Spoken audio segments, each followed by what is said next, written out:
And I'll put mine, this is my one here, I'll just put this in the other output.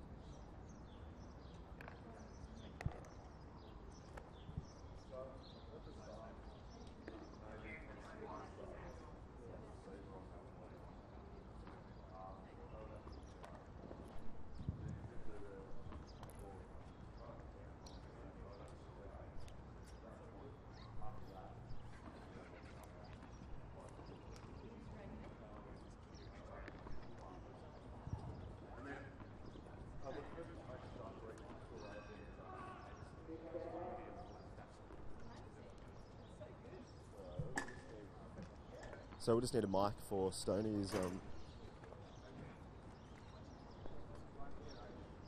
Oh, is there a mic there? Working, I suppose? Yep, that'll be fine. Are we going to sit? No, we'll stand. You need to go somewhere?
It was just 7 days ago when the Wildcard playoffs started here at Melbourne Park. We began with 32 athletes, 16 men and 16 women, and they have been whittled down to just 4. Today, those 4 will go to 2, and those 2 players will go into the main draw of the Australian Open. It is finals day here at Melbourne Park. Good morning, my name's Adrian Franklin, and it is a pleasure once again to introduce Alan Stone. Hello, Stoney. Hello, and looking forward to a great day. And finals day at whatever event you're in is always something special, but none more so today than because 2 players are going to get actually entry into the Australian Open. Such a massive opportunity for the 2 players that will win the finals today, not just to go into a Grand Slam event, but they'll get a fair amount of prize money as well. Well, I forget exactly what it is, up near 30,000 I think if you happen to lose first round, but importantly it's a confidence boost as well for your whole year, and if you happen to win a round when you get into the Australian Open, the points are doubled because it's a Grand Slam event, and you can set your whole year up right with a good display today. You certainly can. Let's look at the matches today. It is Casey Delacqua, the number 1 seed, taking on Arina Rodionova, the number 3 seed. Casey, she's won 13 matches in a row, but we watched Arina yesterday. She looked good against Victoria Radicic. Well, I really felt that the first semi-final, Casey Delacqua's, the level of play was a little higher than the second one, and I think when you look at the experience that Casey's got, I mean, she's been in 3 Grand Slam doubles finals this year. She's been many big matches on Rod Laver Arena. It's hard to see that her not starting quite a warm favourite. As you said, Rodionova played well in her semi-final. I just think, though, that Casey might be a different level of play. Let's look at the men's match right now. It is Ben Mitchell, the number 3 seed and the defending champion, taking on Jordan Thompson, the 19-year-old and the number 4 seed.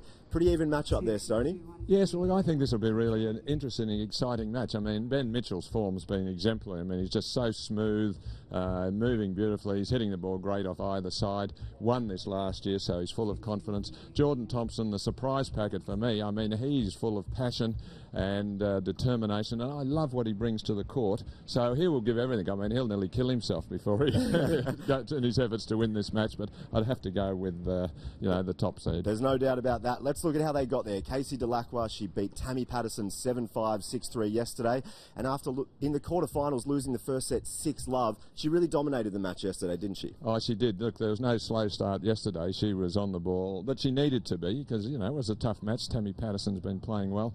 But I like the way Casey took the ball early yesterday, particularly on her backhand side. Created some lovely angles off that wing. And also, it was the best I've seen her serve. She didn't try to actually over-serve. She placed it very well and used her slice, her left-handed slice serve to great effect. So all in all, I thought it was a very sound performance from her. Played at a pretty high level, that match. And the other semi-final was Arina Rodionova taking on Victoria Radjicic. Radjicic at 19 years of age, perhaps a little overwhelmed, but Rodionova, she's playing her best tennis at the best time of the week. Well, a little bit more experience from Rodionova, and she was really smart the way she jumped Radjicic right from the start. She won the first 10 points, and Victoria really never recovered fully. She played better in the second set, and she had some opportunities, but I don't think we saw her at her best yesterday, and she's a player that will improve, but yesterday, you know, she just wasn't consistent or solid enough. And Jordan Thompson, the fiery one, the 19-year-old, he's playing today against Ben Mitchell, and we'll have a look at his semi-final there. He took on the number 1 seed, JP Smith, and he won it in 4, and didn't he love it, Alan Stone?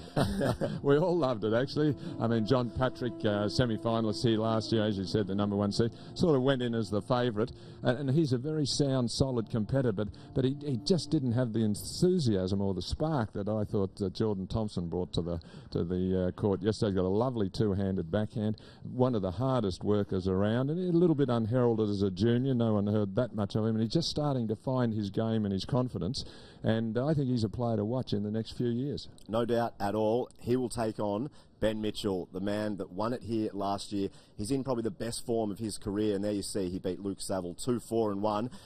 It'd be so hard to beat Ben Mitchell the way he's playing. Oh, look, he's Mr. Smooth for me. I mean, he moves so gracefully and quickly around the court. He's a smart player. He knows when to defend. He can attack if need be. Lovely ground strokes. And there's really no weakness in his game at all. And for him to get to the next level, maybe he just needs to develop perhaps a little bit more of a winning shot somewhere. But I think he'd have to start favourite in this match. So the weather, the all-important weather is coming up. It feels pretty good. We're under the umbrellas at the moment, but we don't actually need to be, Stoney, because today we're going to have a maximum of 23 degrees. It's becoming sunny, a little bit of cloud around, very light wind, so nothing that should disrupt. Perfect tennis conditions. Absolutely perfect, and this is the right temperature and type of conditions. If the men's match goes to 5 sets, you wouldn't think it would be determined by physical condition of either player. So Twitter, we've been on it all week. Hashtag AO Playoff. Make sure you jump on. It's finals day today. Say whatever you like. Ask us questions. Ask Alan Stone questions. Whatever you need. He'll be in commentary very soon. But jump on all day today. Hashtag AO Playoff. There's a very special guest coming up after the break. It's just tennis festivities today. Not just the tennis. We've got a musical guest, Belle Roscoe. Stay with us. We'll be back right after this. So, Marty's buying tickets to the tennis. We're in, right? Marty. Yeah. No, we're out. Oh, you cannot be serious! We're definitely in! Okay, we're in. Great.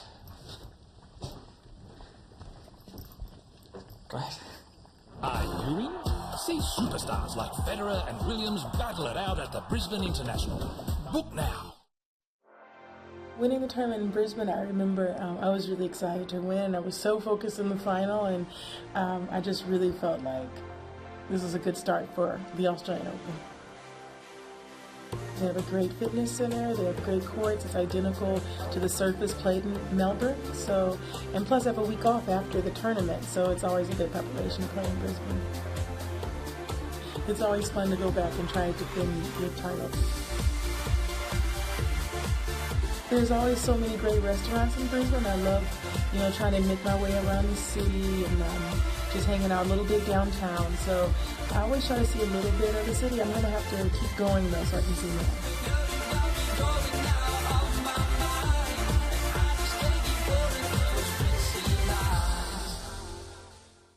Hi guys, I'm Alicia Mollick. Here's my latest MLC Tennis Hotshots tip. Fueling your body and mind is important in getting through a long match or practice with your friends. Your body needs a good source of slow delivery carbohydrates. This provides the muscles with fuel to move and the brain with plenty of energy to make great decisions on the court. Well, my favourite meal before a tennis match is pretty simple. I like to have a wholemeal sandwich and a piece of fruit. And that's all for today. Keep enjoying MLC Tennis Hotshots, practicing hard, having fun, and another tip coming soon.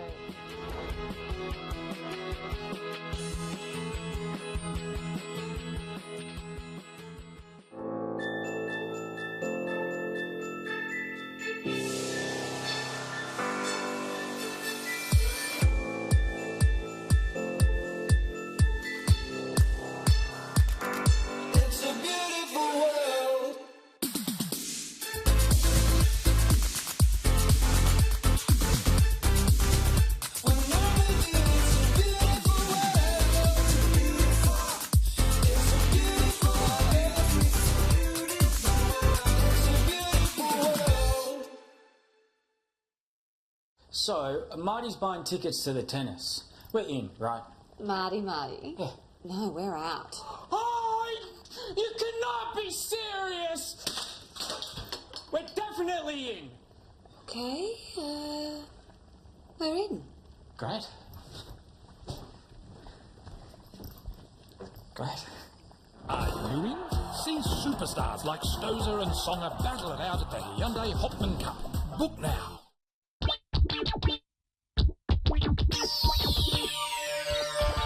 Oh, I just wanted to get back to Perth again. I've played there once before, and obviously I've enjoyed my time in Brisbane too, but I thought this year I'd try something different again and head out to Perth. It's one of the nicest arenas I've ever played on. I think it's beautiful, it's different, and to me it is one of the best arenas. Well, I mean, obviously I've heard a lot about the new stadium. Last year I know it was there, but from what I've heard it was a great atmosphere and, you know, big crowds, and kind of feels like you're playing on Rod Laver Arena already. So great preparation, obviously, and no, I think it's just going to be overall a really great experience. Yeah, it's very good prep before there. I think playing on this event here is very good preparation before the Australian Open, and you know, I'm going to use it as much as I can and, you know, get ready for the big one in Melbourne. I think it'd be nice to be able to play. You know that you're going to get 3 matches, and you know, maybe that's going to be good for me going into the Aussie Open. After not playing so many matches over the pre-season, obviously take that time off. Hopefully that's going to be the secret formula to me doing well. You know, you're going to get a lot of great matches here, and you know, I'm prepared to work and play as well on the side, so you know, it should be good for me. Hey, I'm Sam Stoser, and I'm looking forward to seeing you all at the Hopman Cup. Welcome back to finals day here at the 2013 Australian Open Wildcard Playoff. The tennis is not too far away, but before that we have a very special musical guest. Please welcome Belle Roscoe. Take it away.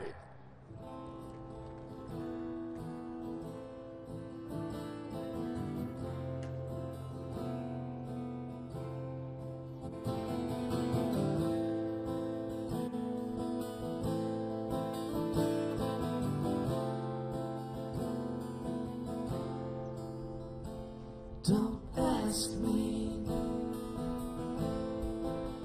what you know is true. I don't have to tell you that I love your precious heart. Don't ask me what you know is true. Don't have to tell you that I love your precious heart, and I was standing, you were there, 2 worlds colliding. And they can never tear us apart.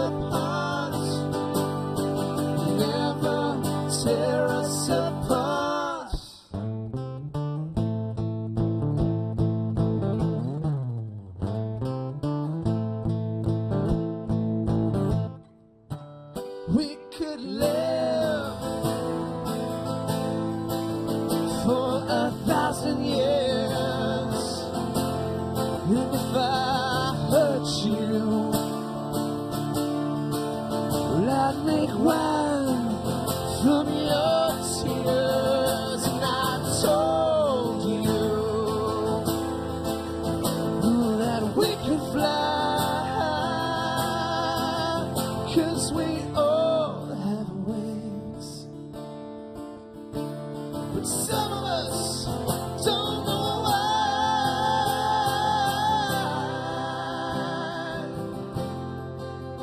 I'm standing, you were there. Two worlds colliding, and they can never tear us apart. Never tear us apart.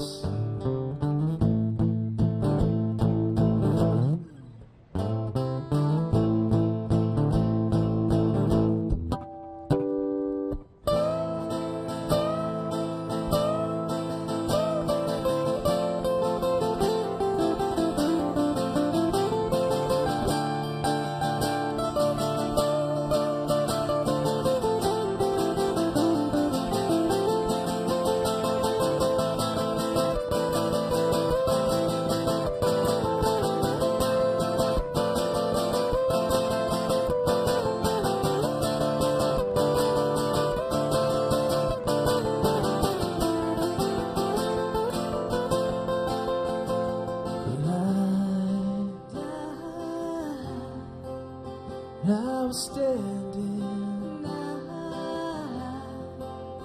you were there. Two worlds colliding, and they can never tear us apart. Never tear us apart. Oh, and I was standing, you were there. Two worlds colliding, and they can never tear us apart. Never tear us apart.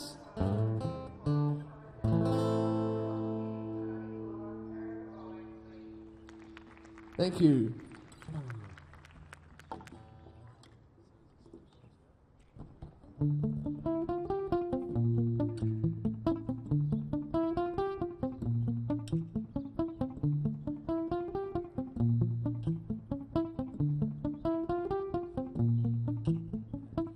Sweet dreams are made of thieves. Who am I to disagree? Traveled the world, the seven seas. Everybody's looking for something. Sweet dreams are made of thieves. Who am I to disagree? Traveled the world, the seven seas. Everybody's looking for something. Some of them want to use you. Some of them want to get used by you. Some of them want to abuse you. Some of them want to be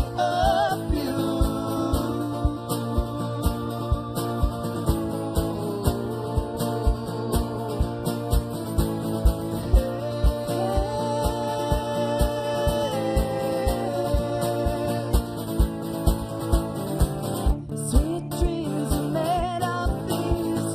Who am I to disagree? Traveled the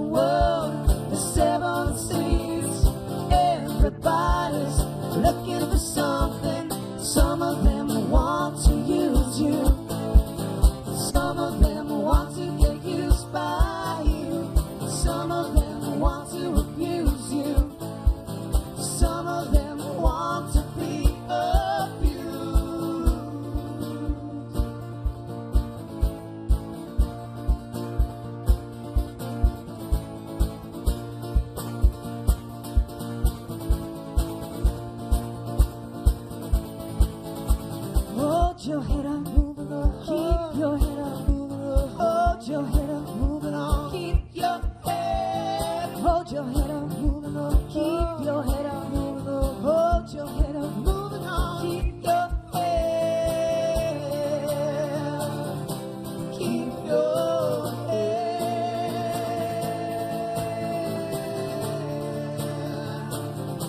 Keep your head.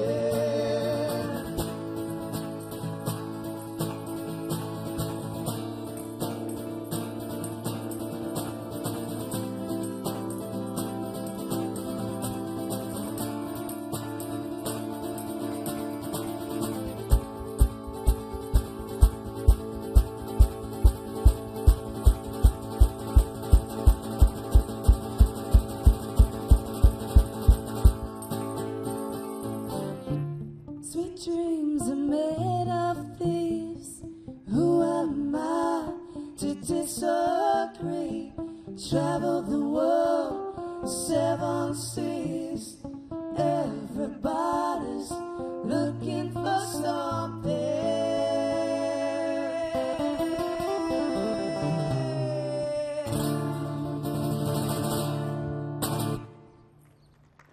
Thank you very much. Bell and Roscoe, we're going to do one more song. Wish you all the very best for the finals day. This is a song off our new record called Bad Man.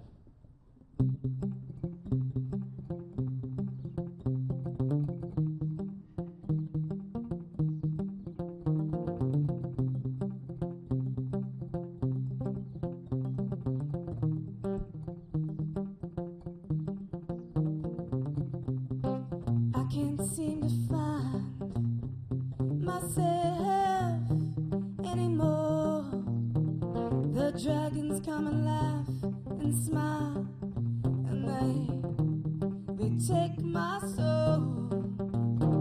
There's a 10-story building in front of me. I see it crumble, I see it fall.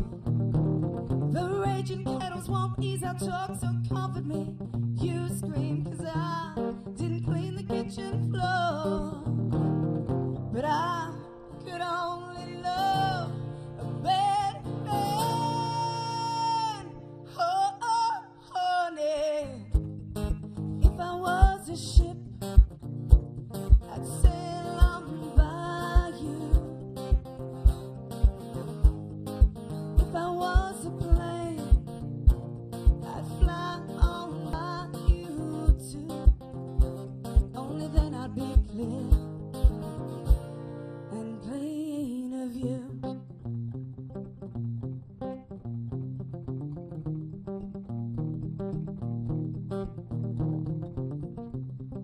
Wake is overrated when you kiss my face. Your Mr. Charming act only makes it harder for me to escape. Well, I've seen train tracks and followed the rats with my own eyes. You make smiling a crime. You only manipulate those who help you anticipate your next epic time. But I could only love a bad man. Oh, oh, honey. If I was a ship,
Thanks, guys. Have a great match. Good on, guys. Thanks very much. Good luck.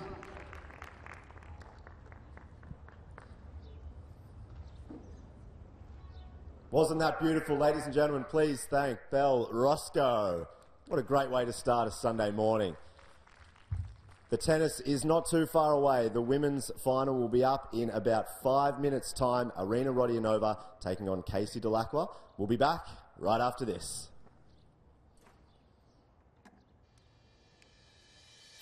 I'll be playing Joe Wilfried Zonga. We always have fun on the court, even when it's serious. I think we have great chemistry on the court together.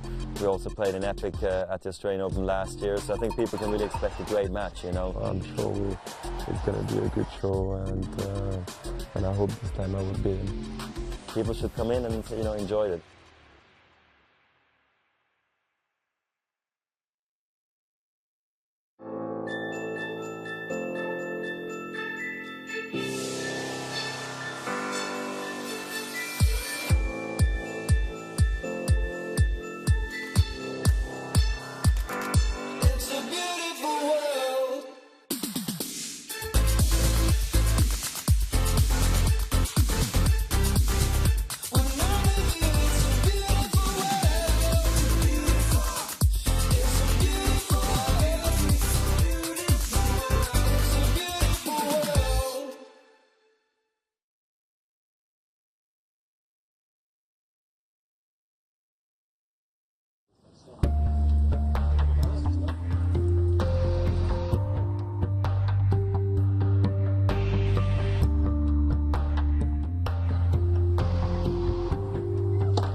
And that was last year's event, and we're here for the finals of this year's event. Hello and welcome to court number 6 at Melbourne Park. It is finals day, and we're looking forward to all the action. The women's singles to start off with, and then the men's singles final. Can Ben Mitchell go back-to-back this year? Well, let's take a look at our first match. Peter Mercado alongside Alan Stone for this one. Casey Delacroix, the top seed, taking on Arena Rodionova. The players aren't too far away, but really been enjoying the way Casey is built throughout this tournament. Oh, look, she's the form player, no doubt about it. And I really did feel right from the start of the week that she's the class player, and her world ranking's 141. Now, that's pretty good, isn't it? That's clearly a lot better than most of the other players. And when she strikes the ball, as she's doing this week, where she takes it early, there's that two-handed backhand that she gets out in front, and a little chip shot there as she moved forward. She's got a lot of strings to her bow, because if need be, she can come in and volley, as you know by her excellent doubles record, and that lovely little sliding serve she's been doing. So everything points to, I think, a top performance from her. Just dropped the one set along the way. It was very uncharacteristic of 6-love to Monique Adamczak, but then got things back on track from there, and has had a pretty good match yesterday against Tammy Patterson, as you talked about, right off the top today. Well, Arina Rodionova, the third seed, has had a pretty good run. Got through her first match against Sally Pearce pretty easily, 6-3, 6-1, then had a walkover against Storm Sanders, so it was fresh for her match with Victoria Rajacic, and got through 6-1, 6-4, and this was her warming up a little bit earlier today, and she's ready for a big match. Well, she hasn't been tested, has she? She won 2 very comfortable matches and a walkover, so she's about as fresh as you can possibly be to reach a final. But this is a different level from the 2 matches that she's played, and you know, she's going to come out here, and I think she's going to give herself a chance of doing well in this match, which she should. Yeah. But, you know, I think Casey definitely the favourite. Yeah, absolutely. As we've seen Arina's progress throughout this event. And she's fresh and ready to go, as is Casey Delacqua. The players are out on court in there with Adrian. Casey Delacqua, finals day today. You've had a great week. The sun's out. Not much better. You can't do anything better on a Sunday morning. Come out and play a final for the Australian Open. Yeah, no, it's great. Yeah, it's good to be here in the final today, and has been a good week. So it's always nice to be here on the last day. And yeah, I love playing tennis on my days off and on a Sunday or whenever. So yeah, good to be here today. And you've played aggressively all week. You'll be looking to play your own style of game out here today. Well, Rena can hear me, so I'm not going to say too much. We're on the PA. But no, I've played some good tennis during the week, and it's just been a good week in general to, get myself in the right position for next year and to look forward to 2014. So I'd be practicing anyway, so it's better to be out here playing matches, and look forward to playing another match today. Play well today. Thanks. Ladies and gentlemen, Casey Delacqua, as I welcome Arina Rodionova. Special day for more reasons than just the one today. First of all, Arina, can I say a very big happy birthday? Thank you, thank you. Now, finals day. You had an unusual week, I suppose. The second round against Storm Sanders was, you just went straight through because she was injured. Do you feel as though you're playing your best tennis at the right time of the week this week? We'll see like in 10 minutes. To be honest, I'm not sure, and I have no idea what's going to happen, so hopefully it's going to be interesting for everyone. And yeah, I think it's the first time in my life somebody actually didn't show up against me, so that was unusual. All right, we'll play well today, and again, happy birthday. Thank you. Arina Rodionova, ladies and gentlemen, the 2 finalists. Guys, back to you. Happy birthday to Arina Rodionova, 23 years of age. So you never know what sort of answers she's going to come up with, do you? She's quite a personality to interview, right? Exactly. By the looks of things. Well, we're going to look very closely at the next 10 minutes, I can tell you. So we won't be too far away from the toss of the coin. Catherine Caswell is our chair umpire for today. I think her interesting comment there was Adrian, that she's not too sure how she's playing because she's won the matches easily, she's had a walkover, and as I said, you can't, it's almost underprepared really, no tough matches, no pressure tennis that she's had to play, but you can't do any more than beat people comfortably, and if you get a walkover, she says she's hardly ever had any of those. So she'd have to come into the match with some confidence, I think. Oh, absolutely. Particularly the performance yesterday over Rajacic. You can only play your opponent on the other end of the court. Yep. No matter where they're ranked or how they're playing at the time. She's taking a fair amount of time here to get herself organised. Now out for the coin toss. Okay, today all lines are covered. I'll be calling the net. Everything else is the same. Any questions? Heads or tails? Heads. Tails. Receive. So Arina Rodionova winning the toss and choosing to receive, and we see that a lot from the players, particularly on the women's side, I think, preferring to just take their time to get into the game and maybe take a little bit extra time to warm up and let their opponent serve first. Yep, I don't know. It is a sort of a common trend these days. I always feel if you win the toss, you should serve. It's a psychological advantage to say, I'm going into bat first, I'm going to serve, and if you've got a big serve, certainly you'd elect to serve. Well, let's take a look at Casey Delacqua in more detail. 28 years of age, ranking 141 in the world, but we know she's been a lot higher than that. Was ranked 39 back in 2008, but has been derailed over the last couple of years by injury, but made her way back onto the tour in 2013, and what a year she's had, not only on the singles courts, winning back-to-back tournaments in Bendigo last month, but also her performance on the doubles court. And we've been talking about that all week, teaming up with Ash Barty, making the final of the Australian Open, of Wimbledon and the US Open, and has a current doubles ranking of 11. As I mentioned, got through the first round against Madison Inglis pretty comfortably, 6-2, 6-1. Then dropped that set to Monique Adamczak 6-love before rebounding to win 6-1, 6-2. And then Casey took on Tammy Patterson, the 8th seed, and had a 7-5, 6-3 win. So, as we've been talking about, has built through the tournament nicely, is in good form, and this would be a perfect way to cap off a magnificent 2013. Well, it would, Pete, and as you were highlighting some of her results there, and they're pretty outstanding, really. So, Irina Rodionova, celebrating her birthday today, is ranked 233 in the world, has been as high as 157, that was back in 2010. Has had a reasonable year, won a title $25,000 event in Perth this year, and has been pretty consistent over the last couple of years in terms of picking up tournaments along the way. Her path through to this stage of the tournament had a 6-3, 6-1 win over Sally Pearce, that walkover, of course, to Storm Sanders, and then Victoria Rajicic yesterday, 6-1, 6-4 was the result, and again, she's in pretty impressive form herself.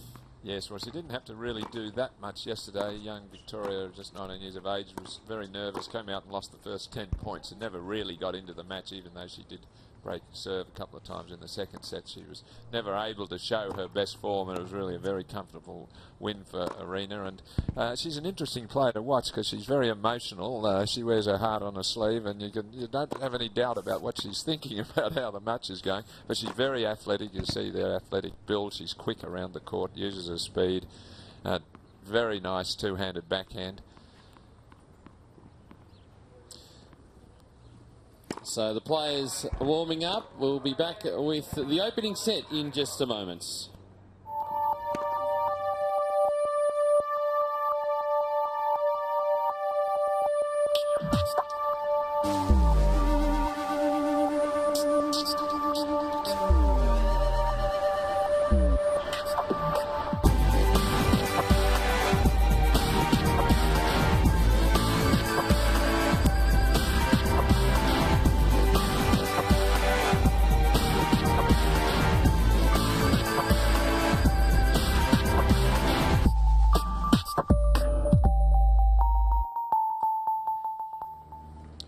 Going to be a big 2014 in tennis, no doubt about it. Our match for broadcast first up, Casey Delacroix and Irina Rodionova.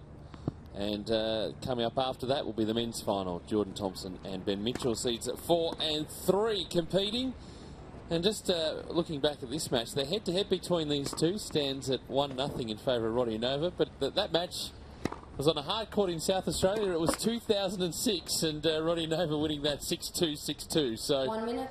I think Irina, I don't think remembers that match, well, which is understandable. Oh, she was only 16 or so.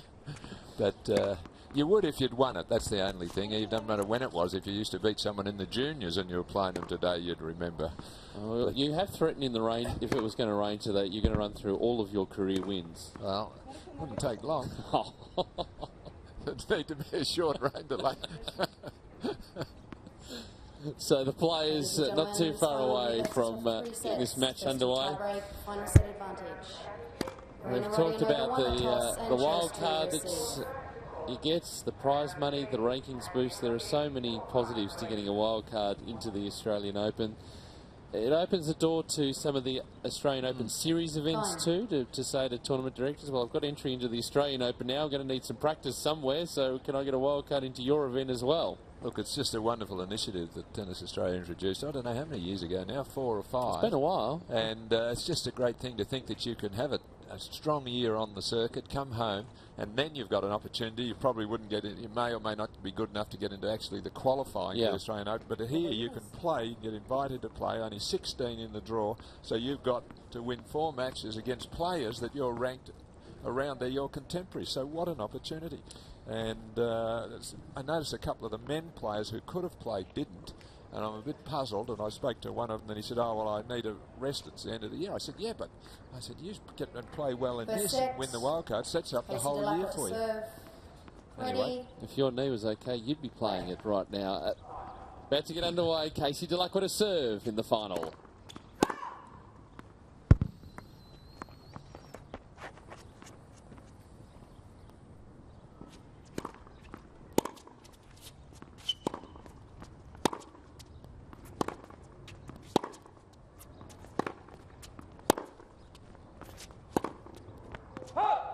Love 15. So I think that's what we'll see a bit of here. Rodionova using a speed around the court and a consistency. Just trying to move the ball around and allow Casey to make some errors, who hits the ball harder and flatter.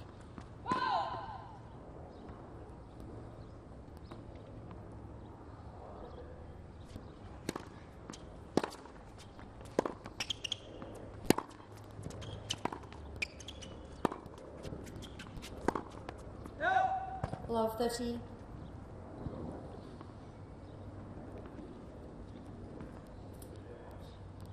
Again, just neatly controlled the rally there. And Casey is a hitter. By that I mean she takes more chances, more aggressive, flatter hitter.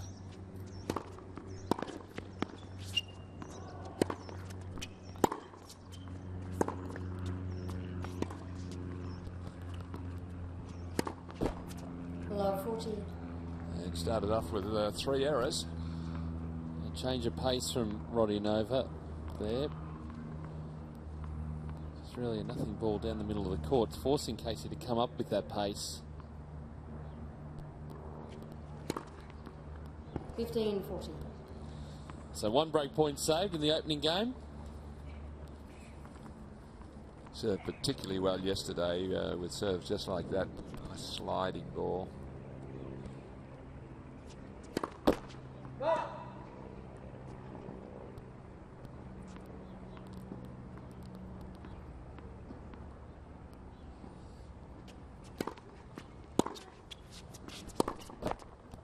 Another error. So Rodionova breaks in the opening game of the match. First game. Well, that's a disappointing start from Delacqua, but I don't think totally unexpected, because she can sometimes start slowly, particularly with, as I said, the way she hits it, very flat off the backhand and the forehand, and is always hitting close to the lines and close to the top of the net. And she can make a few errors, but by the same token, she's going to hit a lot more winners. So it's a question of balance for Casey, and I don't think she'll be too worried about losing her opening serve. So the decision to win the toss, having won the toss and received, has paid dividends for Rodionova. Exactly. I suspect if Casey had won it, she may have elected to receive as well. The crowd filing in. A free entry to Melbourne Park today. So come down to court number 6 if you're around Melbourne. The men's final to follow this match.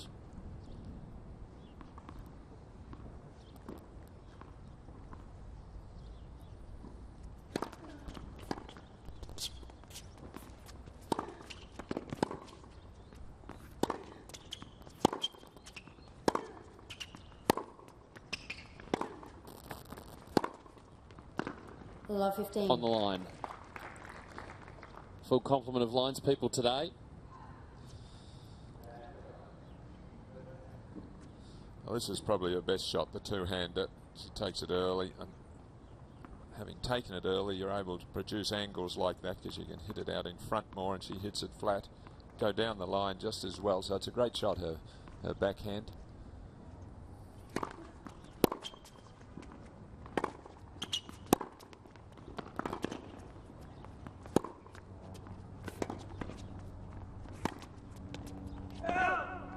Just drifting wide. And one of the other things we've talked about throughout the tournament is with Casey is that she gets her feet set so early, so she's very balanced as she hits the shot.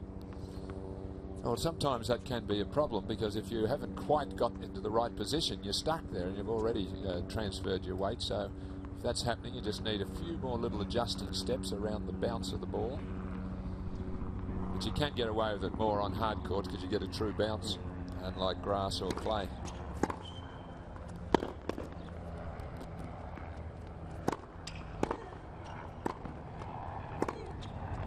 Nicely followed up by Rodionova. 13-15. Just stayed in that juice court corner, so I always had a play on that one. Not the best of volleys from Delacroix. Could have done more with it. I think she thought she had the point with that easy put away on the forehand, so it was well read by Rodionova.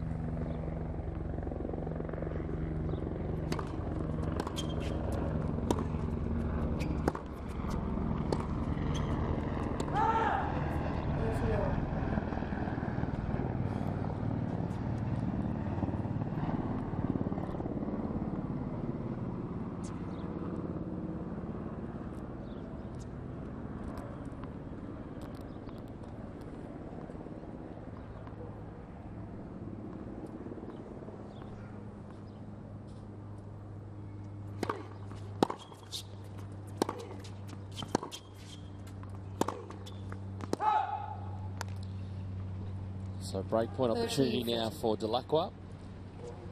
Arena sometimes struggles on the forehand when she's striving for extra pace. She's solid with the rallying shots off that wing, but when she really wants to crank it up a bit and try to force the issue, it lets her down sometimes.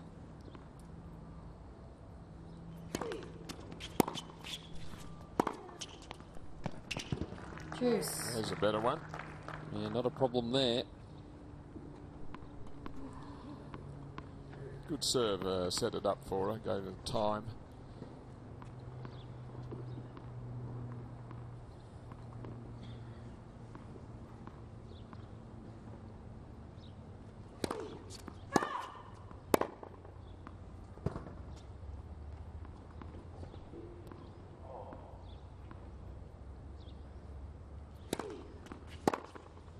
Advantage Delacroix.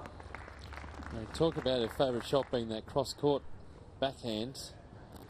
This is pretty impressive as well. It's right inside the court for that second ball. Able to put the pressure on. That was neat up the line.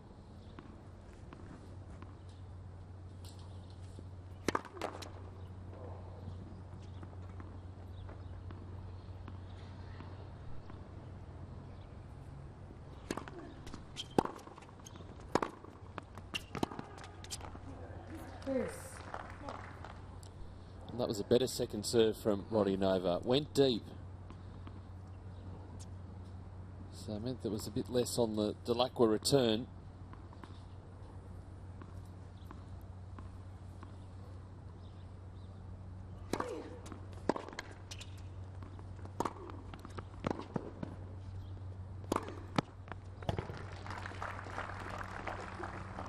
Advantage Rodionova. That's what you like to see, taking advantage of a short ball, hitting it firmly, coming in, keeping the pressure on. The overhead's just neatly tucked away. Wasn't a difficult shot. Good percentage, good placement.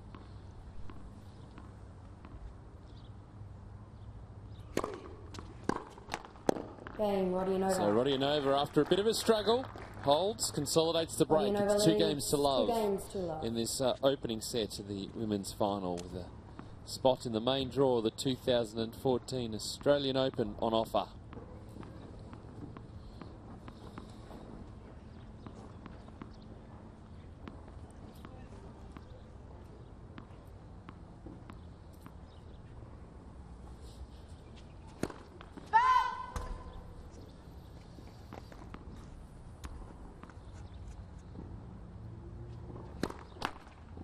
Love 15. Well, we said she's sometimes a bit of a slow starter, but she'd need to, I think, start to move it up a bit here. And double fault there to open this game.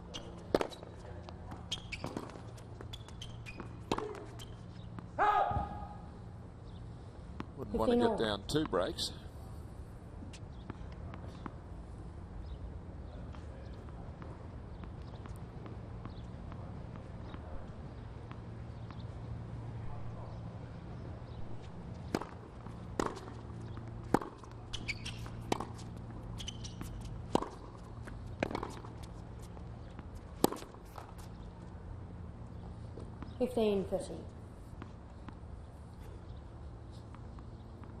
So slightly off-centre, that forehand from Delacroix.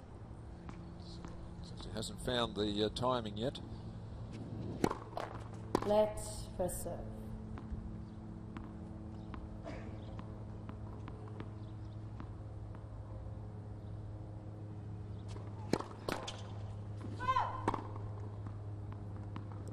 Let's see Rodionova take full advantage of this second serve, keep the pressure on. And that's a bad miss. 30 all. Yeah, 15-30 second serve. I mean, you're really poised to force another break. You just can't miss that ball. Just a free point for Delacqua. Let first serve.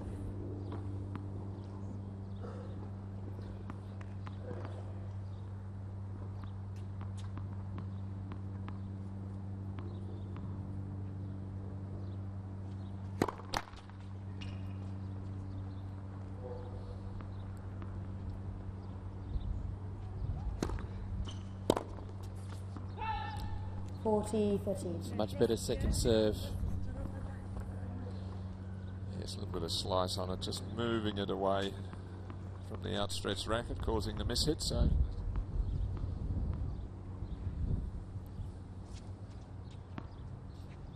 Breeze is starting to pick up here at Melbourne Park.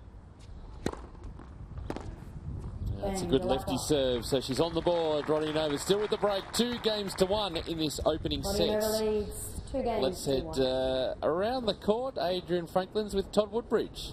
Certainly am. Thank you very much, Pete. Now, Todd, I want to focus on the winner of this match. Both, say Casey wins. Let's start with her. What could this do for 2014 for her, perhaps with her singles as the focus? Well, they're a huge match for both girls, and for different reasons. Like, Casey has played really well for the last 12 months, but hasn't done anything on the singles court. She's played good matches, not quite able to finish them off, a lot of tight 3-setters, and she's got the ability to be a top 50 player in my mind, or at least at 50. So this is hugely important at getting that ranking A back into 100 and cementing herself as a singles competitor for next year, because she hits the ball well enough. If there's anything that holds her back, it's just that little bit of movement. So that's Casey. What about Arena? I mean, I guess Casey, we know, has been a top 100, top 50 player. What can Arena Rodionova do? She played really well yesterday. She has a creative game.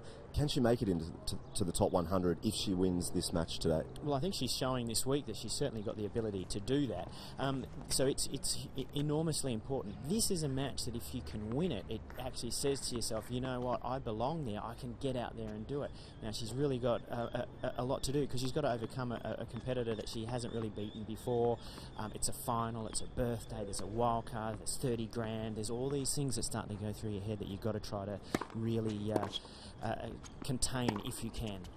So Rodionova comes out now, serving at 2 games to 1.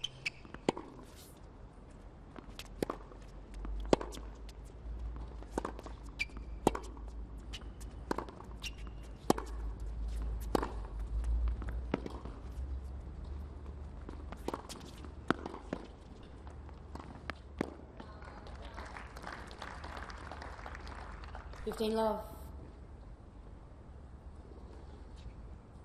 Thank you, Todd, for your time. Can I just get a pick, just a final? Who's going to win this one? Look, it's been a bit of a slow start for Casey, but I'm going to go with Casey because I think she's got the ability to work Rodionova out. And already you can see her throwing a few high balls into the forehand. The forehand's a shot that can get a little wayward and lose control. So I expect to see her really, really pinpoint that side of the Rodionova game. Thanks for your time. Thanks, guys. Thanks, Adrian. Thanks, Todd. The Todd Woodbridge. Not a Todd Woodbridge, which is what we had during the week. You're joining us a part of our broadcast. And a jamming serve this time. 30 like we're just not getting her feet into position. Well, you should never get jammed on a second serve. You've got plenty of time, so just really bad footwork there from Casey.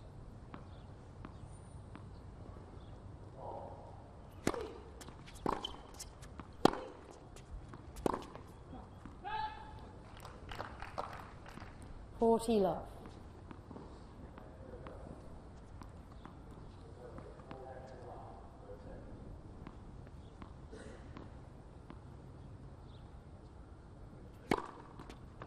Game Rodionova. Looking good at the moment, Arena Rodionova. 3 games to 1 in this opening set. 3 games to 1.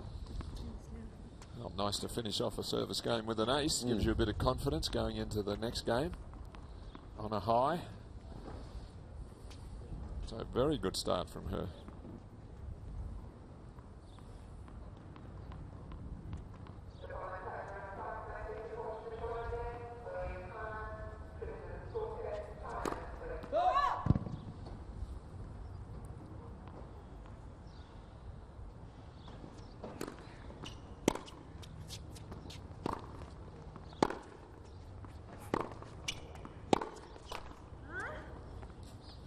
Love. A little bit of extra pace on that flatter backhand drive from Delacroix. Just causes her opponents to have to rush their shots a little.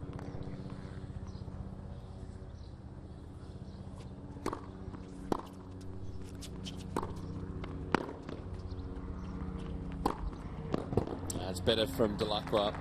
What you'll see from this stage in the match is her working her way back in. Step one is to hold serve and hold serve comfortably. We know how comfortable she is at the net. Really closing in for that overhead.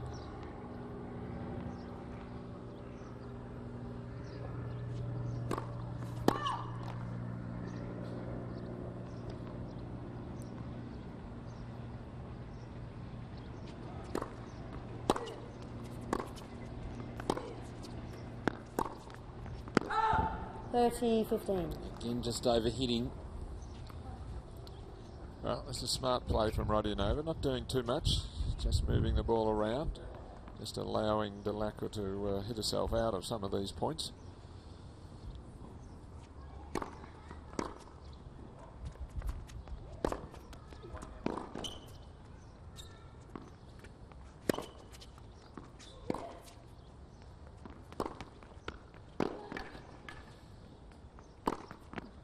Again, we see tactically what Rodionova was trying to do there. 40. The high ball a couple of times landing just near the baseline. Then there was one short, and we know how early Casey Delacroix can take the ball. That one at shoulder height, and a great finish. Really trying to force the issue.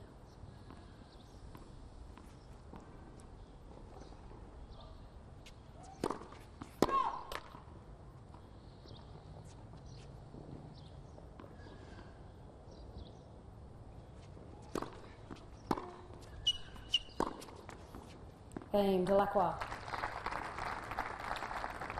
So Delacroix holds. Rodionova still with the break. 3 games to 2 in the opening set. The summer of tennis, the countdown continues. And in the week leading up to the Australian Open, Ellen, we're going to be spending a night with Roger Federer and his friends.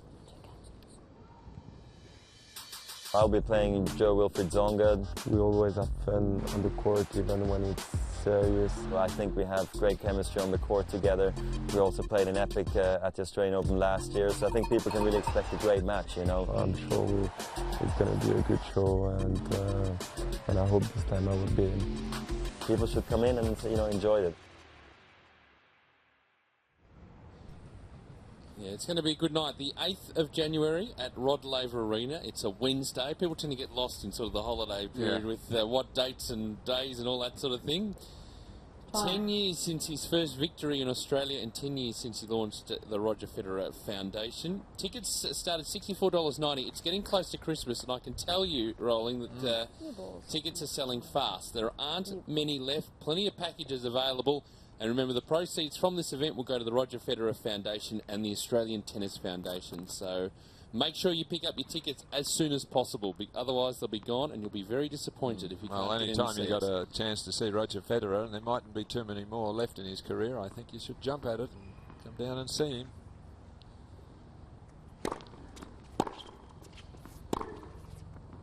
If you also want a bit of insurance, some people buy tickets for, say, the first Monday or the first Tuesday and hope that they'll get to see the great man, but we don't know the schedule yet, so this will guarantee that you'll see Roger Federer playing.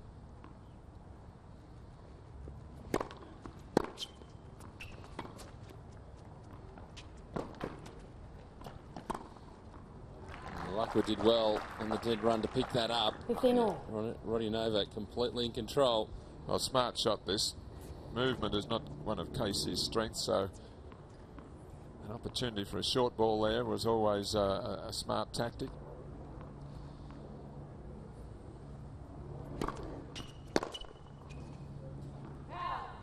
Incidentally, just finishing off on Rog and his mates, playing Joe Wilfred Tsonga, that match at the Australian Open this year, 7-6, 4-6, 7-6, 3-6, 6-3. Federer getting through in 5.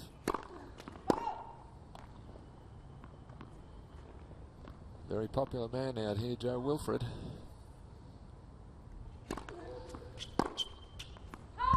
(40-15). Again, another let off there on the second serves. Not a great second serve from Arena. She's solid with it, but Casey, when she's at her best, she just doesn't miss those sort of shots. So still just struggling to find it.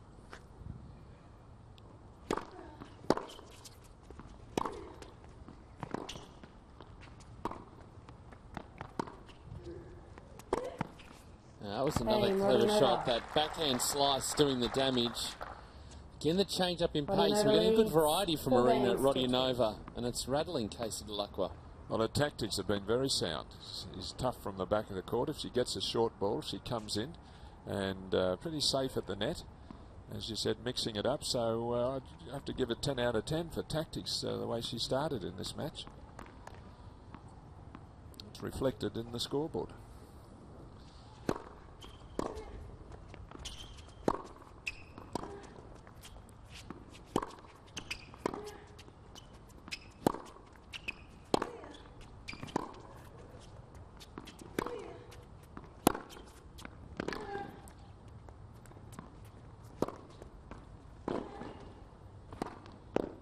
That's well done.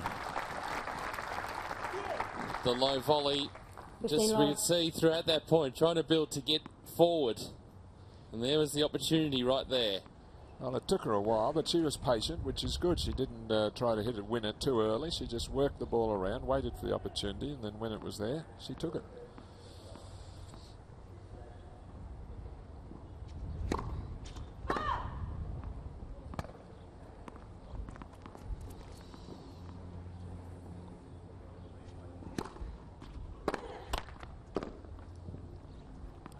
Love.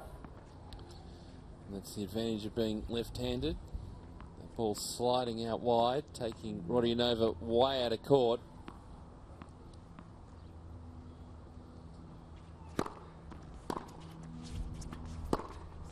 Love.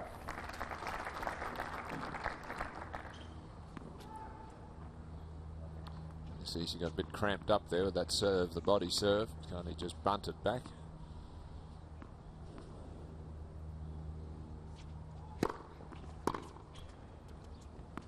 And Delacroix holds to love. 2 balls, please. Rodionova still with the break. 4-3 in the opening sets. 4-3. So I think Casey now has settled into the match after being overrun early. Certainly getting a few more first serves into play. Yes, look, it's developing into a pretty good contest, this. Yeah. I mean, Delacroix's got the power, no doubt about that. Marina Rodionova's playing very smartly here. She's playing consistently. Not going for too much from the back of the court. If she gets a short ball, she's chipping and coming in, which is putting pressure on Casey. So good blend of tennis from her, and she deserves to be ahead this break of serve. Whether she can maintain, it's another thing. And coming up after the women's singles final and the presentation, it'll be Jordan Thompson and Ben Mitchell in the men's singles final. And Ben Mitchell the opportunity to win back-to-back wildcards. Time. It won't be easy against Jordan Thompson, who I was really impressed with on Friday. Well, he's a competitor, and it was great to see him. He was just throwing himself everywhere, and was he into the match? Oh, he was.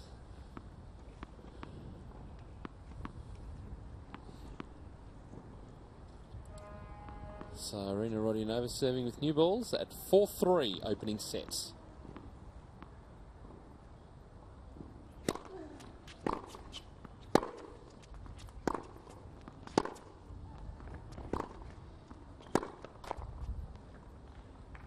Hello, 15.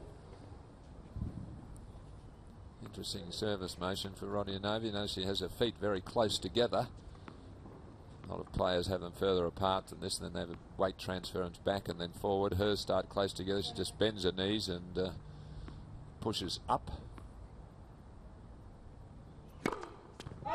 Hard to get as much weight transference and power with this sort of motion.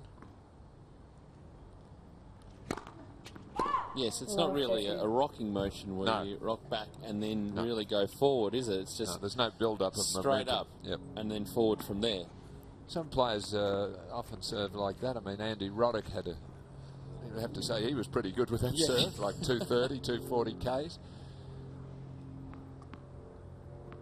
At least it means they're going to stretch up for the ball, which I think is the objective of having your feet together, because then you just go up.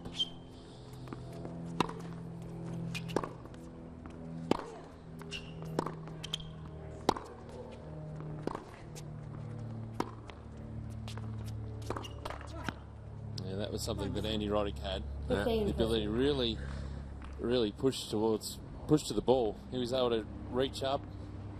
He had an interesting service motion as well. Yeah, there's a jack in the box. Yeah, straight up, bang. It was quick. Yeah, he had a very lively arm. Yep.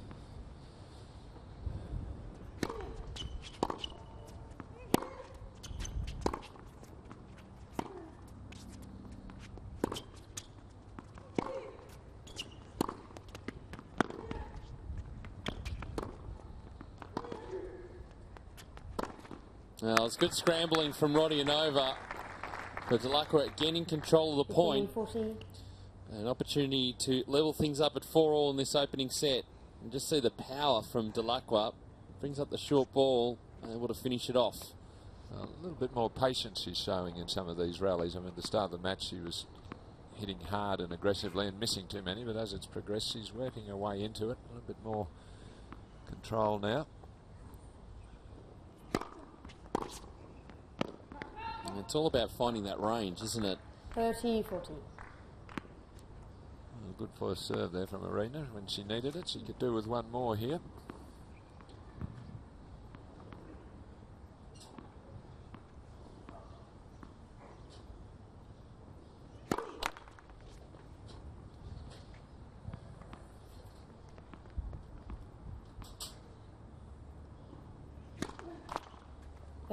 Set of double faults.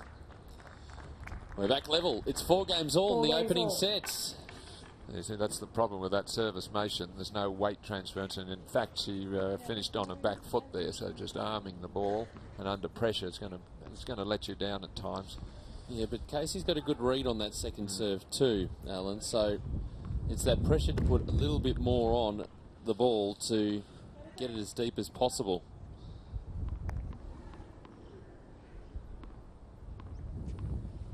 As the breeze picks up.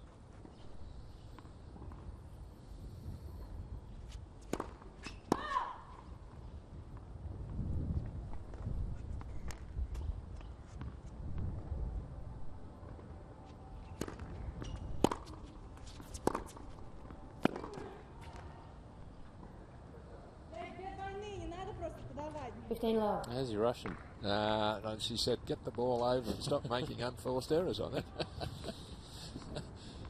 It's not a bad translation from you.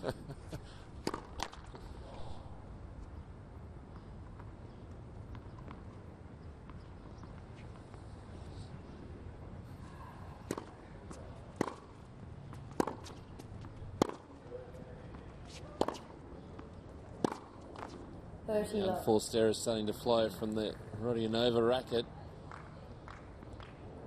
Well, look, this is where she's really got to collect herself here. She started off well. She'd had the break. She's lost it. She's got to hang tough here and not let this slip away now.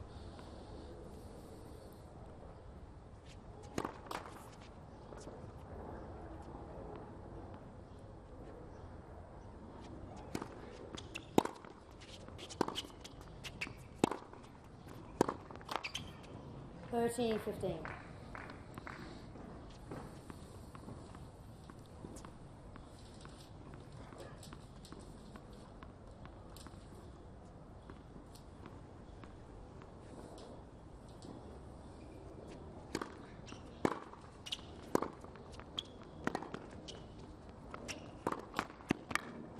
Oh, got a bit lucky there.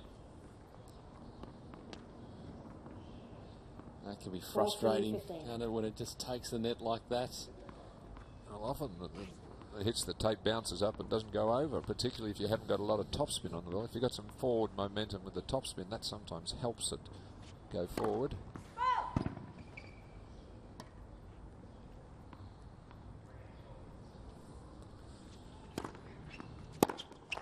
And hold. So Delacroix now in front. First time in the match. We're back on serve. It's 5 games to 4 in this opening set. Time running out to be a part of the AO Blitz.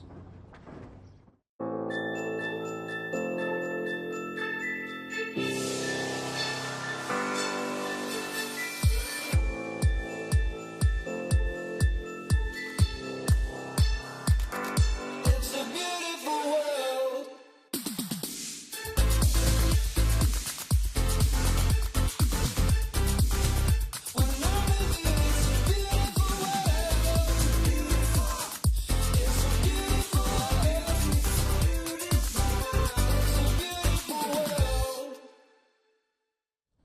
AOblitz.com.au if you want to get yourself, your tennis club, your town involved in the AO Blitz. Plenty of challenges, and the towns that earn the most points will be represented on court by one of the world's top tennis players at the Australian Open 2014. But as well as about the challenges, it's about getting people on the court. And one of the things heading into summer, and particularly around this time, is participation and getting more and more players getting involved with their local clubs. Well, look, it's a numbers game for us in Australia. We need as many of the young kids playing as possible because we're up against it. I mean, you look at California, got the same population as the whole of Australia. So for us, we've got to get more kids playing and keep them in the game. And something like AO Blitz and Hot Shots, just perfect for that.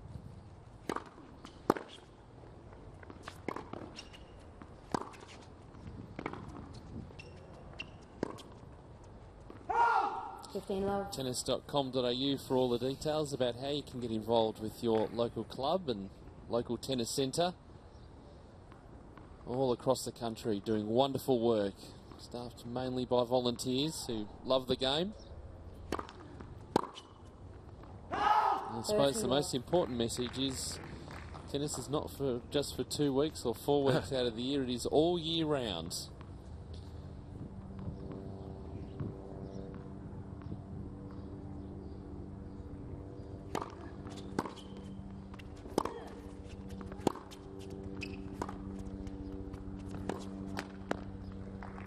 I like that play. 40 low. Hard down the line to Delacroix's backhand, then a short angle cross court with slice to a forehand because she has a bit of trouble picking that one up. So smart play.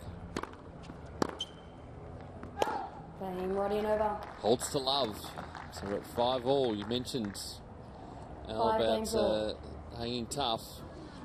Well, it's got a bit of help there. That was a bad game from Casey. 3 errors, really, when you've won 3 in a row and got the momentum all your way, leading 5-4. Your opponent serving into the sun, and then you just give her 3 free points. So she let her off a little there, Casey.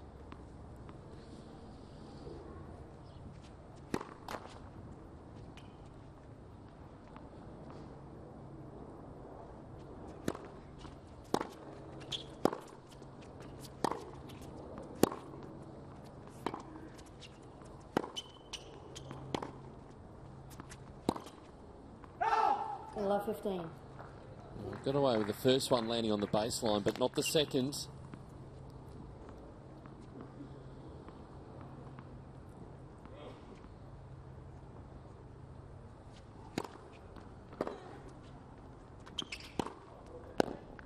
all. That's a smart play too to finish off the point. Well, the slice serve sets it up. Dragged her out of court. Yeah, we saw the forehand though for the winner, that bouncing inside the service line. So wasn't going too deep to give Roddy Nova a chance running across the baseline.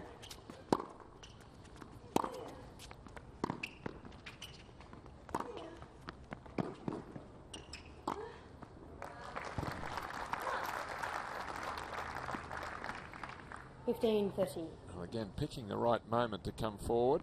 See there, she sensed that that was going to give Delacroix trouble, so she's already moved into the half-court area and then has only got another couple of steps to go to put the volley away.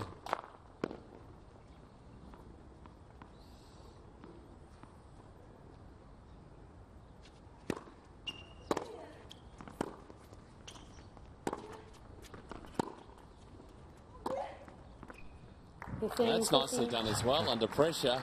Well, looking into the sun, and you could see she didn't go for too much. She was happy just to try to meet it solidly and place it. And in fact, the placement was so good, it was a winner. Partner Ty Vickery in the crowd.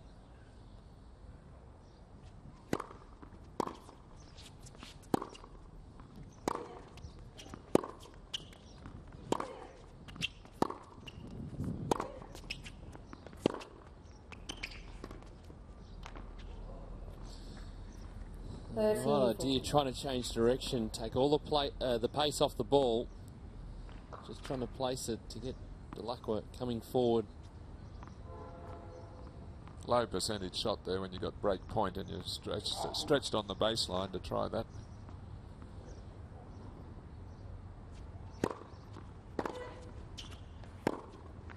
That's on too big, so another break. And Roddy Nova will be coming out to serve for this opening set, 6 games to 5. Well, a little bit of a surprise that. The trend of the match, Pete, was starting to turn in Delacroix's favour. I just felt she played really a bad game there at 5-4 when they changed ends. Her opponent serving into the sun. You could see she was irritated that she'd lost the 3 games, and Casey just gave her that game really with errors. And at the end of the game, you could see Roddy Nova was really pumped up, and she said, right, I'm back now, and a good game from her there after she felt she was sort of let off a bit. Yeah, weathered the storm from Delacroix, and as you say, got a little bit of a hand to get back into the match. Well, now she's up the good end with the sun behind her.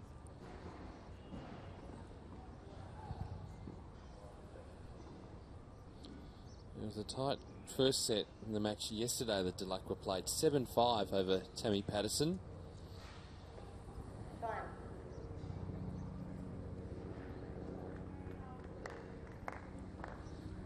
Momentum with Arena Rodionova.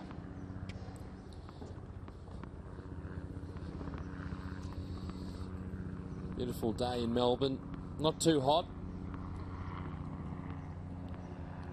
Rodionova serving for the opening sets.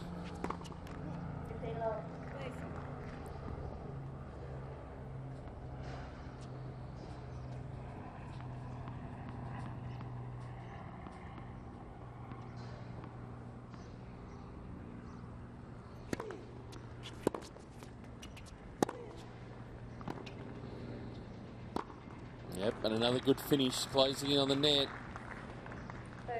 This is tactically what we're actually expecting from Casey Delacroix, not Arena Rodionova. Oh, she's really playing a smart match here. Every time she does get the short ball, she hits it firmly.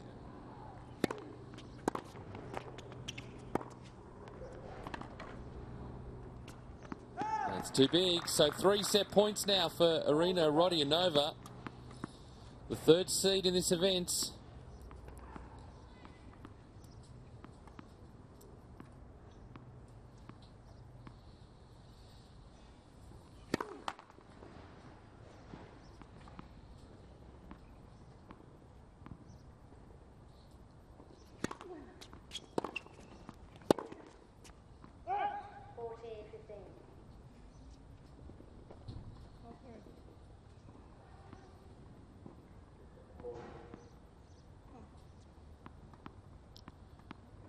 Trying to psych herself up to finish this off.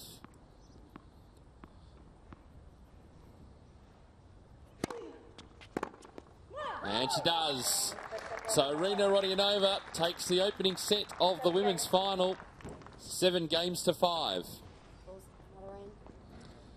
Well, a little bit of a surprise, but Alan Stone, the way that Arena's been playing, she's playing a smart match, a controlled match, and Casey Delacroix taking a while to find her rhythm.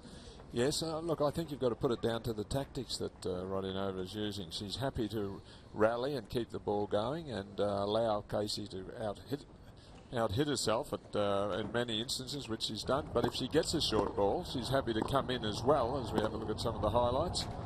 And she's won nearly every point she's come into the net, so she's picking her opportunities when to move forward.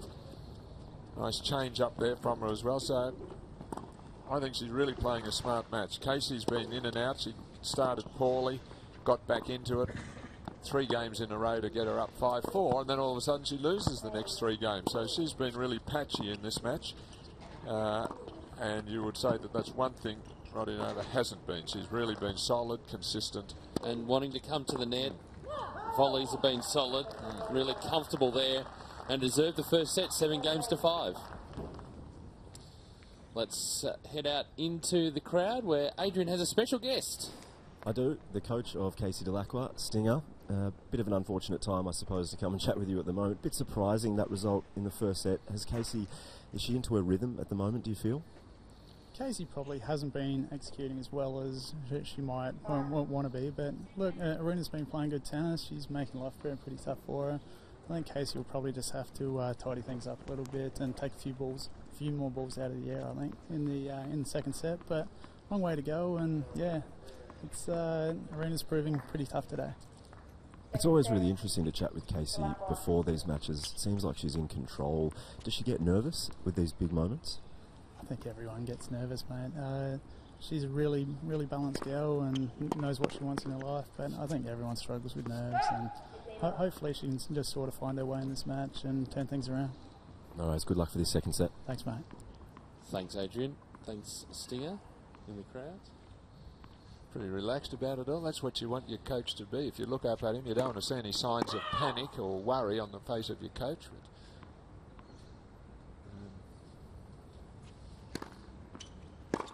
That wouldn't inspire, would it? If your coach, you look up at him and he's panicking. Or the coach is gone. Yeah, that's right. Seen enough and left. Or he's talking to someone else, another player, and you think he's about to change and jump ship.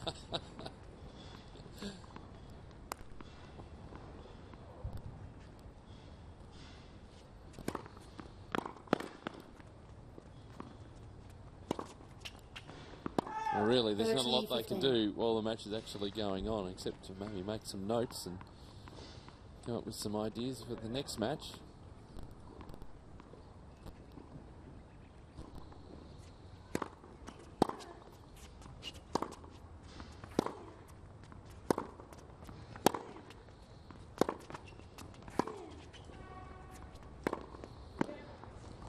Nicely done.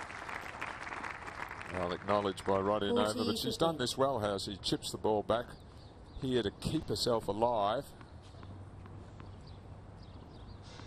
No avail that time, but she's defended well.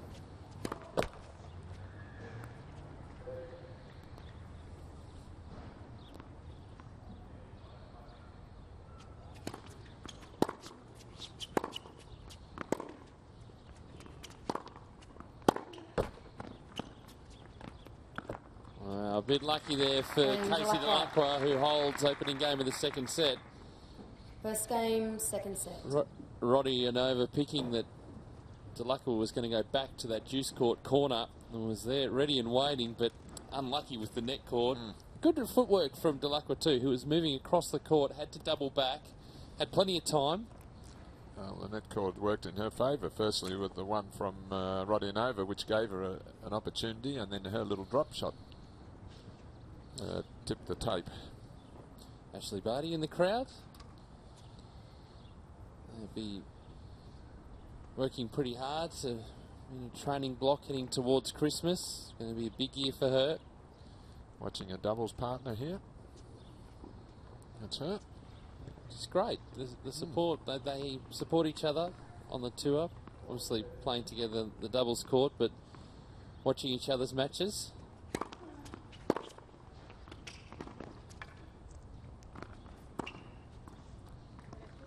Oh, your doubles partners would have watched you play singles.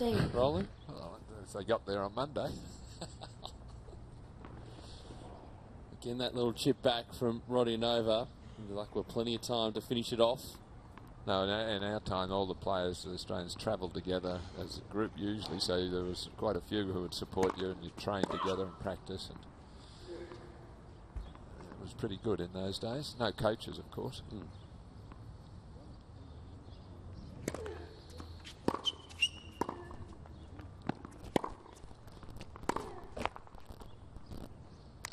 Love 30. It's important for Rodionova just to hold her composure. We saw her level drop towards the end of that opening set, was able to regain her composure. In a very good position in this match.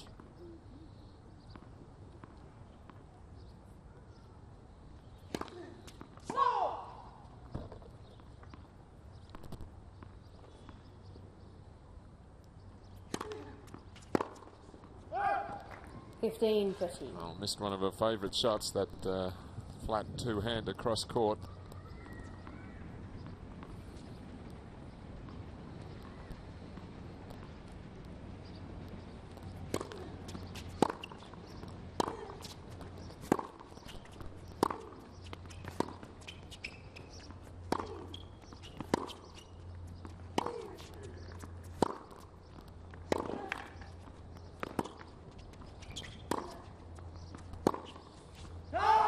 Just missed it. Oh, was in control of that rally, but really dogged defence from Rodionova. You've got to hand it to her. She's using her speed and her scrambling ability to just make Delacroix play one more shot. And when you've got high risk shots like Casey has at times, that's a great asset to have from Rodionova. So from love 30, she's back to 30 all.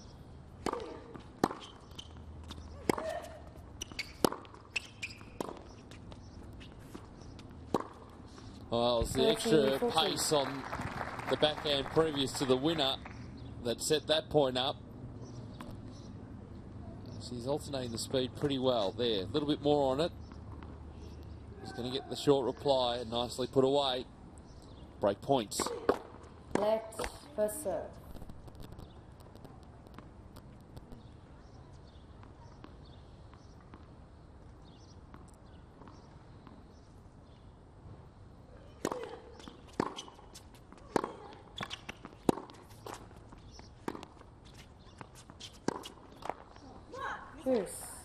Smart play.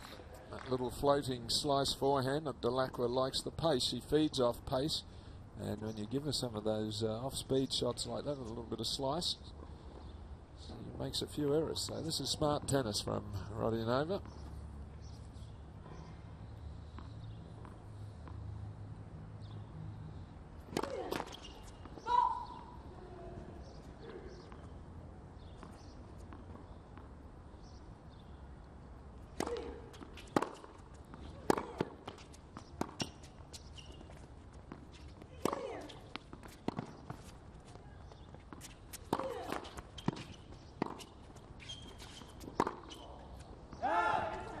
And work back the other way. Great defensive work there, unless my eyes deceive me. Also, Delacroix hit a right-handed shot there.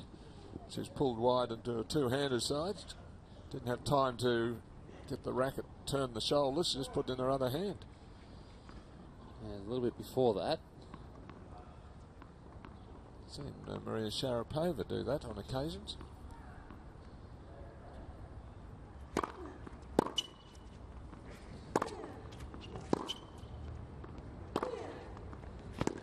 It's not bad as a surprise tactic, is it? Not a swap hands. Oh, this is well saved, this. Let's have a look. There it is there, yep.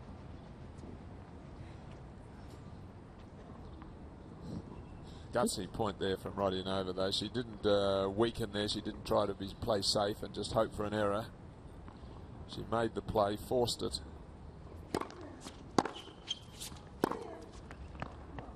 One-two play from Rodionova. Earning her a game point. But just going back to Delacroix changing hands, do you reckon she practices that? I doubt it. Because it was pretty well controlled. Well, back into play. You should be practicing moving your feet and getting in position so you don't have to do that shot. Other shots. No, it's just a desperation lunge, you know, that you might do every now and then, anything to try to get it back.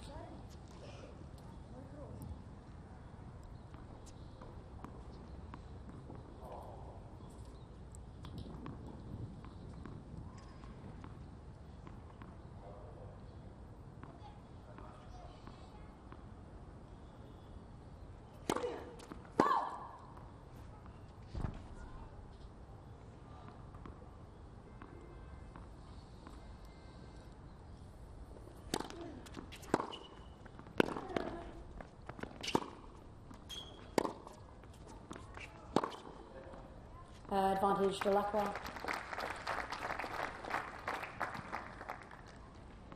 Well, she's hit some cracking cross-court backhands, but as we've said, she can go down the line and right on it from a high bounce, and she was outside the court. Really, that is an outstanding shot.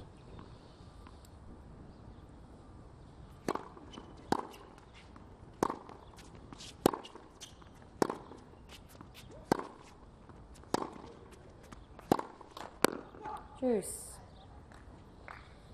It's a long game, but an important one.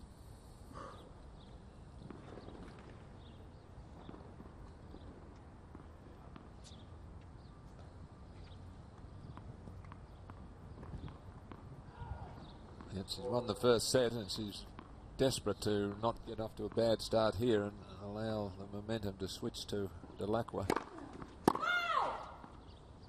Saved 2 break points already. Thank you. Thanks, ball boy.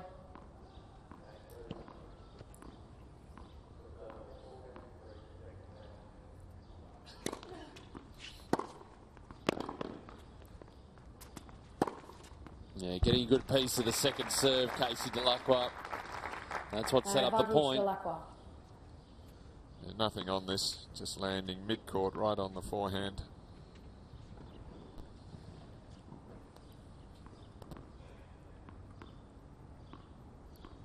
Another break point.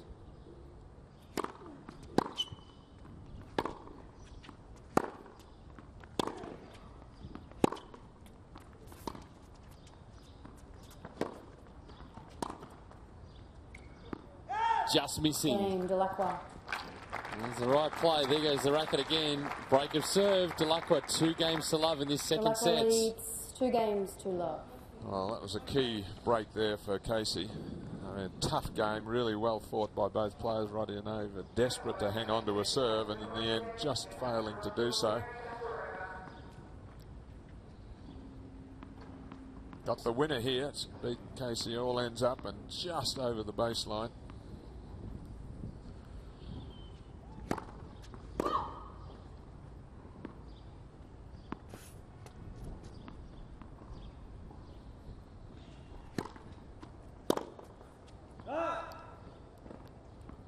Love.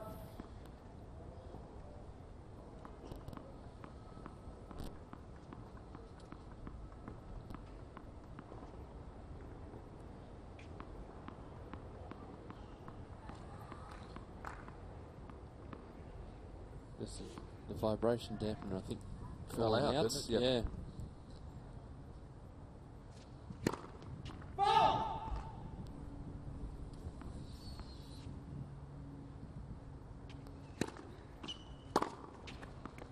That was just too short from Delacroix. 15 all.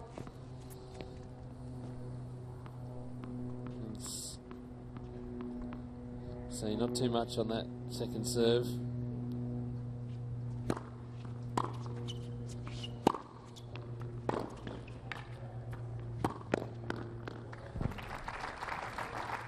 What a difference a first serve 15. makes. We harp on it, no matter what the tournament or what the situation. Big first serve, always set up the points. Particularly if you're a lefty, because you can bring it in with different angles and slices and spins.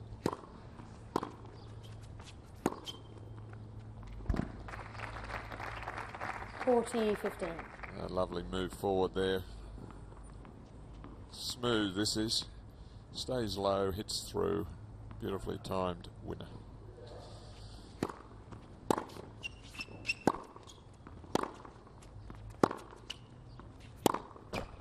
Gets there. So Delacroix off to a great start in this second set. 3 games to love after Rodionova took the first. 7 games to 5. And don't forget the men's singles final to come. Jordan Thompson and Ben Mitchell will follow this match. If you're around Melbourne Park, around the Melbourne area, why not stop by? Well, someone who's been very generous with her time across this week has been Alicia Mollick, and she's again with Adrian. Yeah, she has been very generous. Thank you so much again, Alicia, for your time. It seems like Casey has settled now in this second set. Yeah, look, I think what Casey's doing a lot better now is opening up the court with damaging off forehand that we know she possesses, and she's doing that well both with spin and then her killer shot, the left-hander slider off the court to Arena's forehand. I think what Casey's also doing better is sneaking in sometimes when she gets Arena in range. Arena's doing a great job of retrieving, getting a lot of balls back, but at the same time when she's pushed wide she's hitting with a lot of loft, and Casey's moved in a few times and finished taking the ball out of the air. We know that Arena can get a little bit emotional out on court sometimes. She's already started to talk to herself a little bit. What can she do right now to get back into this second set? I think sometimes that helps Arena too, and I think when she displays emotion, I think that's when she plays her best tennis. But I think it's really important for her to get a high percentage of first serves. I think we've seen a bit of the pace drop off on her second serve, and Casey's been really able to take advantage of that. A few shorter second serves, but really important for Arena to get good first serve placement. But look, I don't mind the emotion. I think it's positive to this point. So Arena wins that first point. Thank you so much for your time. Enjoy the rest of the match. Yeah, pleasure. I will. It's a fantastic match so far. Great points and a lot of long points, which we like to see. And I have no question this is going to 3 now. Thanks, guys. Thanks, Adrian. Thanks, Alicia. Thank you.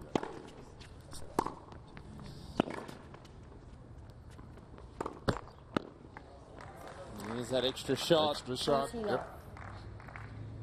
Good scrambling work from the back of the court from Rodionova. Going back to Alicia Molik. Got a busy couple of months coming up, getting ready for Australia's Fed Cup tie with Russia at the Domain Tennis Centre in Hobart in February.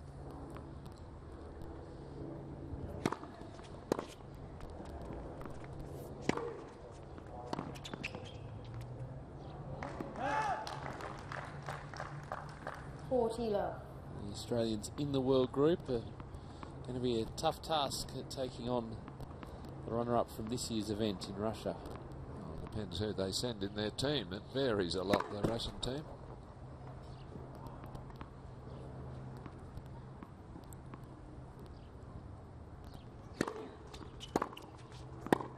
Game, Rodionova. New balls, please.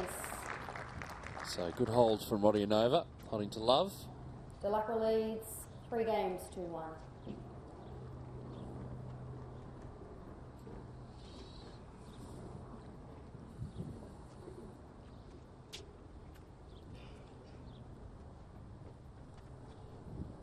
Just waiting for the new balls.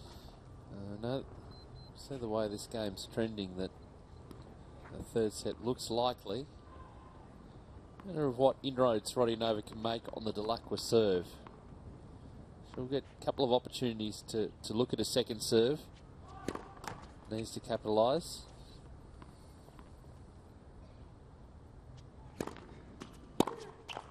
Love. And opportunities like that.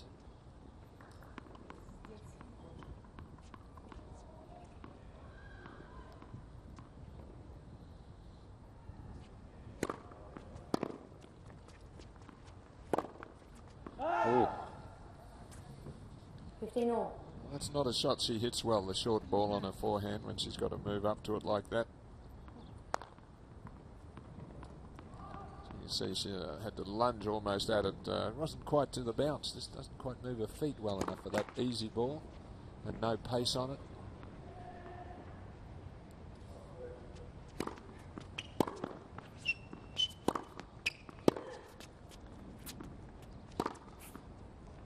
No problems there though. 30-15. Well, that's her favourite forehand, as Alicia Molik mentioned, this off forehand.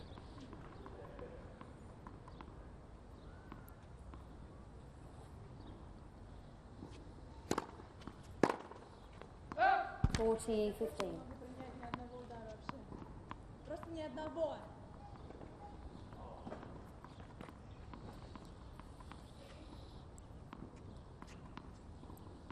So game points for 4-1.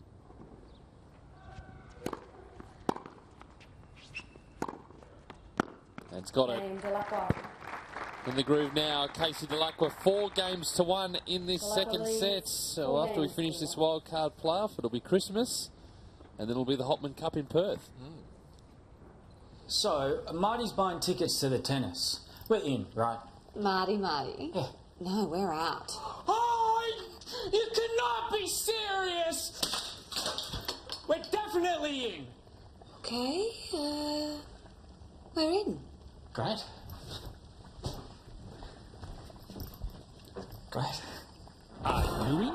See superstars like Stozer and Songer battle it out at the Hyundai Hopman Cup. Book now.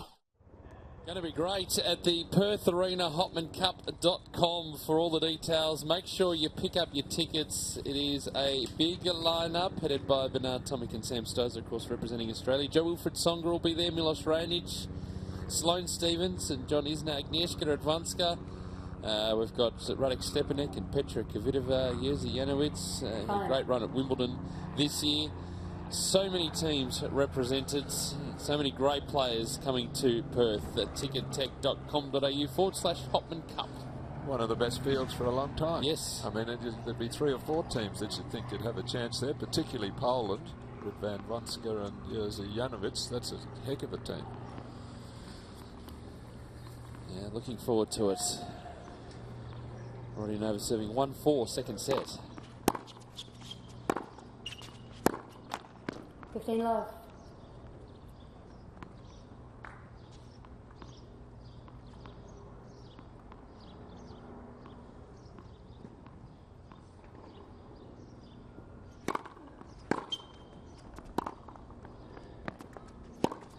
Well, 30 love.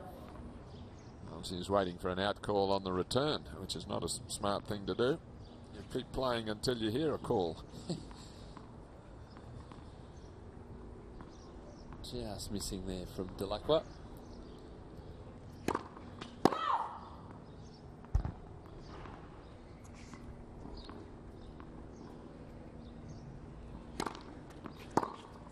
$30-15. That's pure, isn't it? That beautiful ball striking, taken early, flat as you like. Just rifled down the line, no time to react, and it's.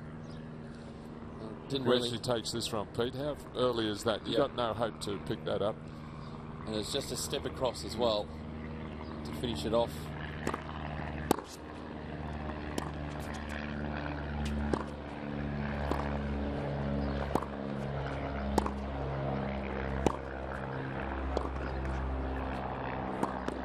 She's found a range. A couple of those landing on the baseline. Rodionova not happy. There are about 3 in a row that landed right on the baseline. She's able to control the point. Can only defend for so long, I guess, against that sort of power hitting.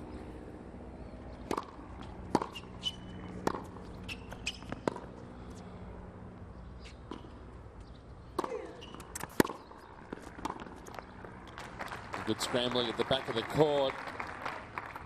Rodionova's frustrated. Well, she was a bit lucky there, Casey. She just picked one up there that skidded off the line and mishit it, and it landed rather awkwardly. High bounce. Able to take advantage of that. So another break point for Casey in this set.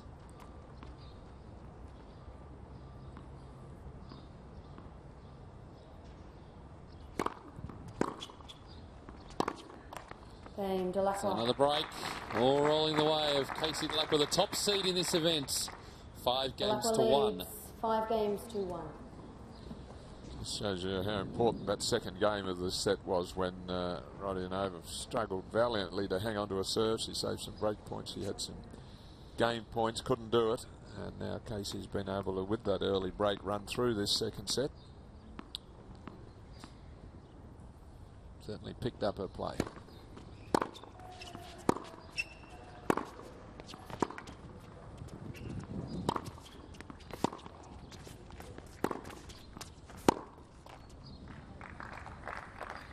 Hello, 15.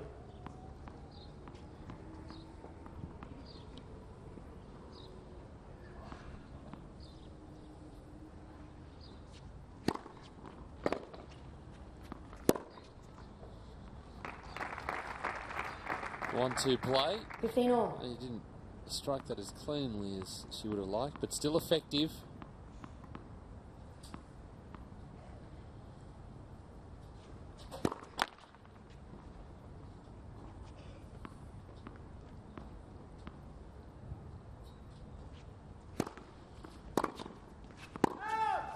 $30-15.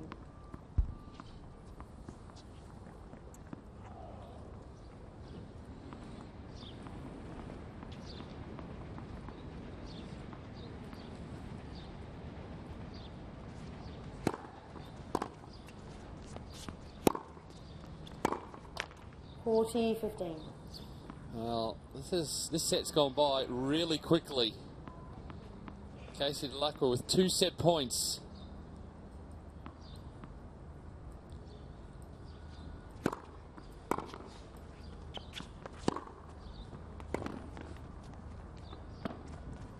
And we're off to the decider. Casey DeLacqua with the second set, 6 games to 1, 1 set all. And Ellen Stone, what a turnaround in this match. Yes, well, it all came, as I mentioned, in that second game. That was where she was able to get an early break. Having lost the first set, you would figure that she would really hit hard early in the second. Rodionova knew that. She was hanging on for dear life in that second service game. Almost saw it out, saved some break points. But once Casey got that game, just really running through the set and hitting beautifully towards the end. I mean, the forehand was going as well, the backhand also. Yeah, was able to get in a little bit more. It's that controlled aggression. In the first sets, she wasn't finding her range. Plenty of unforced errors. The difference in this second set was she's finding the mark. A lot of deep balls on the baseline, hitting with plenty of power and able to set up the point from there. High percentage of first serves, and we know how much she loves that off forehand. See full stretch Rodionova scrambling, but DeLacqua getting the second set, 6 games to 1. Well, I think those highlights just demonstrated the supremacy she's got with the power game, with those flatter, harder ground strokes. Casey, that off forehand, then the backhand, the cross court or the down the line, the little lefty sliding serve. Well, coming up, I know you're all over this, Rolling. The Kids Tennis Day on Saturday the 11th of January. You'll be back for it, presented by Nickelodeon. Great time for the kids. Bring the kids down. $10 for adults, free for kids under 16. Make sure you pick up your tickets though before you head down to Melbourne Park. Live music performances, players will be here as well. It's always a great day, and the Slams do that really well. They do. All around the world, the 4 big tournaments present days that encourage youngsters to come out and witness the game and the star players, and then hopefully they'll go on and take it up themselves. So we're into the deciding sets.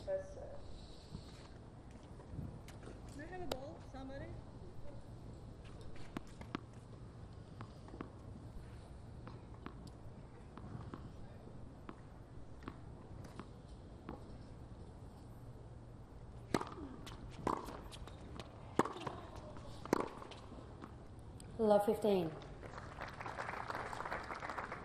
A great finish from DeLacqua. And part of the ability to generate that angle, obviously, very talented player, but playing so much doubles helps too, where you have to generate the angle.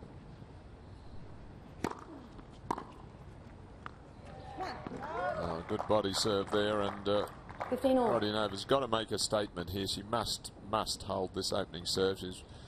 DeLacqua ran through that second set 6-1, and she's got to stem the tide here. It's got to start right here on this service game.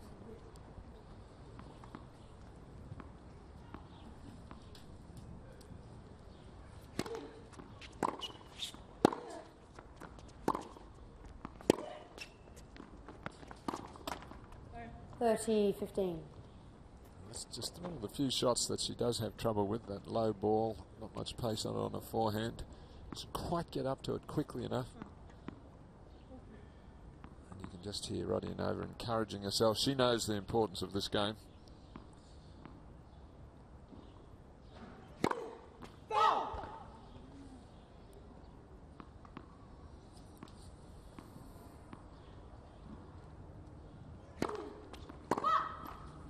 $30-all.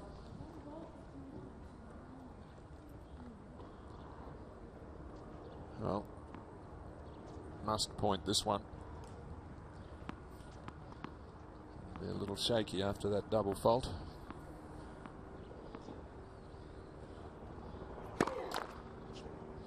You see no weight transference there. She's in fact backed away from the baseline.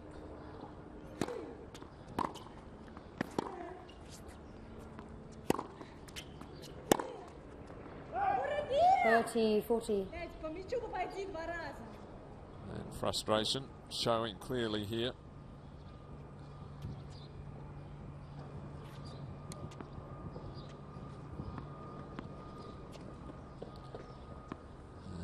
Delacroix with a big chance to maintain the momentum that she built up in that second set.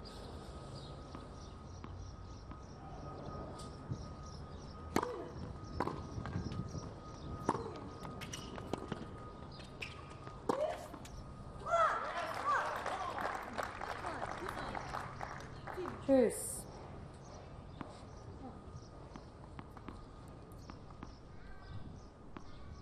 Well, very well done. That's a brave save there.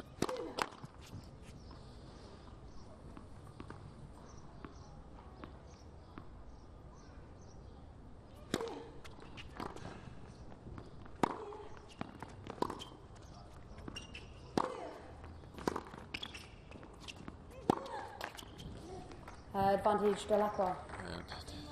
Disappointment for her. She set the point up well, but that time it was well defended by Casey.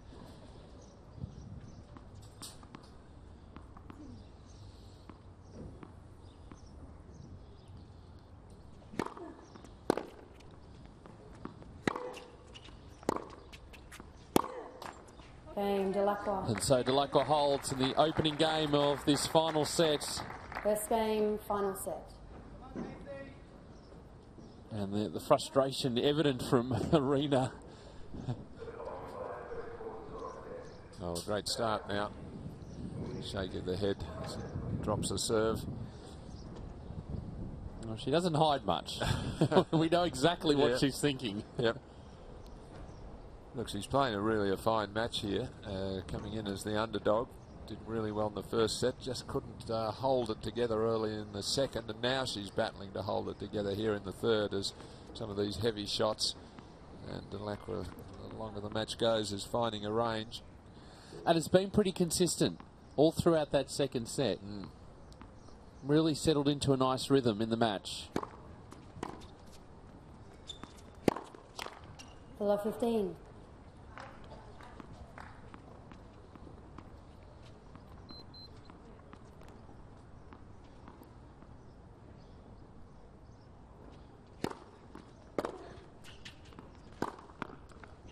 All.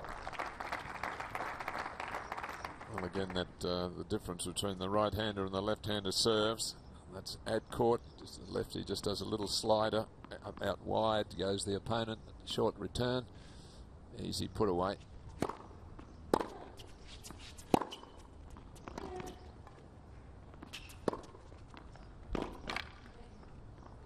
And you could say, well, the right-hander can do the same thing on the juice court. They can serve their opponent out wide, which they can, but the difference is most of the game points and big points in tennis are played to the ad court.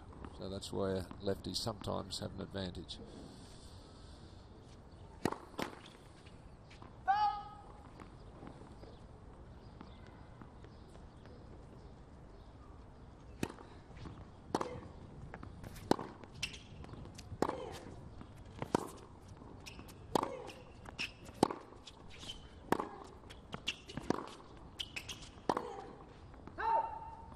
$40-15. Body language is just not looking so positive at this stage for Arina Rodionova. Well, it's the complete opposite of the opening set where Delacroix was missing plenty of shots, racking up the unforced errors.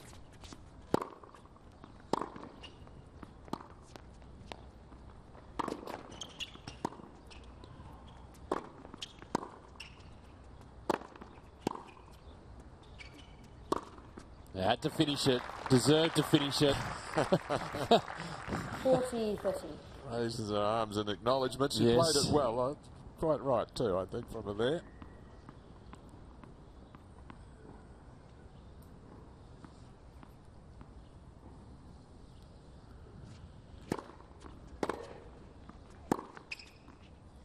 Got it. Flying along. Two love final sets. Delacroix leads 2 games to love. A lovely change up there. The serve was the same, opened up the forehand corner, but this time as Rodionova heads rapidly over that side, the ball's just hit behind her. So Delacroix really in complete control now.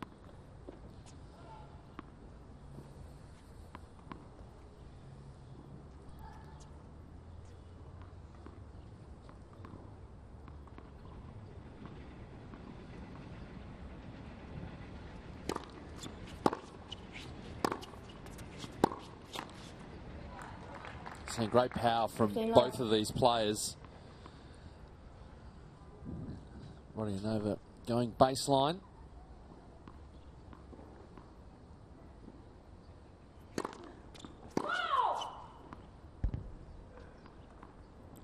Want to put something on this second serve.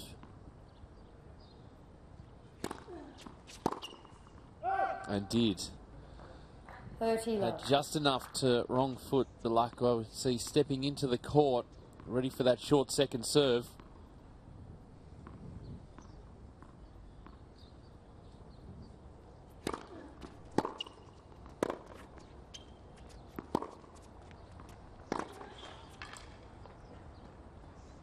Thirty, 15. Just a little bit of a slide there from Rodionova.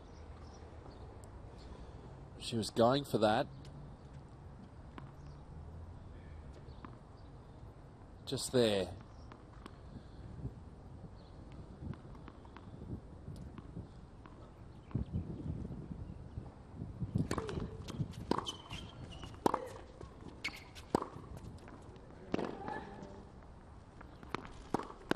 And a good finish again.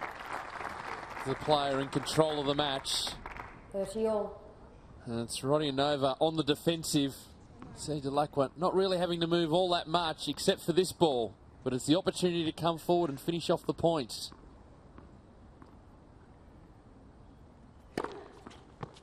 40, 30. That's a good follow-up though.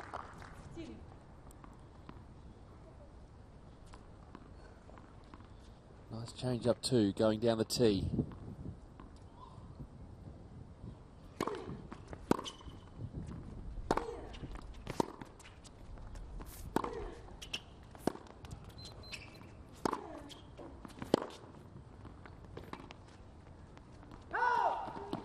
Juice. Well, it's close to the line. Rodionova's going to come down and have a look. But that was right under the umpire's nose.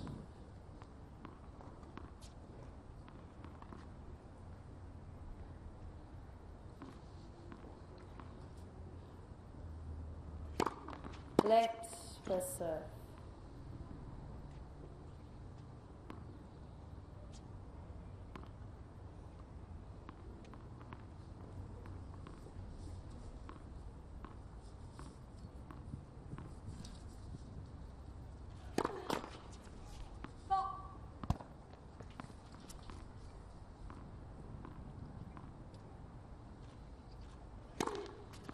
Double.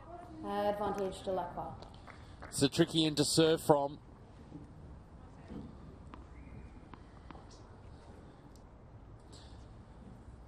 And another break point.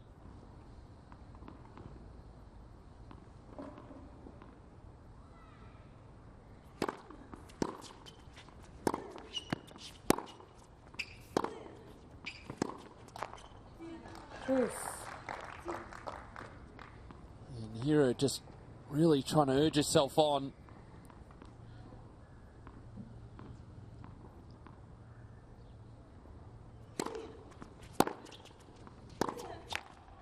Advantage but to Delacroix.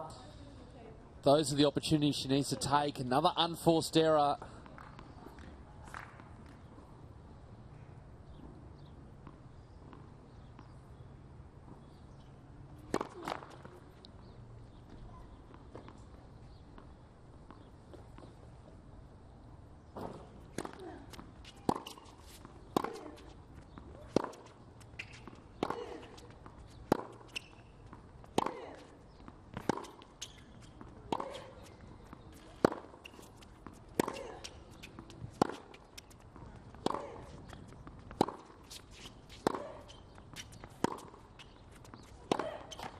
And gets there.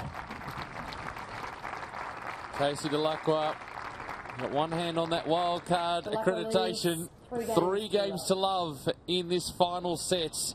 It's going to be a big summer of tennis, and in the lead up to the Australian Open, we're going to be spending a night with Roger Federer and friends. I'll be playing Joe Wilfried Zonga. We always have fun on the court, even when it's serious. I think we have great chemistry on the court together. We also played an epic at the Australian Open last year, so I think people can really expect a great match, you know. I'm sure it's going to be a good show, and I hope this time I will be in. People should come in and, you know, enjoy it. And there it is, the 8th of January 2014, Rod Laver Arena, Roger Federer and friends, Joe Wilfried Tsonga and Rog, the showcase match, live entertainments, tickets starting at $64.90, Christmas not too far away if you're looking to give out some gifts. Yep. What about the gift of Roger? That'd be a big queue, I think, if that was given away. In fact, a big queue even if you could buy it. Now, that'll be a sensational evening, and any time you get the opportunity to see Roger Federer, you're really looking at one of the greatest, if not the greatest tennis player of all time, and his opponent, the very, very popular Joe Wilfried Tsonga. So, I mean, what an opportunity. And not only that, but it's always good to see the lighter side of the players. Well, there's not a tournament on the line. Roger does that particularly well. Speaking of particularly well, Delacroix 3 games to love. Well, her class is coming through now, isn't it? She's just got... she just hits the ball too hard and too flat when she's in the groove, which she is at the moment. And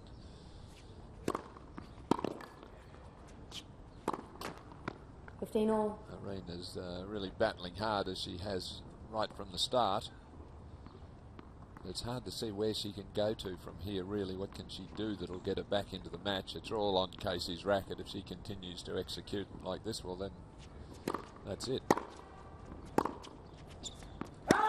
15-30. A couple of errors, though, so if Rodionova knows that at the worst she can just hang in there and see what happens, and Casey can have lapses here and there.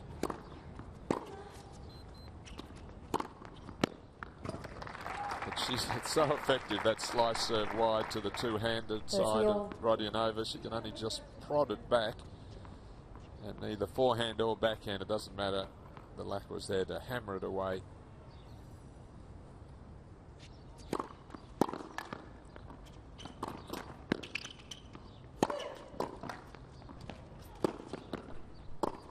Well, that was a great stretch, great lunge there.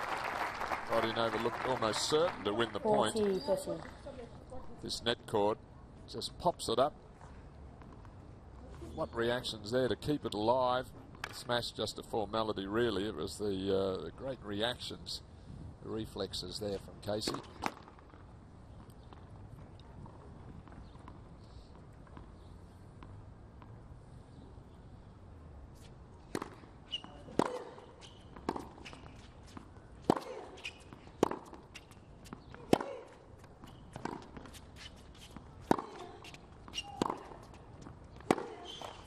Game Delacroix.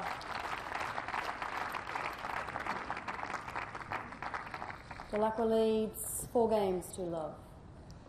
Well, again, the power hitting just too much for Rodionova. He had a slight opening at 15-30.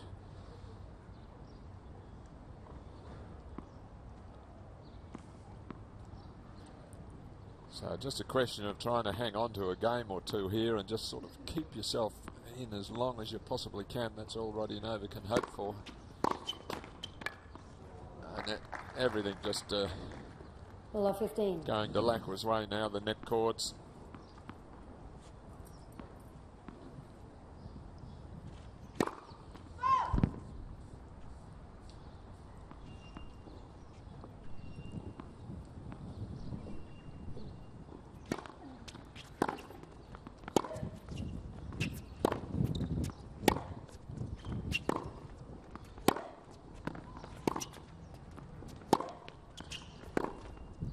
It's too good. That's a wonderful shot. That's probably her best shot. If I had to nominate it, I'd say it's the cross-court two-handed backhand from behind the baseline. An angle that she can get there. Really, that's a world-class shot.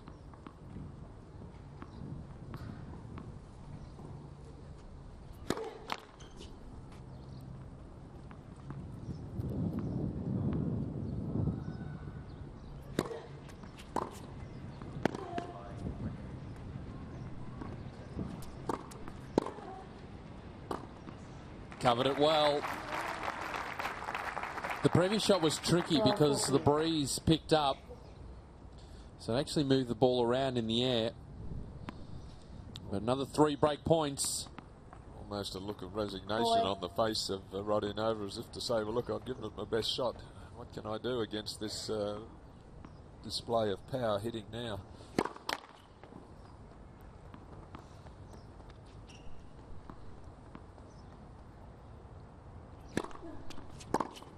Yep, on the line. Delacqua racing to victory. 5 games to love now in this final set. And, well, Casey is heading to a wild card victory here. Let's catch up with her doubles partner. Ash Barty is with Adrian. Thanks, Pete. Yeah, I think I could call this Casey's Corner out here. We've got Ash. You're part of Ash's Corner, right? Oh, Casey's Corner, sorry. Oh, I hope I'd like to be. No, it's been nice to come out here and watch Kay. She's playing really well today, so it's nice to, see her hopefully going to win. What a turnaround from that first set. I mean, she won the second 6-1 and now 5-love up. Is she hitting the ball? I mean, has she hit the ball any better that you've seen right now? I don't think so. I think she's just been a bit smarter with the way that she's played, and she's started to use the court a bit more and, in a way, sort of let Arena make a few mistakes and just stay on top of her. So hopefully she can serve this one out here and be in the main draw. And now, what about you? What have you been up to? You've been training pretty hard over the past few weeks, you mentioned before. Yeah, unfortunately I wasn't able to play this week, but yeah, been training hard, so hopefully I'll be ready for Brisbane International coming up, and we'll see how it goes. And just finally, if you were playing Casey right now in the red-hot form that she's in, how do you reckon you'd go? I definitely want to be on her side of the court at the moment, but let's hope she can bring some of that form into doubles next year. Thanks, Ash. Beauty Norris. Very nice, Ash. There with Adrian. Oh, it's just been a brilliant performance this last hour of tennis or so.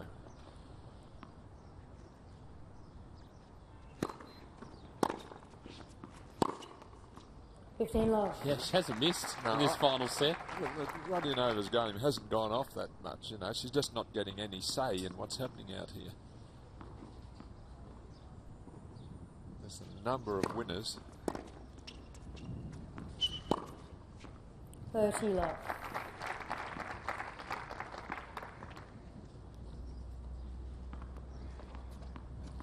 She's just demonstrating what you need to go to the next level in the world of tennis. You've got to be able to put the ball away. You've got to have some winning shots.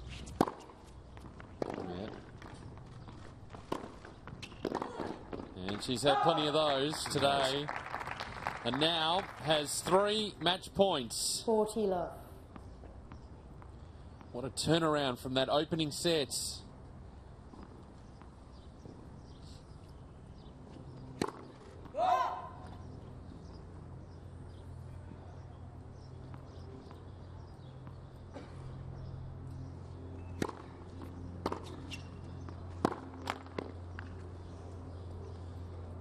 $40.15.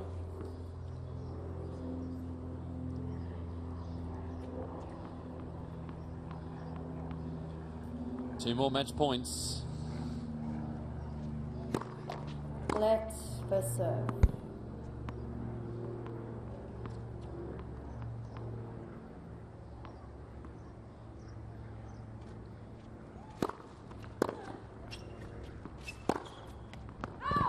Well, she's going for it.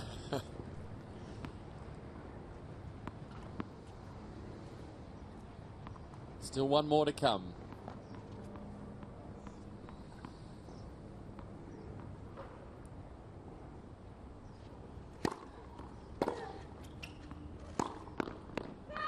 No, that's missed too. Oh, quickly to 40 love, then a couple of errors, just hurrying to get over the finishing line.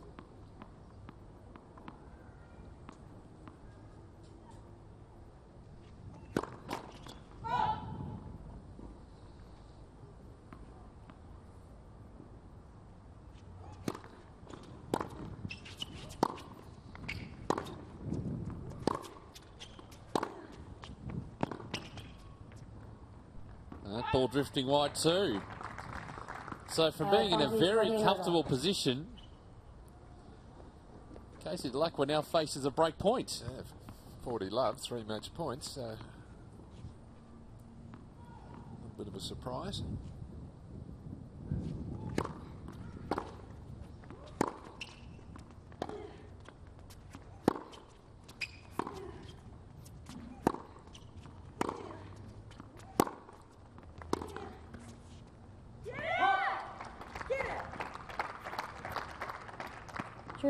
And then goes back to the type of point that got her to the match points in the first place.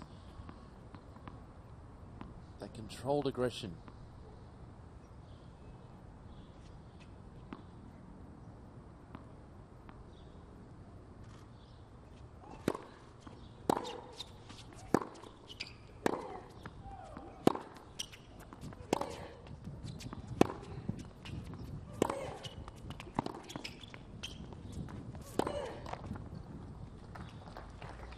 Advantage Delacroix. So as I was saying earlier, Mel, match point for Casey Delacroix. Fourth opportunity.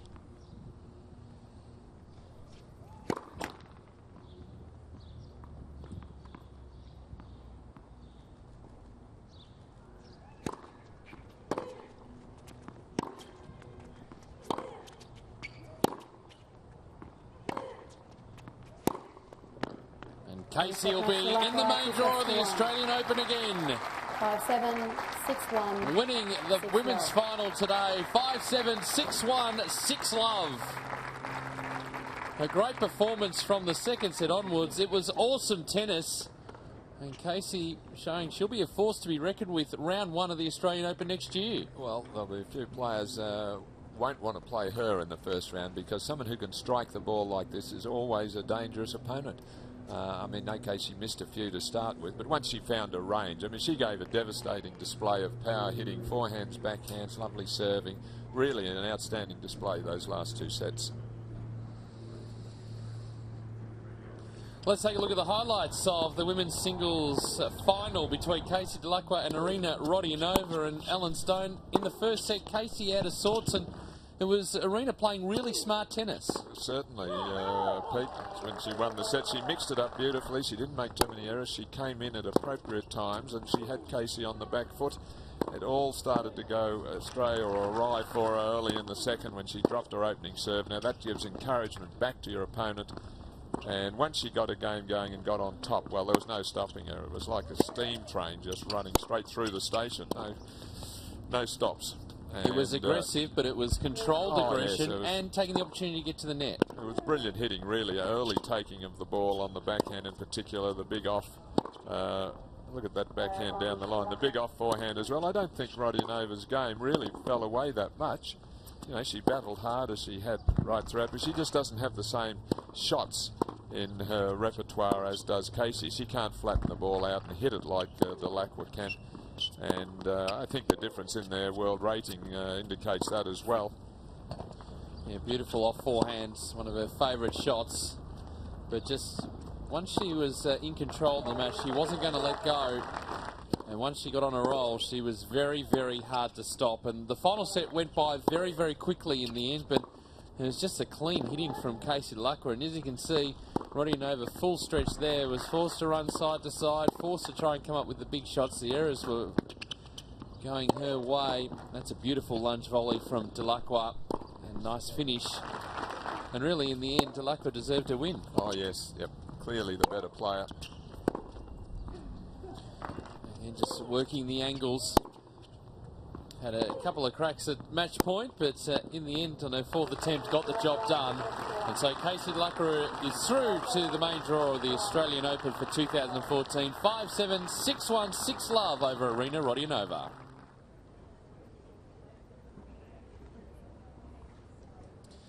So that is the results. The men's match not too far away. Jordan Thompson and Ben Mitchell seeds 4 and 3. And very much looking forward to that one. As are the fans. Free entry into Melbourne Park today. Still plenty more tennis to come. Remembering the men's final is the best of 5 sets. So still plenty of time to get down here. Remember, you can be part of the conversation as well. Just use the hashtag AOPlayoff. And we'll try and get to your tweets a little bit later on. We're not too far away from the presentation of the Wildcard, and not a bad bit of prize money to finish off the year.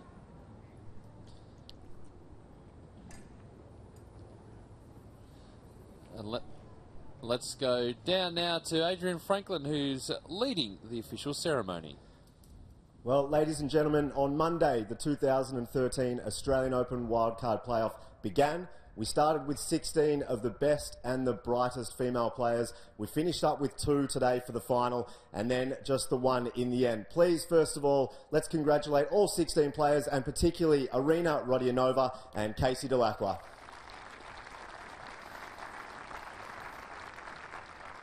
An incredible week from both players. I'm going to bring up Arina Rodionova first of all. Congratulate the finalists. Arina, do you want to pop over here?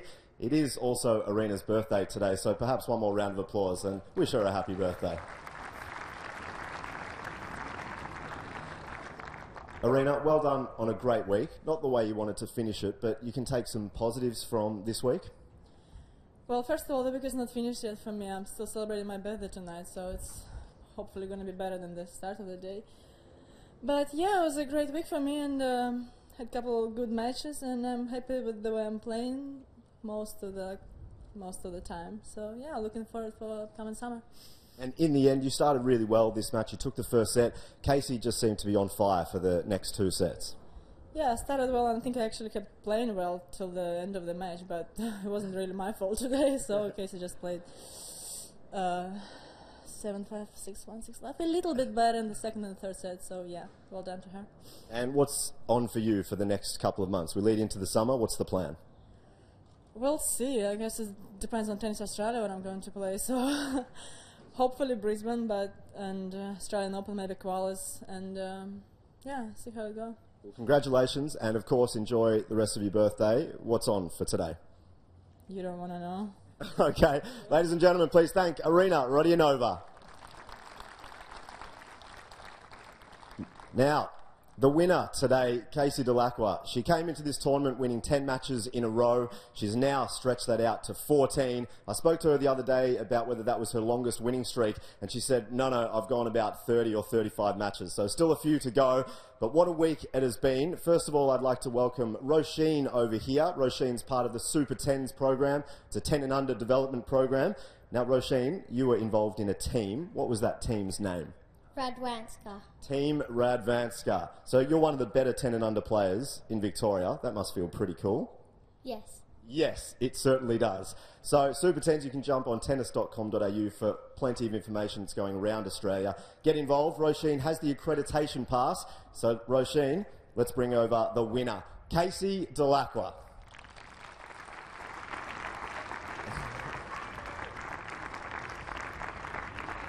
Thank you so much, Roisin.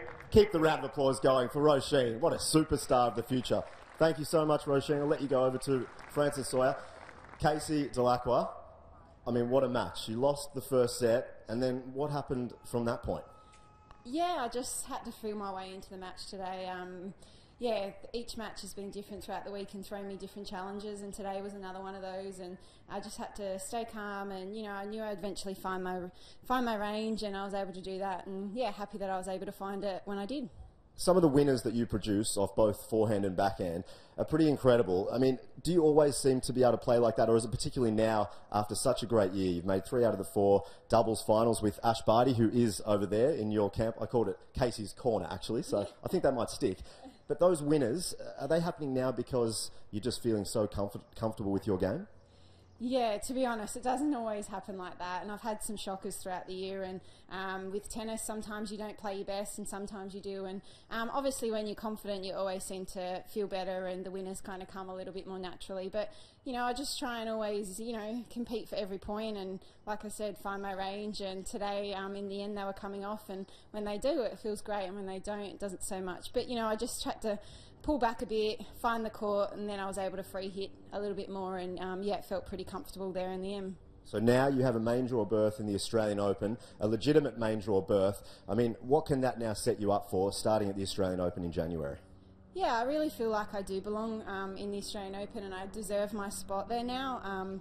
Obviously, nothing's ever guaranteed, and I wanted to come here this week with a goal to win the wildcard. And you know, obviously, I'd love to be in there on my own ranking, which hopefully for the other slams throughout the year I will be. But this was an opportunity for me to be able to, you know, put my summer in good stead and set my year up. And that was my goal, to come here to win this week and to take that wildcard. And I was really glad that I'm able to do that, and hopefully, you know, yeah, like I said, it sets up my summer, and I'm able to improve my singles ranking and continue on 2014 like I have at the end of this year.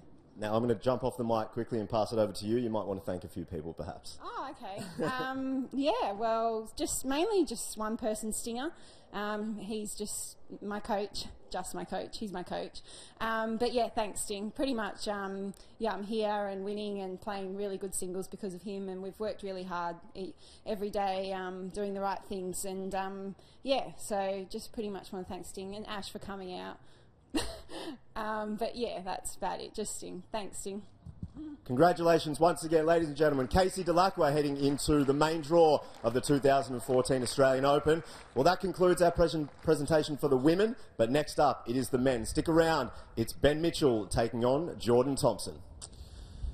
Thanks, Adrian. That's what's coming up. They're not too far away. There'll be a few photos taken, but yeah, in a good frame of mind at the moment, Casey Delacroix, and well, she didn't have the best year on the singles court. She certainly excelled at doubles, and when she looks back, I think she'll put a big tick next to 2013. Oh, I think so. Any time you get to a Grand Slam doubles final, let alone 3 of them, I mean, that really announces to the world that you can really play the game, and I don't think we've ever doubted it, but she's had, you know, illness and injury problems throughout her career, and even though she's 28 years of age, I still think she's got 3 or 4 years of really top tennis left in her. And I thought the best quote that she gave there, which she said once she got going, she was able to do some free hitting. Yes. And I think that summed up beautifully how she hit the ball. It was lovely and free, and really aggressive, flat, free hitting. Absolutely. Well, it's been a big week for Casey Delacroix. And there's for her that young accreditation, yeah. Hot Shots participant as well. Good on her. Let's take a look at some of the highlights of Casey Delacroix's week, and she certainly has had a good run through this tournament and deserves to win the wild card in the end. Absolutely, and you know, she said herself on winning it, she was the top seed, she was favourite to win it, but you still got to win all the matches as they come out in front of you, and a couple of times she dropped the opening set, but she had enough self-belief to be able to work through that and come up with, we watch her in ISO here, with some of the brilliant shot making that she's produced right throughout this wildcard player. Either at the net, the serving was very effective for her with that nice slice serving, all court play.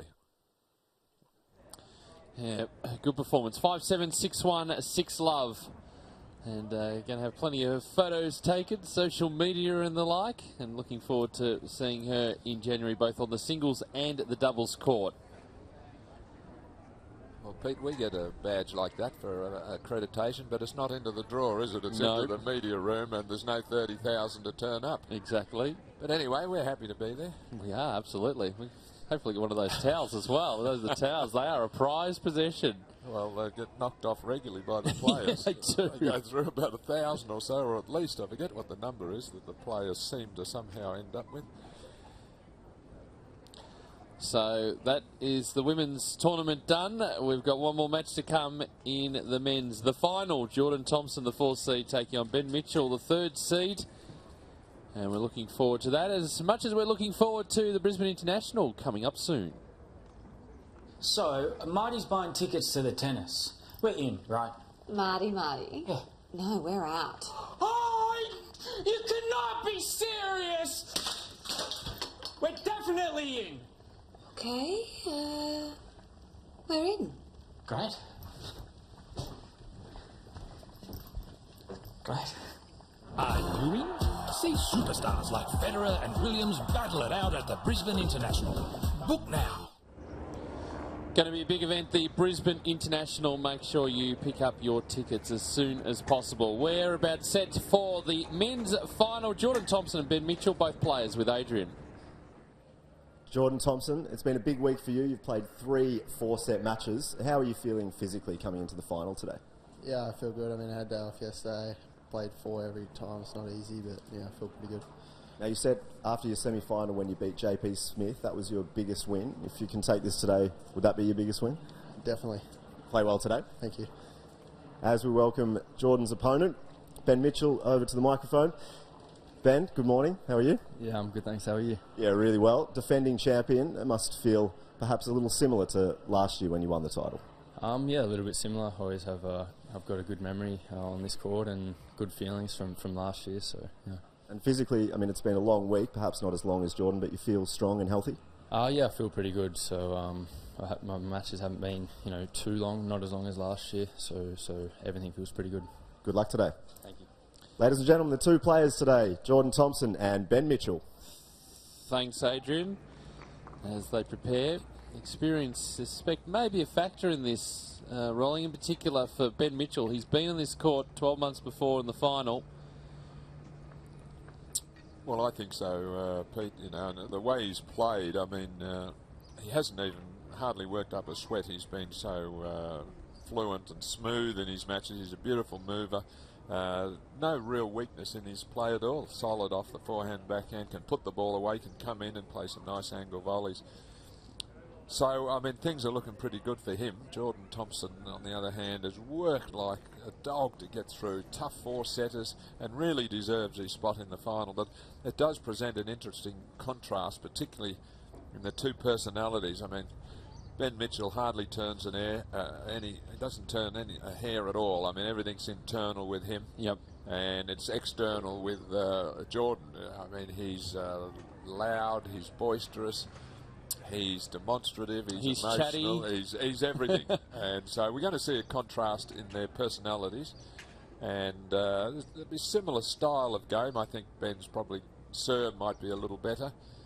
And all round he may have an edge in class, but I think Thompson's really improving. Exactly. It's that competitive spirit. If he's able to swing freely, he's going to cause some damage. Yeah. Simon Canavan is our chair umpire. There will be no movement at the back with the line umpires after the serve. Okay. Any questions? No. Jordan. Heads. Heads it is. Serve. Yeah, I'll take this. Okay. So the toss of the coin completed. Both of these players we've been talking about have had pretty good weeks at this event.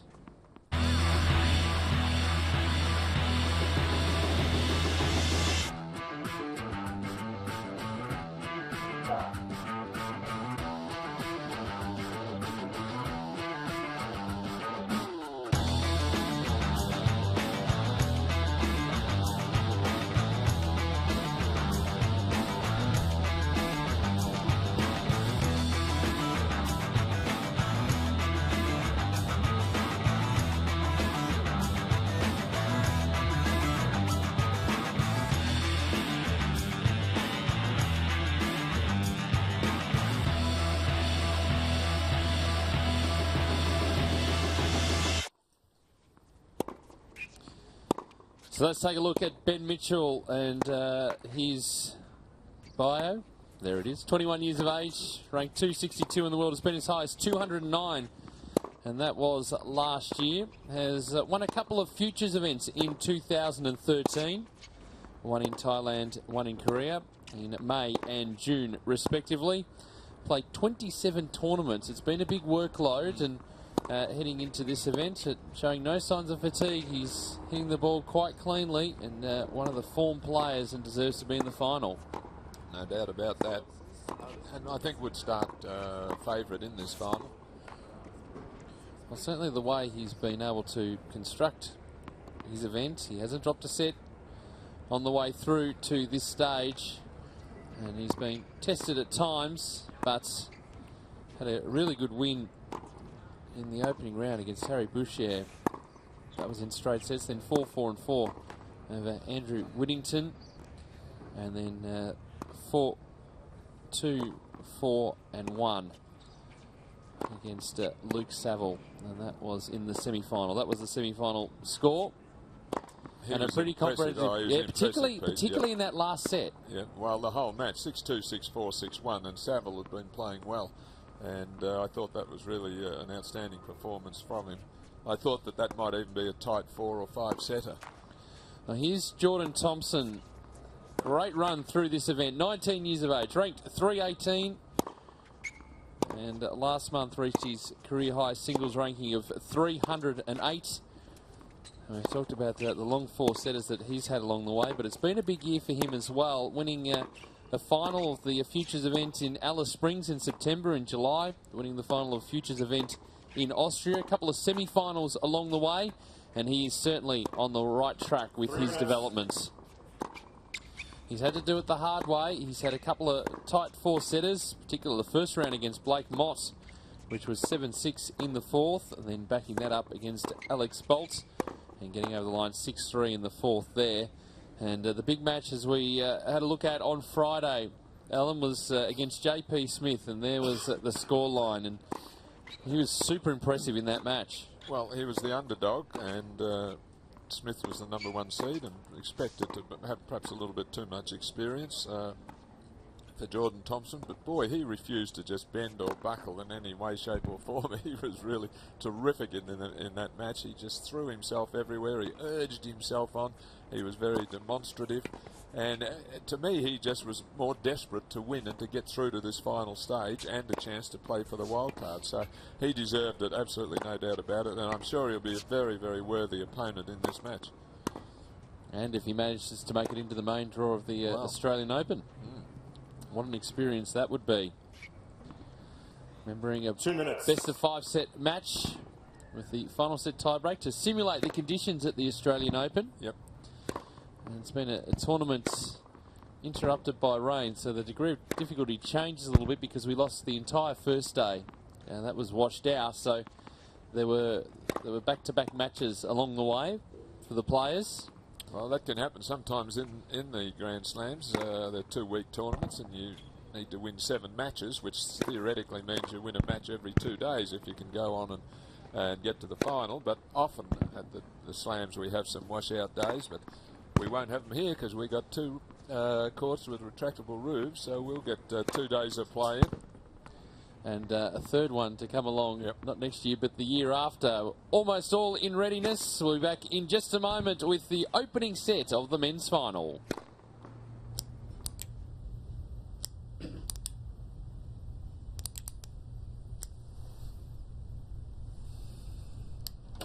Good afternoon, everyone. Let's get down to business. Apologies for the delay.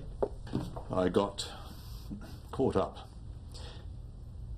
Get caught up in the Australian Open this summer. Tickets are on sale. Book now.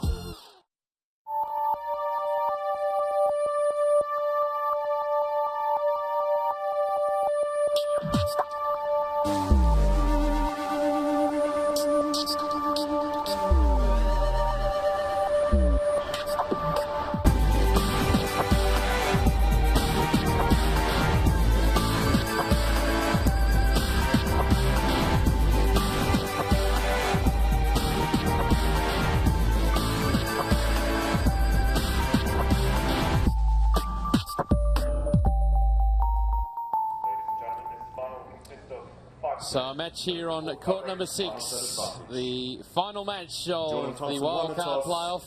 And chose to serve. Ben Mitchell to take on Jordan Thompson. Peter Mercado and Alan Stone in commentary for this one. Let's get a prediction from you, Alan. Well, I've got to go with the defending champ, if you can call him that, winning the wildcard playoff from last year. He's got the experience. He's really got the form. He's been the outstanding player right throughout this wildcard event. So I'm going with Ben, but I wouldn't be surprised at all about what sort of performance we're going to get from Jordan Thompson. We'll know it'll be explosive. Whether he'll be able to maintain a level high enough over a 5-set encounter to be able to beat Ben Mitchell is another thing. But really looking forward to it. Well, stand by. First set. We're about to get underway. The opening sets. Ready. It'll be Jordan Thompson who won the toss. and will be serving first. Next for serve.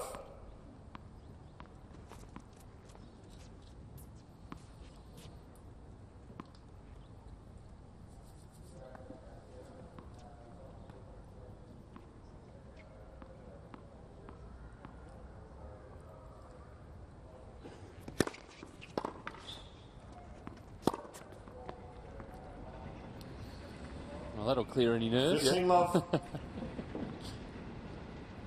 Well, he's very aggressive with his ground strokes. That's his play. You see, he didn't backpedal after the serve. He held his position inside the baseline and then was ready for that shorter return.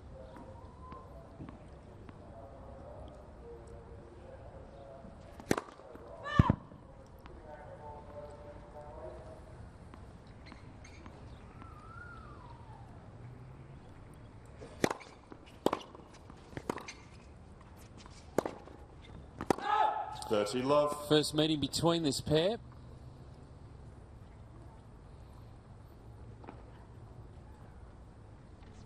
Might take a little while to get used to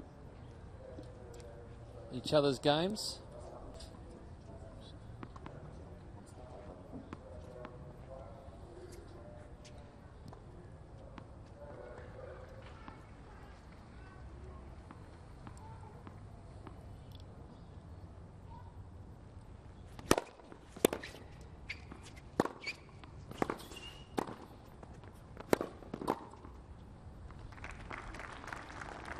And looks pretty comfortable at the net too. 40 love. Well, they got the short ball, so clearly the play was to move forward and assume control at the net.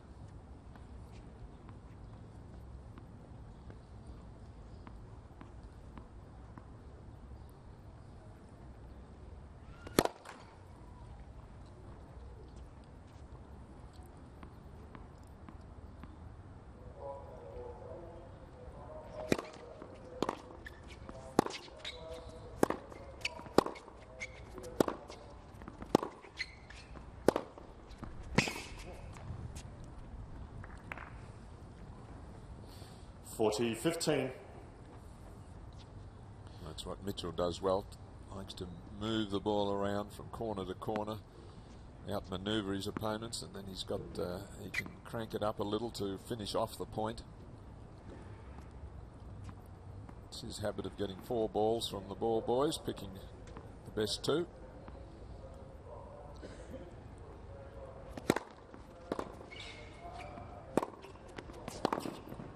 And holds. Again, Thompson. Opening game of the first set.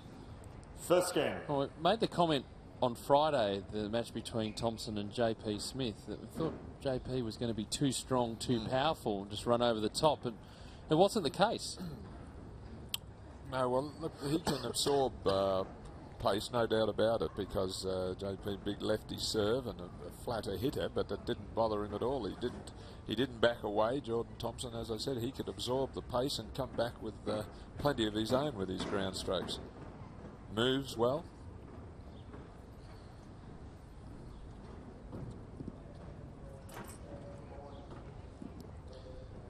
And certainly a confident start from him in his opening service game. Ben Mitchell to serve. The more effective serves from Ben Mitchell across this week has been in this court, out wide.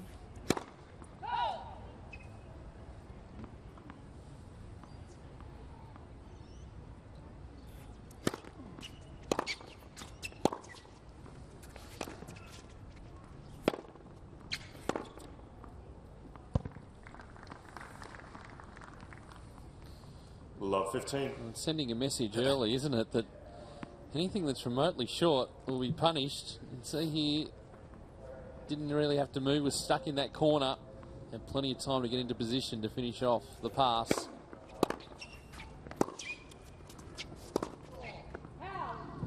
Well, funnily enough, that backhand that he hit there, it's been a great shot for him this week, and a coach was telling me this week that a few years ago his backhand wasn't one of his strengths, so he's really been able to work on it, and it certainly is now. 30-15.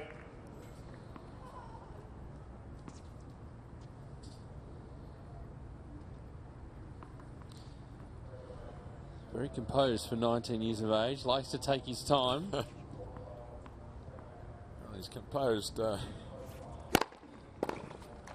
14, also 15. can let the emotions loose at times, which is okay as long as he gets the balance right. But he's got a good routine, so he's not going to be pushed around or be rushed in any way.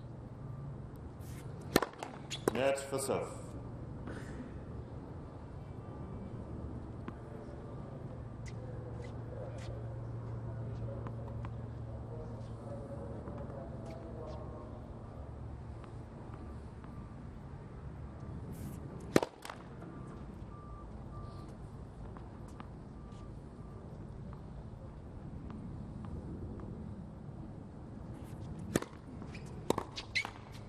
Again, Mitchell. 1 game more. Thanks for the balls. Well, Pretty routine start, yeah, wasn't it? comfortable holds. Well, I've seen from both players. Yep.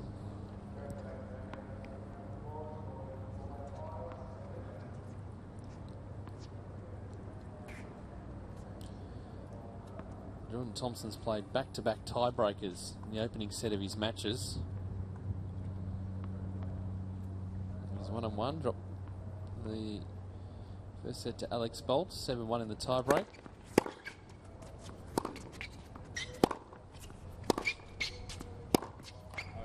And then 15 the love. long tiebreak in the opening set against JP Smith, winning that 9-7.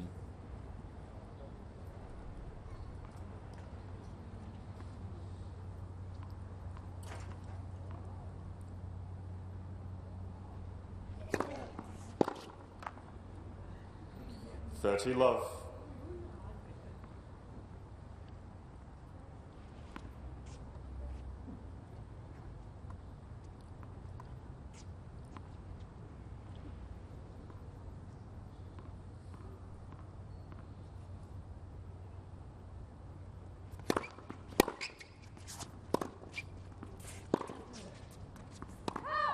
Love.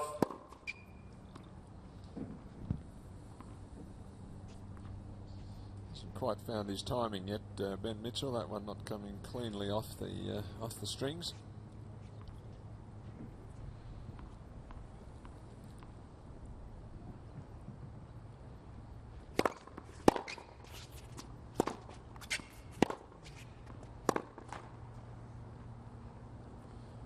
$40-15.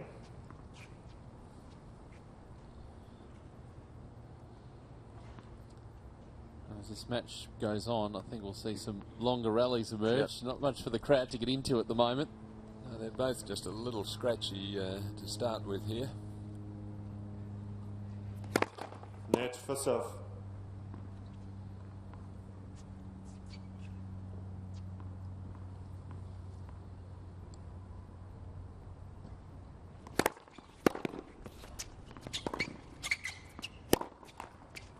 And so Thompson holds 2-1 in this Thompson leads opening 2 games set. to 1.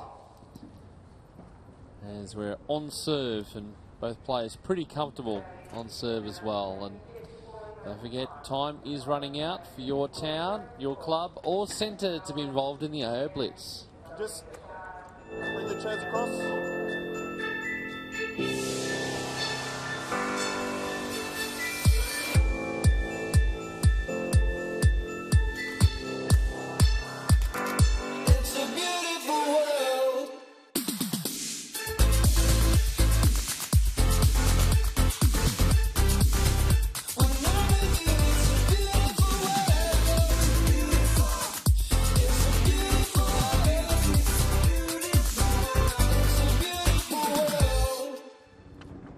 aoblitz.com.au.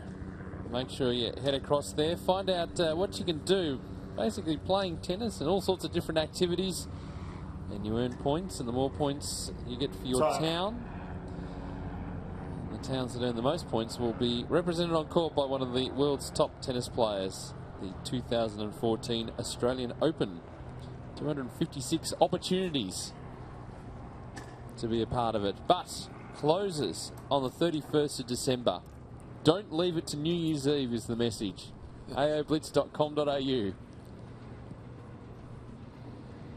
right, we're just waiting for this match to hot up a little here.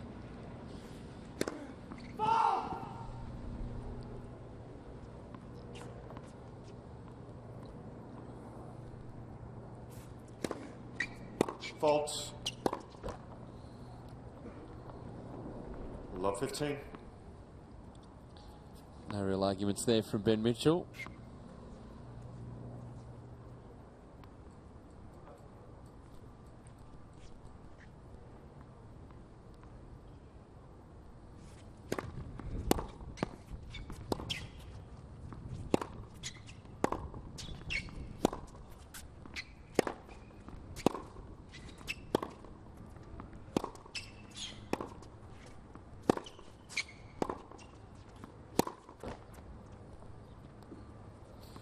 $15 all.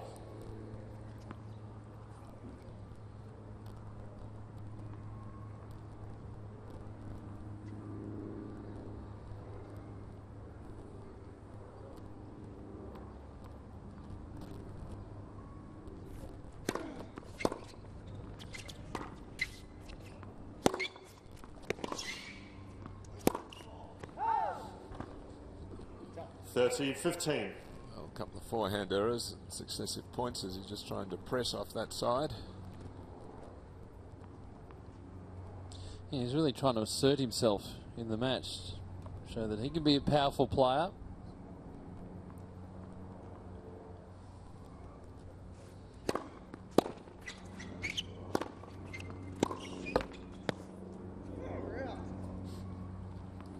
$40-15. Going to hear a lot of chat from Jordan Thompson across. If you've never watched a Jordan Thompson match, stand by.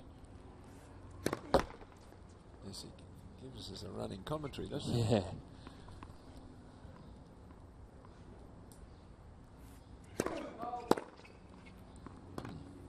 $40-30. Too happy with that. Foot fault on a second serve. At least he's ahead in the game, so cause him too many problems, you wouldn't think. Just got to stand back a few centimetres, that should fix that.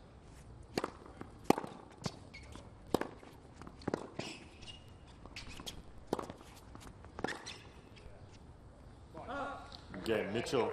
And so, the first game that we've had that's gone to 30. We're two games all in this opening set. The final. Earlier today it was Casey Lacqua beating Arina Rodionova in 3 sets, 5-7, 6-1, 6-love. And there is a familiar face, Nick Kyrgios, in the crowd. Was to have played in this event. Has some wrist problems. So decided to not risk it. Big summer coming up, hopefully, for him.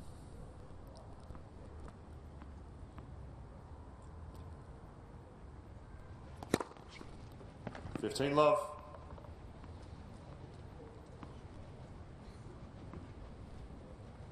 So I think Jordan Thompson would be well satisfied with his start here. 2-all, no danger on either of his service games. Steady.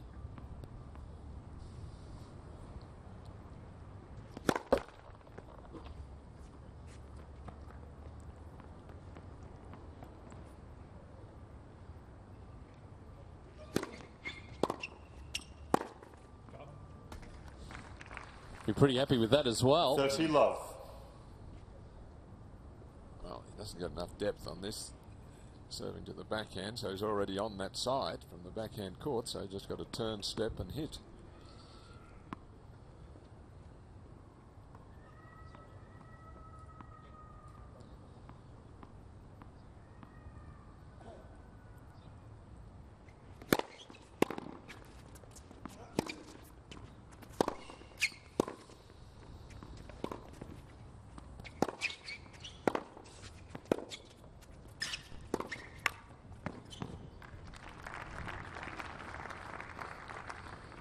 $30-15. Oh, one of the best points so far for Mitchell in the match. Moved really onto that quickly, that short ball.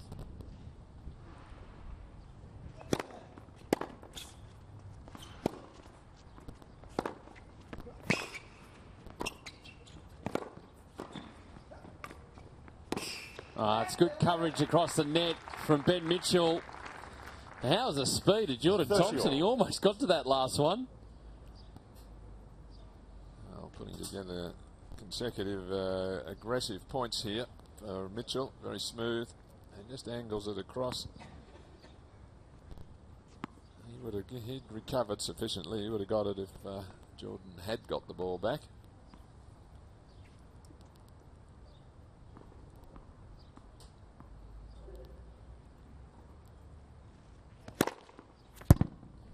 (40-30). Well, good variety serving to the first court. He served a wide one earlier and then that one at 30 all. Just had Mitchell thinking about the wide one. Thompson went straight down the tee.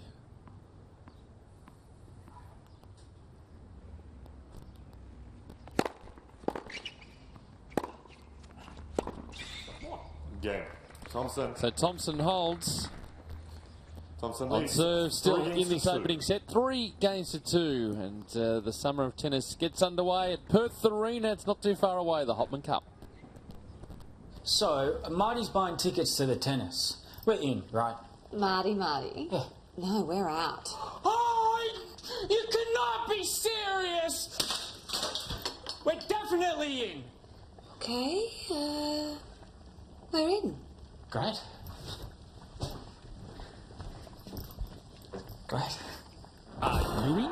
See superstars like Stozer and Songer battle it out at the Hyundai Hopman Cup. Book now. Get your tickets. All the details, hopmancup.com, including the full schedule. And all the ticket details, all the information. 28th of December. Yes, it starts in 2013, finishes in 2014. And what a lineup we have. Of course, Bernard Tomic and Sam Stozer. Joe Wilfred Songer will be there. Jerzy Janowicz, John Isner, Sloane Stevens, Petra Kvitova, Agnieszka Radwanska. What a lineup.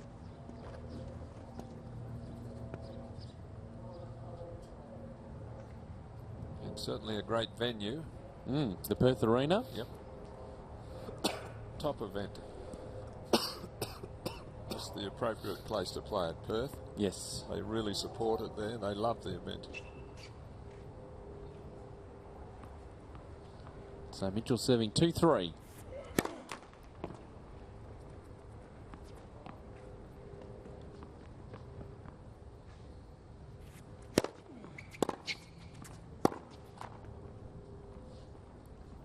Love 15.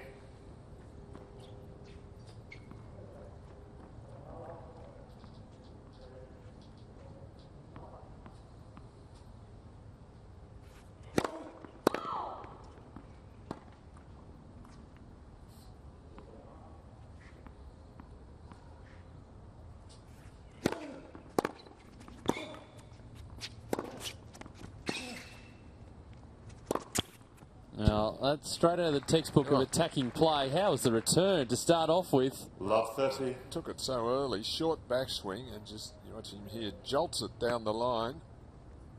And then the off one to follow up. And then a neatly wrong footing smash. That's back to Mitchell in a flash. Didn't really have time to react at all.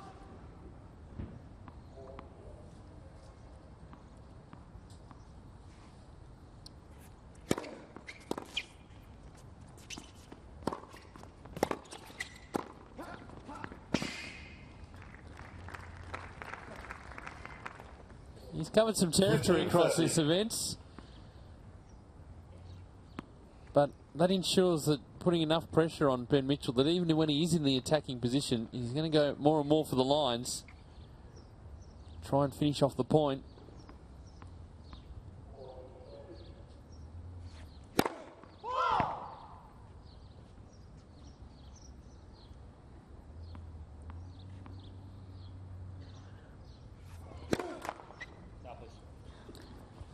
So now it's Ben Mitchell, the first player under pressure on serve. 40. Bad ball toss there on the second serve. Got the little bit out in front. That means you can't hit up on the ball, spin it up. Actually lean forward and pull it down.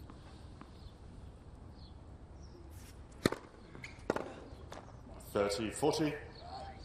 That's been the go-to serve throughout this tournament.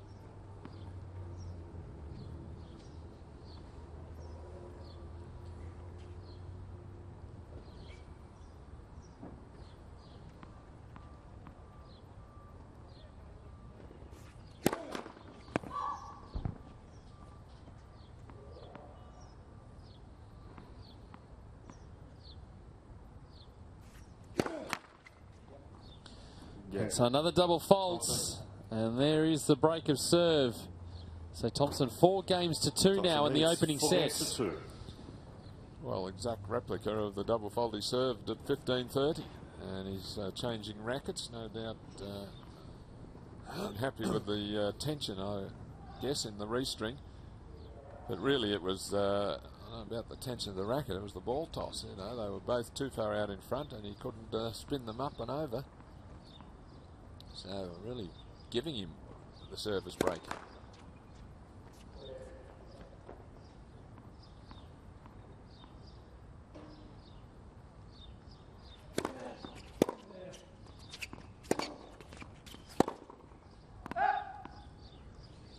Love.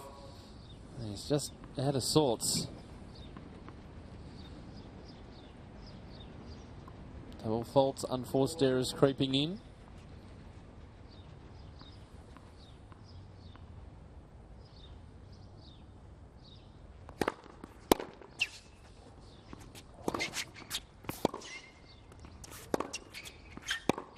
And for Jordan Thompson, he's barely missed a first serve.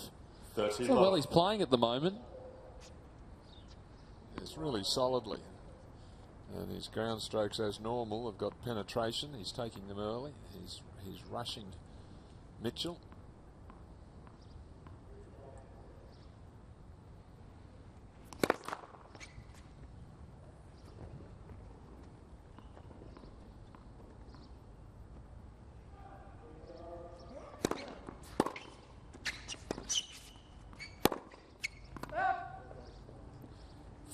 Mitchell's just a bit rattled. Yes.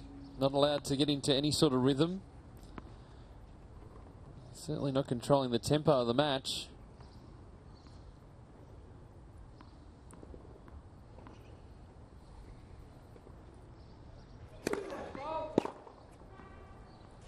It must be that end with the another foot fault. One each now. Oh, it's a great serve. Thompson sitting the early running. 5 games to 2 in this opening set, and it's been a wonderful week so far for Jordan Thompson.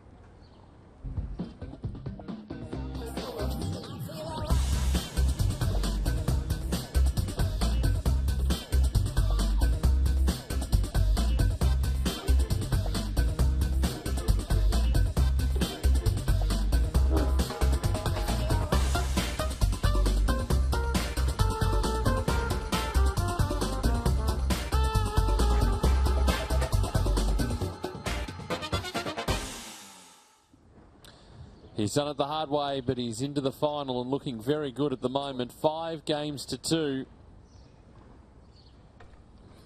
in this opening set. Well, good game from him there when he got the break. He was given a little assistance with a couple of doubles, but boy, did he take advantage of it. A quick love game just to reinforce the fact that he's not going anywhere. You've given him a sniff and he's going to take it.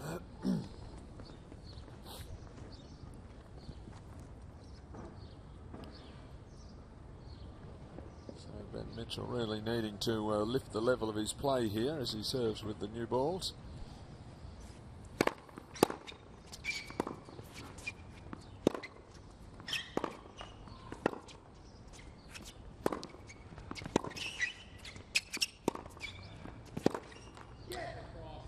Well, one thing that allowed JP Smith back into the match, I thought on Friday, one of the elements was Jordan Thompson likes to stand on the baseline or just inside. That's why he takes the ball so early. It's when he gets pushed back behind the baseline into more of a defensive position that can allow your opponent back into the match.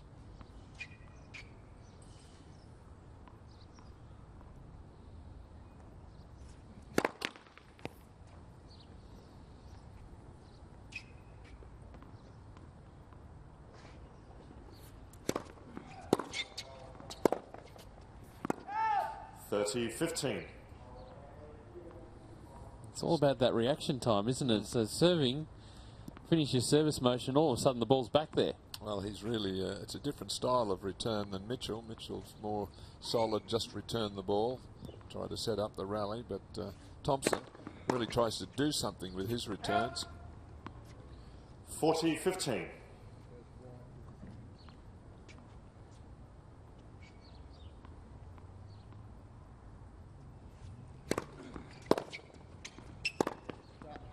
Again, Mitchell.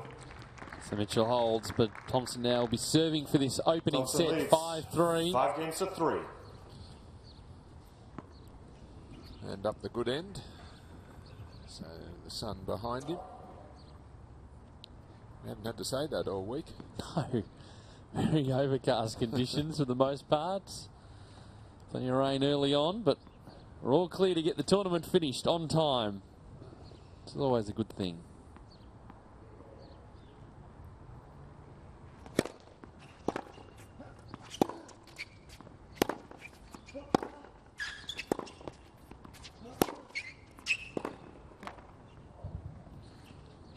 Love.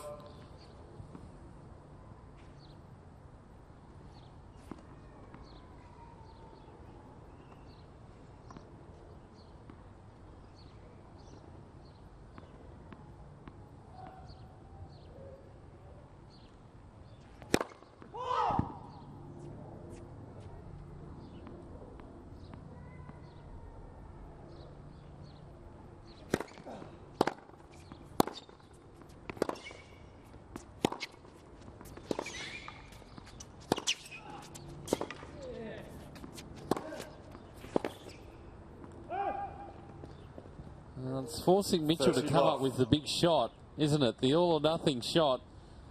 He's just so far back in the court. Well, he's forcing him in general, isn't he? All the time he's at him, Jordan Thompson. He's not allowing Mitchell just to smoothly move around the court and set up the points and involve himself in the rallies. He's being hustled. 40 love. So cruising to 3 set points.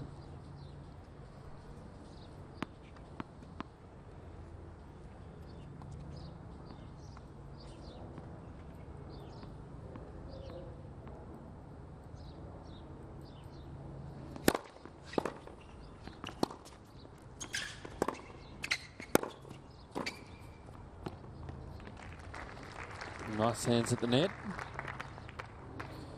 40-15. Well, it won't save him probably as far as this set is concerned, Ben Mitchell, but at least we'll give him an indication, yes, that he can come to the net if need be, and he may try that a bit more.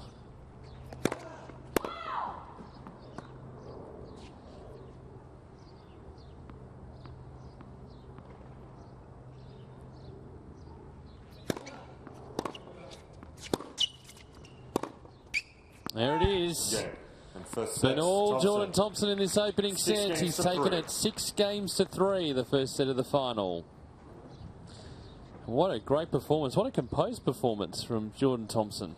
Well, he's been solid right throughout that set, and Ben Mitchell started off a little slowly and has maintained that slow pace, if you like. He's really hasn't come to grips with the style of match that he's, or the opponent that he's up against here, who's taking his ground strokes early, hitting hard into the corners, coming forward if he gets the opportunity. He's really just rushing Mitchell. He doesn't like that. He likes to set up the rallies, take his time, just let the points develop. Well, they're not developing as long as he would like. Well, and the other thing too is Thompson hasn't been tentative at all at the start of this match. You know, he's not feeling nervous or tight. He's just going for it.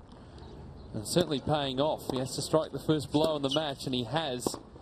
So he's taken the first set 6 games to 3. Thompson. So all the 6 games players to 3. get ready for the second set. I'll leave you with it. Adrian Franklin to come in. Okay. Well, had time there to have a little reflection, Ben Mitchell, on what happened in that first set and how he's going to turn it around. Well, certainly I think he can pick his game up a little. There's perhaps a little bit more depth on his ground strokes so as to stop Thompson from really pushing him around. And that 2 double faults, though, that's what really cost him the set. There was only the 1 service break, and that certainly contributed to it. So let's see what he can do in the second as we welcome Adrian Franklin. Thank you, Stoney.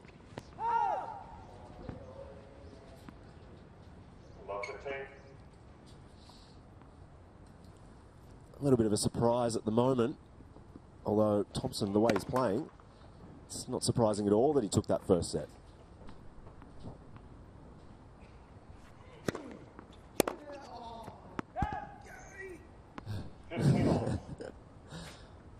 I must say I like the way he approaches his matches. He's trying to do something. He's always trying to take the ball early and hit it hard and create something. He's not just waiting for things to happen or misses by his opponent.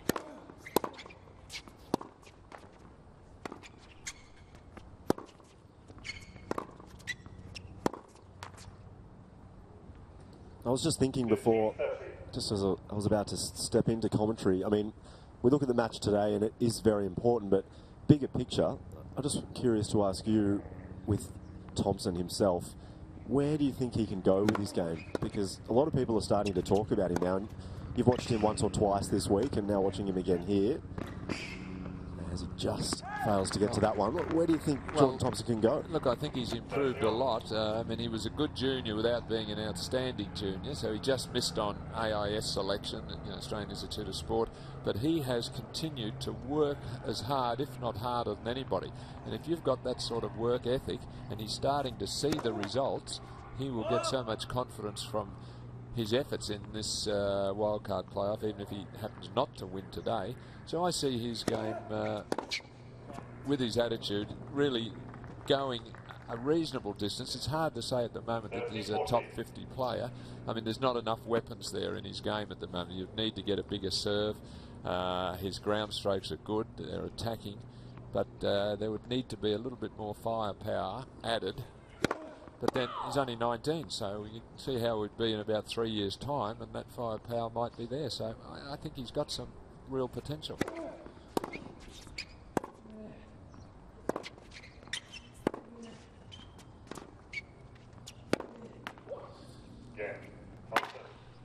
And that has just happened there. So that's a pretty significant sign there from Ben Mitchell as to how he's feeling.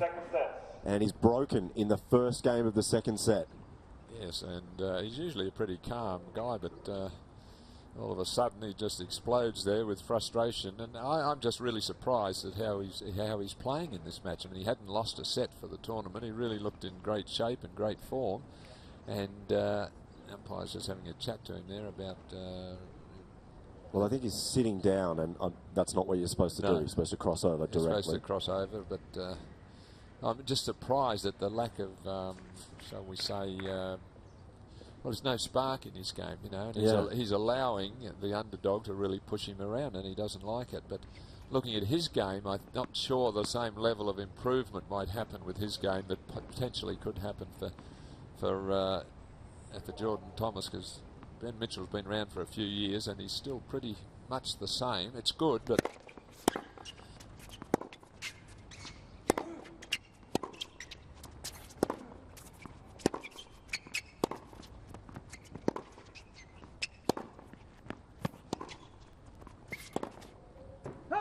And just sent some frustration there with a couple of those big forehands. I think he's trying to really release some of that anger that he clearly has at the moment.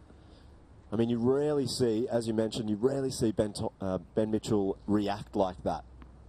Throwing his racket, I can't say I've ever even seen it happen before. Look, I think he's in a state of shock at the moment. I don't think he saw this happening at all. Down a set in an early break. Heavily favoured.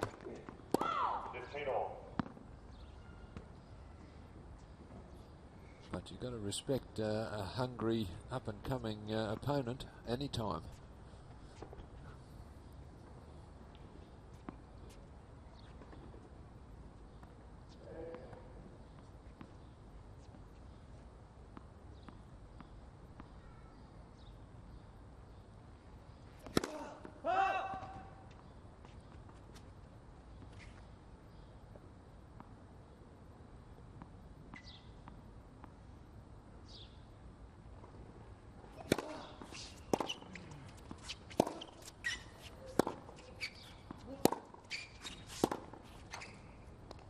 Well, there's something. 13-15. You get the feeling something's not quite right at the moment with Ben Mitchell. No footwork whatsoever. He's looking over at his coach at the moment. I did see the trainer out the back before. I didn't know whether he was coming onto this court or not, but I mean, the way he just moved his feet, there was no footwork at all there. That was a routine ball. And he's looking like he's lacking a lot of energy at the moment too, just standing up there. Stay tuned, because Mitchell just doesn't look quite up to it at the moment.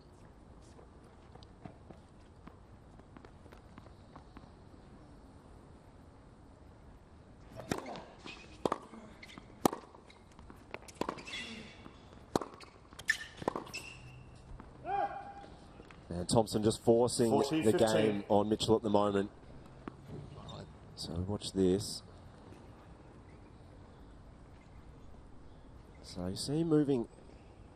He's just looking down there at the end. He moved okay there, but I think what's happening is that he's being pushed around too much, and I'm not sure he can live with it at the moment. Out. Just watching him here. There you go. He's just spoken to the umpire. I think the line umpire was blocked. And he was just checking this. Yeah, Thompson. The call there. So Thompson consolidates that break. He's leading 2 games to love at the moment. Thompson leads 2 games to If love. you look at their relative court positions, I mean, Thompson standing close to the line, trying to get the ball back as early as possible, keeping the pressure on, whereas Ben Mitchell likes to stand a little further back and just develop the rallies, play himself in. He doesn't like this being attacked as much as this by these aggressive returns and ground strokes.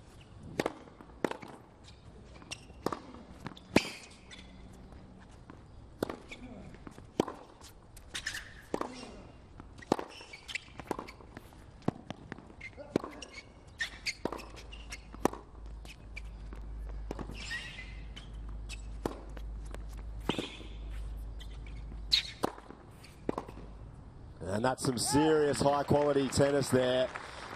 On men's finals day, Jordan Thompson 15-all. Looking red hot at the moment. Mitchell forced to move from side to side.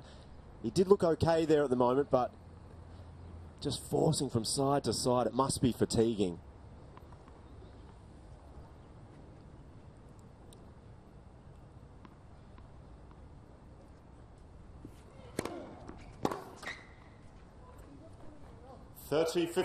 Well, going with his favourite serve to give himself a cheap point there. He can do with a few more of those.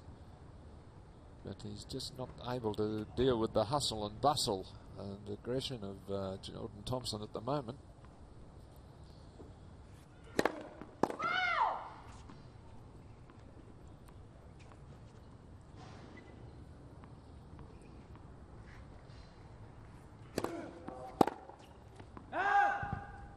You see, he missed that, but he was a metre inside the baseline to take that return.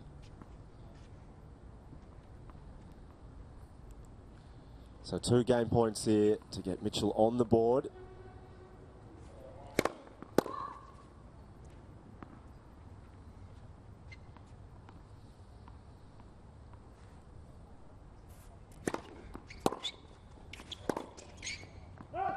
Just over finessing on that one. So Thompson he's not going away, is he? You know, when you play Jordan Thompson, he's going to make you chase the ball, and he's not making many unforced errors at this stage.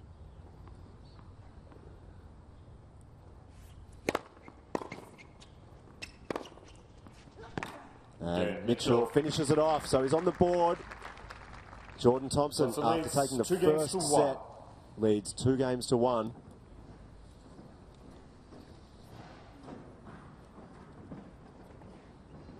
So interesting stage of this one here. Earlier on today, we had the women out here on court. Casey Delacqua took on Arina Rodionova. What an unusual match it was in the end. Rodionova took the first set, and then Casey Delacqua, where did she come from? Winning 6-1, 6-love. And we have match point here. Just an incredible turn of events in the end. And she raises the fist and heads straight through to the main draw of the 2014 Australian Open.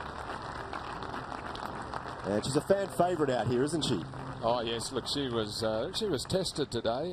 That match, Rodionova really played a fine match, but couldn't live with Delacqua once she got her game going. Those big ground strokes were just devastating. So there's the score, 7-5 to Arena in the first set. What a turnaround that is. I mean, you rarely see that in the men's game, do you? It's more often in the women's game where it's that scoreline. It's probably a bit easier to break serve in the women's game, and so you can see the better player maybe run through the match, but the men, by and large, have bigger serves, so that even if they're losing, they can hang on to their serves a few more times. So we're back here. Jordan Thompson leading 2-1 with a break in this second set.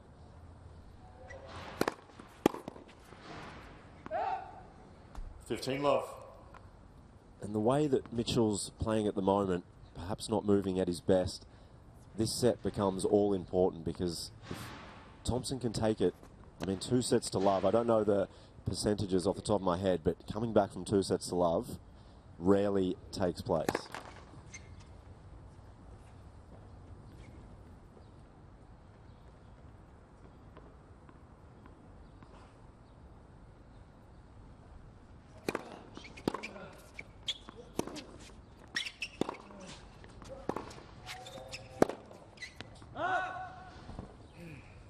Love. Well, I think that shot pretty much typifies the lack of confidence that Ben Mitchell has at the moment, which is strange considering how easily he's won his matches and how confident he's been. That was a routine ball and he just framed it. So he just can't seem to find his timing.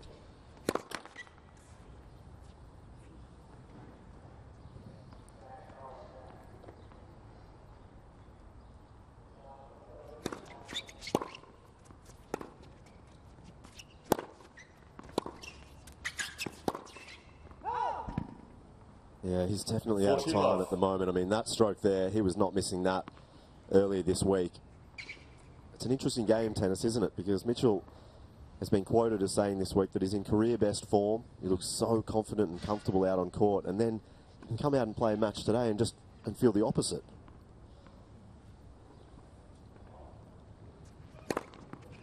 Game. Thompson.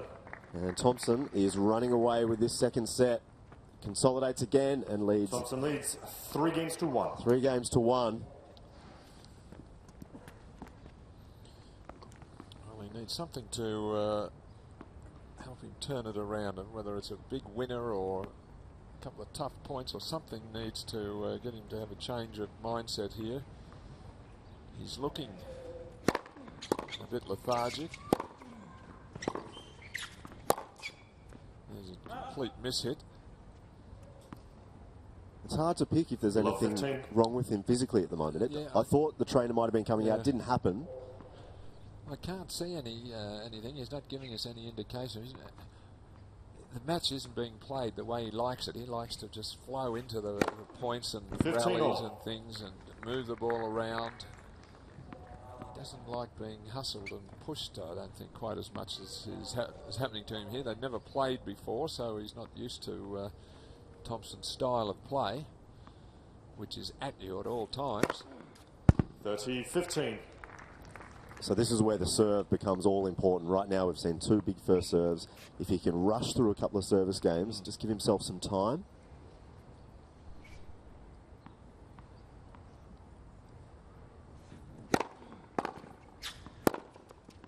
And he finishes that well, so he's responded.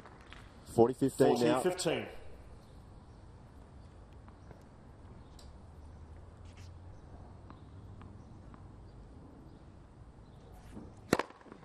Game. And what a game from Ben Mitchell. So he walks to the chair, still down a break. 3-2. Thompson leading 3-2. MLC Tennis Hot Shots. What a program it is. MLC Tennis Hot Shots tip. It's to help you control your power.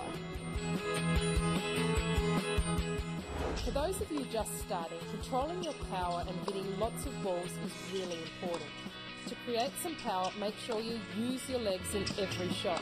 Swing smoothly with your arm and don't forget to follow through towards your target. That's all for today. Keep practicing and having fun with MLC Tennis Hot Shots. Another tip coming soon.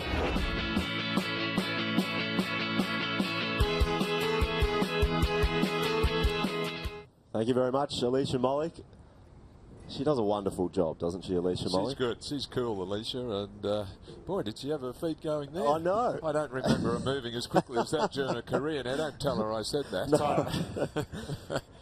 But she's looking incredibly fit, isn't she? She is. She's fit as she's ever been. I think she got to 8 in the world. She had a fantastic career. And just a lovely person as well. So lovely. I've spoken to her, I think, almost every day here, and I feel a bit uneasy sometimes tapping her on the shoulder and saying, "Hi, Alicia," but she's so no problem at all. You're stalking her. Sometimes, I think, but she's always so happy to have a chat and speaks really well and very intelligent tennis thinker, Alicia Molly.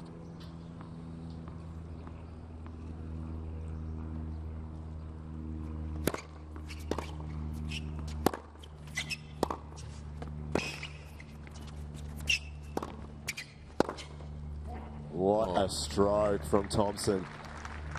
Mitchell controlled the point, but 15 love. He's on fire at the moment, Jordan Thompson. Well, he's quick. He recovers quickly into position there and doesn't panic. Look how well he stayed down on that ball, made sure he got through the line of flight. Much better service game, though, that last game from Mitchell. Some aces, and that maybe that might give him a lift. His best service game for the match.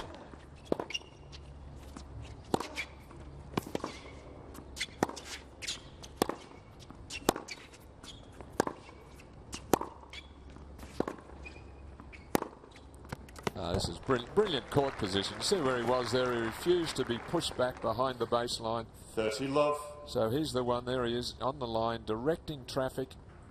Just a little bit back then, but on this one, right on it. Baseline. You see where Mitchell is by the same token, a couple of metres back.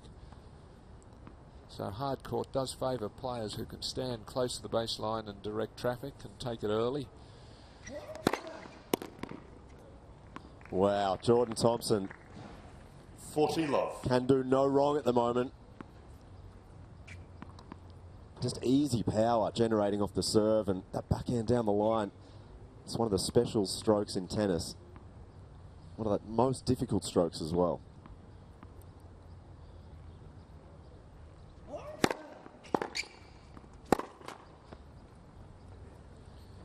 (40-15). Well, it all changed with the two-handed backhand years ago. There weren't too many backhands hit down the line. Used wooden rackets, and but now with the two hands on the rackets, the strings, the power of the rackets, it's become a huge weapon. Game. Thompson. And Jordan Thompson continues to roll on here. Thompson leads 4-2. And he maintains that break of serve and stays in front on the scoreboard. 4-2 in this second set. Run across. Thanks. Well, he's doing it easily. That's the thing. He's not having to have long service games. Hasn't been taking the juice on his serve, so that shows you how comfortably he's winning his serve. So he's not expending a lot of energy, a lot of emotion. He's got to this score pretty comfortably.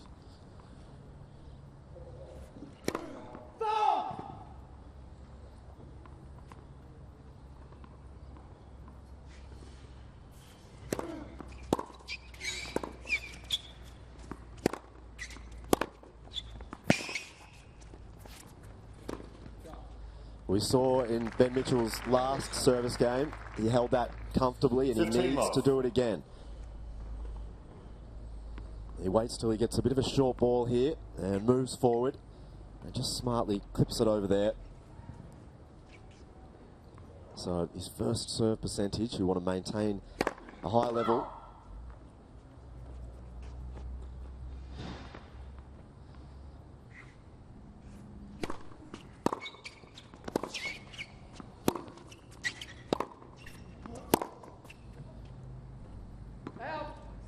Love. It's about the first ball he's mishit. So I've got a special announcement coming up, Alan Stone. I'm not sure what it is, but there's something coming. Stay tuned.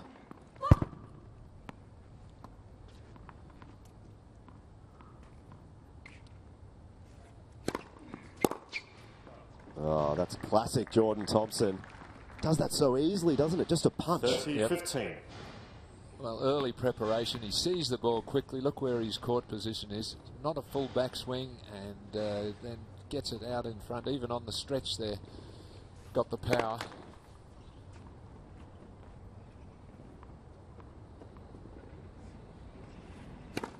Next, second serve.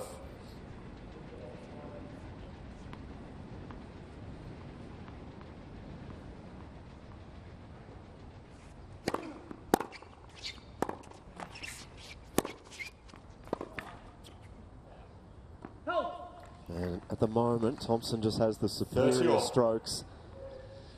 Well, his attitude's great too. You see, that was a shortish ball, but he was onto it in a flash. No just hitting it back and keeping the rally going. He is applying the pressure at all times. Every opportunity, he's looking to force the issue.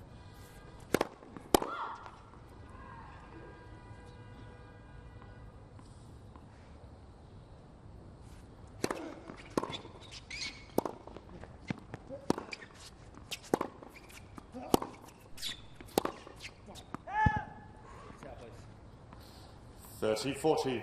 And he opens the door here for another break of serve in the second set. And if he can take it, you'd think there'd be no coming back in this set for Ben Mitchell. He's just seeing the ball so clearly right now.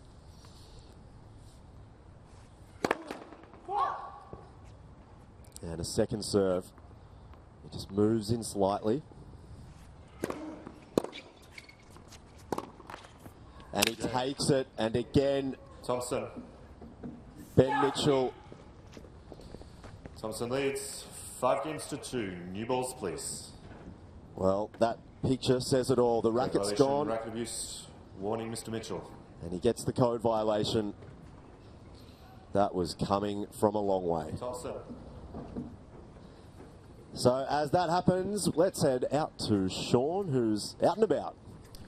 Well, guys, what a fantastic day of tennis that we've had with Casey Dellacqua getting into the winning that wild card for the main draw of the Australian Open. And very soon we'll find out who will get into the men's draw of the Australian Open. And guys, we've got a bit of a special guest in a few sets' time, depending on how this one goes, with Nick Kyrgios joining you in the commentary box very soon. So I've managed to get that one up for you guys, so stay tuned to everyone at home.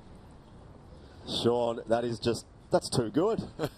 He's only been with us this week and he's got one of the big names, Nick Kyrgios. Time. I wonder how he did it. Do you think there was an inducement? Well, Nick Kyrgios has been sitting out in the stands, enjoying the sun. I mean, it would have been a good result just to have a chat with him, Sean, but to get him in the commentary box, too good. And that is the result of some frustration from Ben Mitchell at the moment. He's received the code violation and he seems at this point almost down and out. Jordan Thompson serving here to take the second set in this men's final.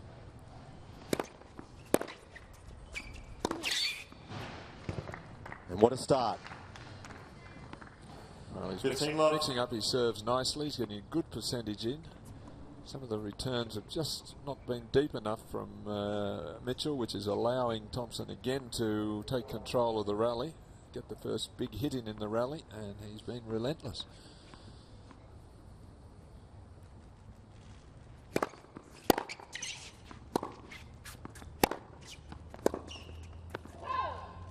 I mean, we have been talking about the fact that Ben Mitchell needs to do this and needs to do that, but at the moment I think it's just Jordan Thompson's playing too well. Yes, he's not allowing Ben to really get into his style, which he likes, which, as I said, is setting up the ground strokes, nice medium length rallies. It's all happening too quickly for him.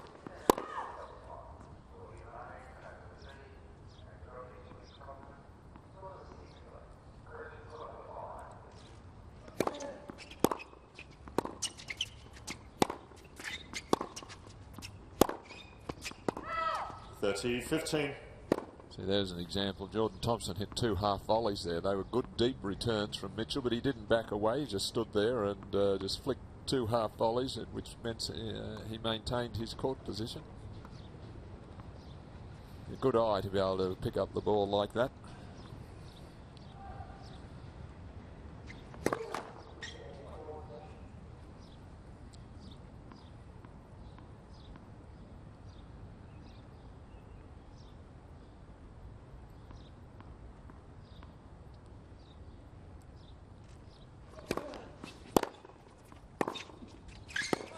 Correction. That was well inside the line, and a little bit unlucky. He can't believe it because he'd won the point clearly, but because Mitchell was there and had a play on it, it's going to get replayed, and that's inside the line, so it should be 2 set points. Just his reaction there, just drops the racket out of there. I mean, he's leading 5-2 and 1 set to love. 30-15. And he just drops the racket out of the hand. Well, he thought he should be at set point, which he should have been. I just like the way he wears his heart on his sleeve.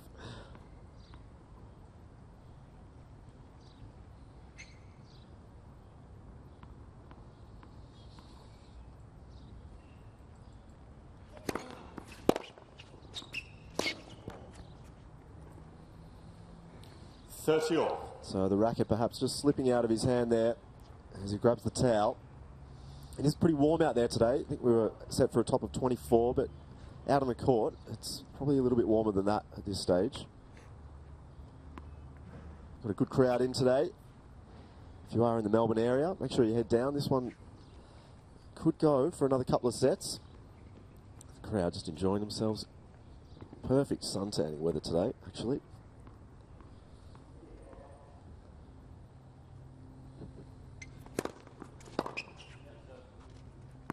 Been working on my suntan this week, Stoney. Been out and about. Did get a little bit burnt early on, but then applied and reapplied most days, and you know, I've come out okay. You could wear a cap, you know. Yeah, that's a good point. I could do that, but it would mess up my hair. But have a look at Jordan. He's not going to get tanned, is he? He's that white cream on his face. It's typical of him. Every day he's looked like that. Set point for Jordan Thompson.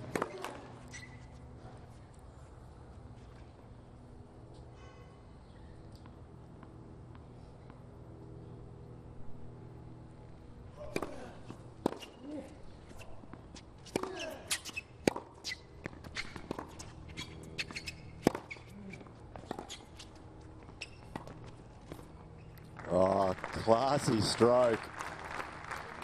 Well, it's one of those interesting ones because if you miss it, you say it's the wrong shot. Yep. But if you make it, it's brilliant. Well, he's in the right position to play it. So he's well inside the baseline, and that's the first rule when you play a drop shot. You've got to play it from the appropriate part of the court, not from the baseline. So good choice of shot.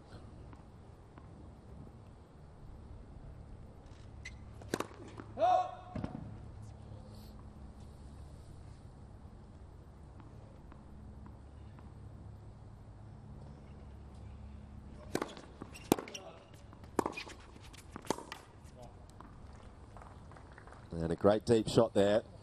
Advantage, Thompson. So it brings up another set point. And just to repeat our news, Nick Kyrgios will be stepping into the commentary box shortly. I can see him out there sitting in the stands. I can't see him doing his research at the moment, but that's okay. He does know a lot about. There he is.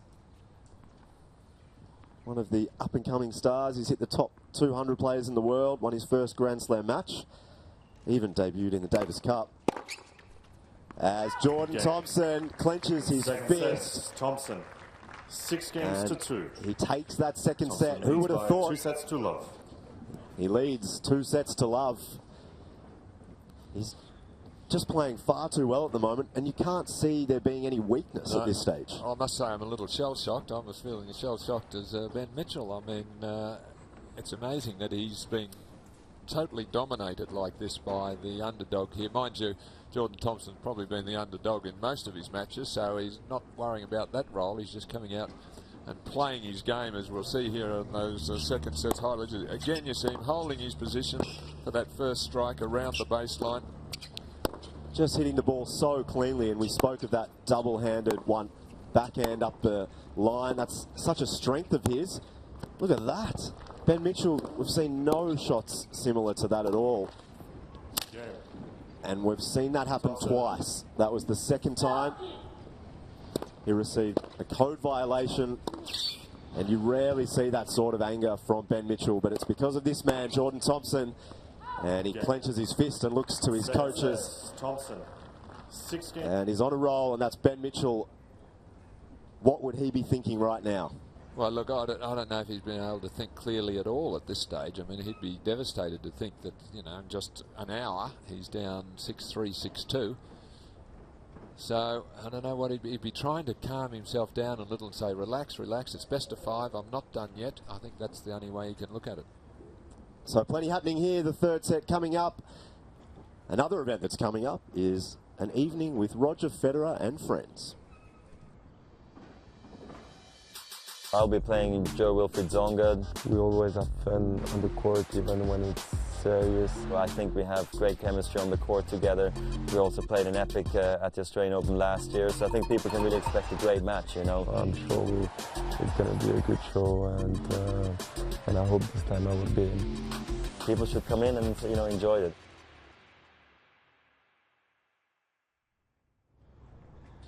So, night with Roger Federer and friends, 8th of January 2014, Rod Laver Arena. He's looking forward to seeing you all there. Tickets still available for that. Mitchell to serve. As we get underway in this third set, Jordan Thompson leading 2 sets to love. Been a great performance so far.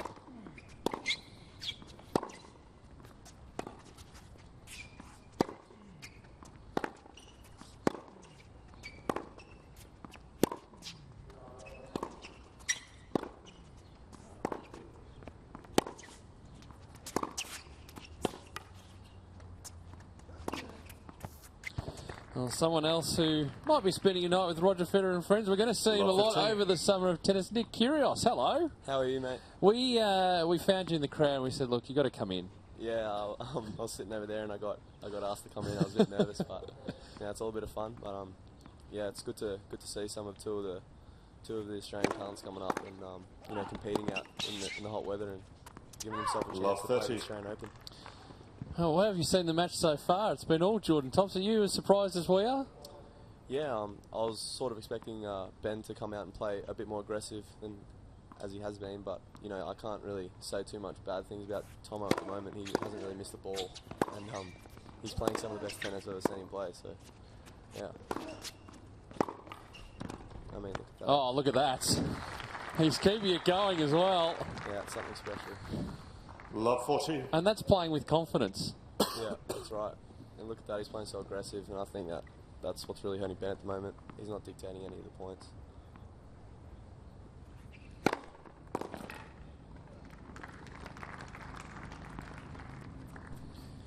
$15.40. So what can Ben Mitchell do to get back into the match? You've got a guy at the other end who's playing unbelievable at the moment. He's doing nothing wrong. What can you do? I think, you know, Ben's going to have to draw, you know, something from somewhere. You know, draw confidence from last year, winning it last year as well. But, you know, best of 5, there's still a lot of tennis to be played out there. But he's just got to take it point by point. And, you know, I think first he's got to try and get this game back. Because if he loses this, I think he's in a little bit of trouble. This is a massive point. I've never seen him break a racket before either. Yeah, that was the first as well. Usually that's, yeah.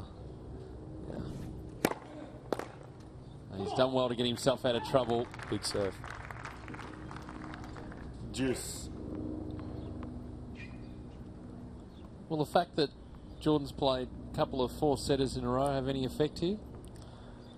Yeah, it might take effect depending if Mitch raises his level and takes it to, you know, 4 or 5 sets. But I think, you know, Tomo's one of the fittest guys in Tennis Australia at the moment. So I think he's doing all right. Advantage, Mitchell.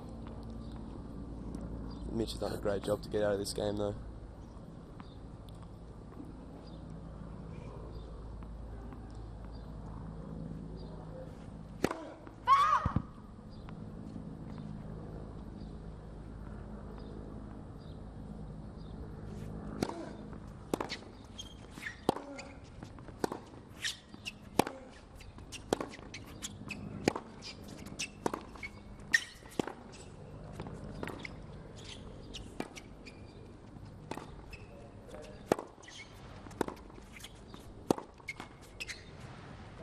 Well, they'll take the luck. Mitchell. I don't really think he's sorry. He just wants to get on the board. First game, third set. Opening game of the third set.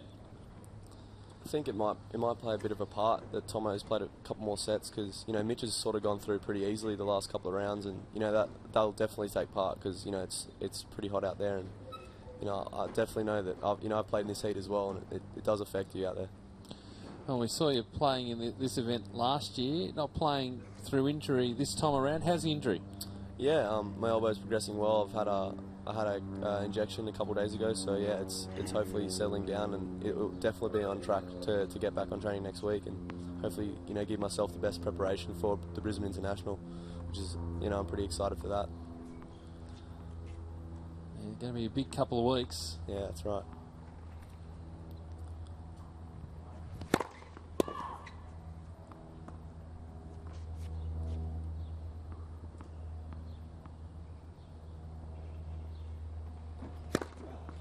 Love 15. Well, you've had plenty of highlights throughout the year. If I could reckon I have a guess at your highlight, number one highlight, would it be sort of somewhere around the Paris area, sort of late May? Yeah, that's right. That would definitely be my my highlight of the year, and that was my favourite match I've ever played in my life. And that feeling when I got that match point was something I won't ever forget. And that's why this match right now is so special, because they can create that same feeling, in January. So I'm pretty excited for them. You got the discretionary wild card in. You're playing on the furthest court away from everywhere at Roland Garros, but yeah. I tell you, having a look at that match live, the crowd just seemed to build up. Once they saw the scores ticking over, yeah, there weren't that many empty seats. Yeah, it was pretty crazy out there. I think it's fair to say I did win the crown out there. Yeah.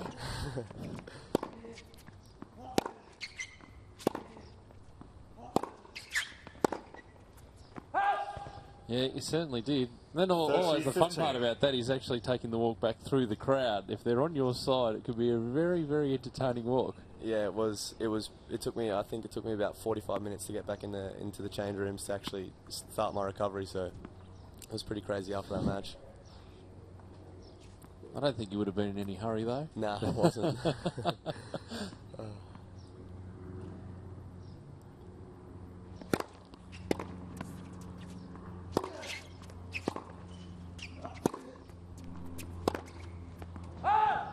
40-15. Tomo's just playing so solid. He hasn't really missed the ball at all, and this is probably the best I've ever seen him hit his forehand.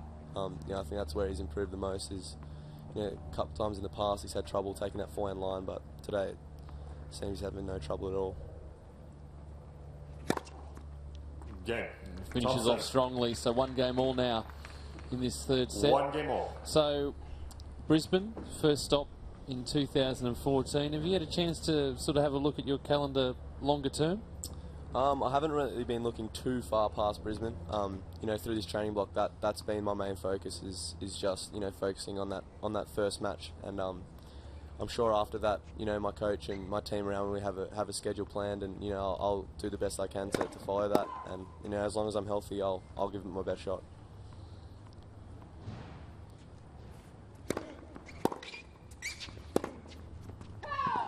Love 15. In a great position to talk about the transition from junior ranks into senior ranks, and we talk a lot about it, talk about how hard it is, but what are some of the main difficulties that you have making that transition off the junior circuit and then playing the senior circuit?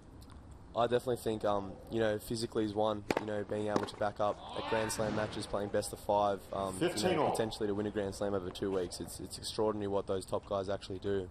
And but mentally as well, it's tennis is a tough sport. It can beat you down, and with all the travel, being away from home, I think that's where those guys are so good. Bringing that attitude and positivity 100% every day. It's pretty amazing what those top guys can do. Yeah. But it's an amazing transition. For example, you could be Roland Garros one week and then be in the middle of nowhere the next. It's just the way that the tour goes. That's it, and I think that's where I need to improve the most. Not every week's going to be the glamour of the Grand Slams. You're going to have to sometimes grind out the matches in other places as well. 15-40. This is an interesting stage of this match with Thompson having another couple of break points.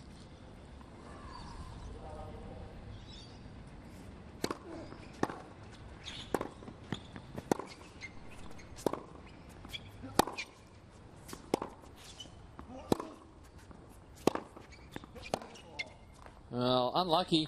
How was the return? Ball going wide. 30-40. He picked it up perfectly. Yeah, Tomo is really switched on out there.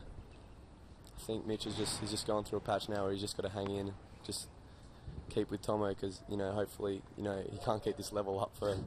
Oh, he's done well so far. It's amazing. 6-3, 6-2. He's playing really well.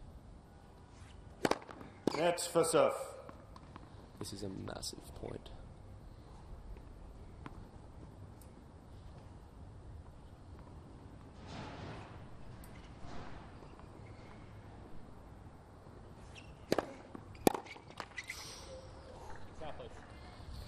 Well, there's an opportunity there for Thompson. That definitely can play a part in this match. You know, I've been in that exact situation where, you know, all you want to do is break, and even they can just get that hold. If Ben somehow sneaks a hold here, it can affect Tomo mentally, and, you know, that could swing the match. Great return. Perfect point. Advantage I reckon Thompson. you wouldn't want to be playing Jordan Thompson right now. Yeah, we're doing a lot of running. That's it. You know, yeah. If I was playing Tomo right now, I think my game would have to be ultra aggressive. You know, serve. You know, Ben's not even serving that bad. You know, he served a great wide serve just then, and Tomo's just that switched on. You know, he's returning it with interest. So right now, I think Tomo's looking good. Another break point. Oh, and gets it on a double fault. Thompson. Well, Thompson 2 games leads. to 1 now. 2 games to 1. He's heading towards his first wild card into the main draw at the Australian Open. It's going to be a busy summer. Busy summer for you, Nick, but also a busy summer around Melbourne Park because the Kids Tennis Day is happening on the Saturday before the AO, presented by Nickelodeon. Plenty of Nickelodeon characters. Not quite sure who they are. I don't actually get across the channel all that much, but the kids will know. Live music performances, plenty of hot shots as well. So make sure you grab your... SpongeBob SquarePants is one of them. $10 for adults and free for kids under 16. Make sure you pick up your tickets before the event. But it's always a wonderful day with the kids getting involved. Yeah, you know, I'm 18, but, you know, deep down, you know, I love sort of getting out there with the little guys and, you know, playing some mini tennis because, you know, ATL, the Australian Tennis League as well.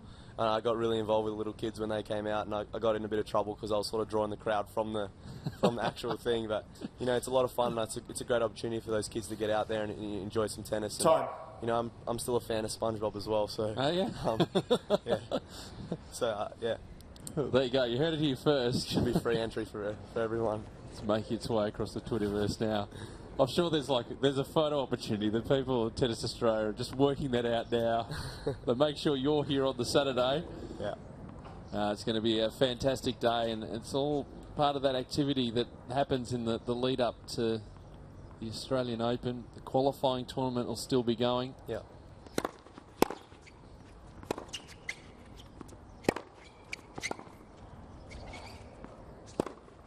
It's a great shot. Love 15. Yeah, it almost seems impossible for Ben to come back from this position. He's just got to find something.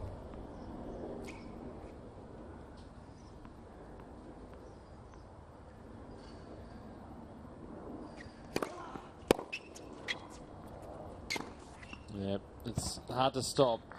Yeah, look at that serving. Go, well, I can't really make any inroads. He's hitting a lot of first serves. Just setting up the 3 points. That's it.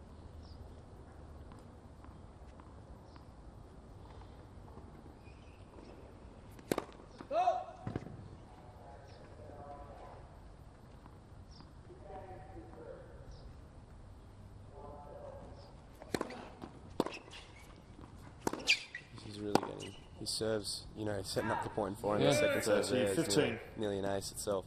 Well, girl, is that a piece of paper just behind you?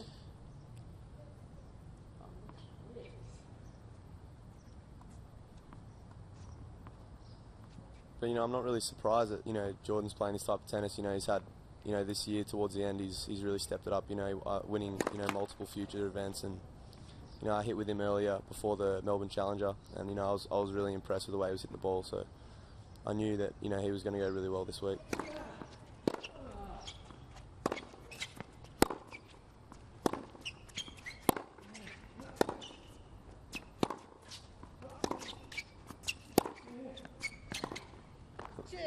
better point. I hope he's going to find some room in his speeches maybe to thank you. You played him into form? He does. I'm not just saying this, but he does. He does really like playing points with me for some reason. He he gives me a message here and there saying, "Are you in Melbourne? Let's play some points out of the hand to get some fun going." And I love playing with Jordan. We grew up together playing the same tournament, so he's always been a good mate there as well. Here we go. Bit of luck from the nets. You're similar in the way you like to talk your way through a match too. Yeah, we do sort of commentate a bit out there, me and Tomo.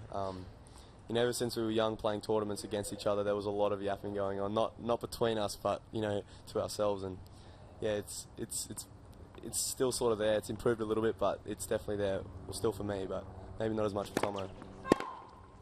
I know it was there against JP a couple of days ago. Yeah.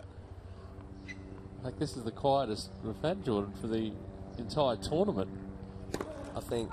When he's at his most quietest, he probably starts playing his best tennis, so I think that's... But just give us an idea. At this stage, it's 2 games all, so Mitchell's got the break back, and all of a sudden he drops his racket.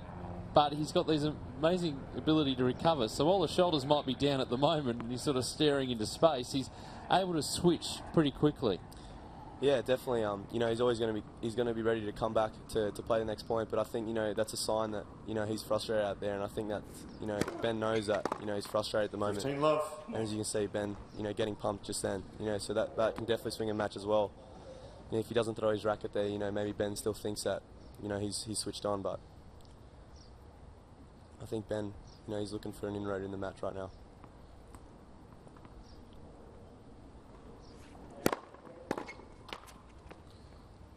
Dirty love. The thing is, though, it strikes me that when he is talking his way through the match, that he can be quite hard on himself as well. So even if he's full stretch and he's way out of position and he gets a racket on, he's still hard on himself despite the fact that his opponent played the better point. Yeah, I think it's not such a bad thing to have such high standards, but maybe a little bit of forgiveness for yourself. I know I have that same problem as well, but that's what makes him a great player is having such high standards when he's that outstretched, and I know the exact feeling as well.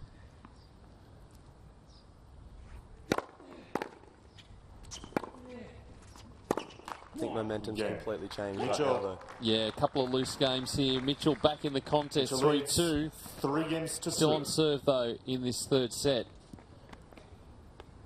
And certainly your experiences here at the Wildcard Play. If we go back to last year, the first match that you played against Sam Groth was just flawless tennis, but going back to these best-of-5 set matches, they can be quite gruelling, and towards the end became a little bit tricky for you.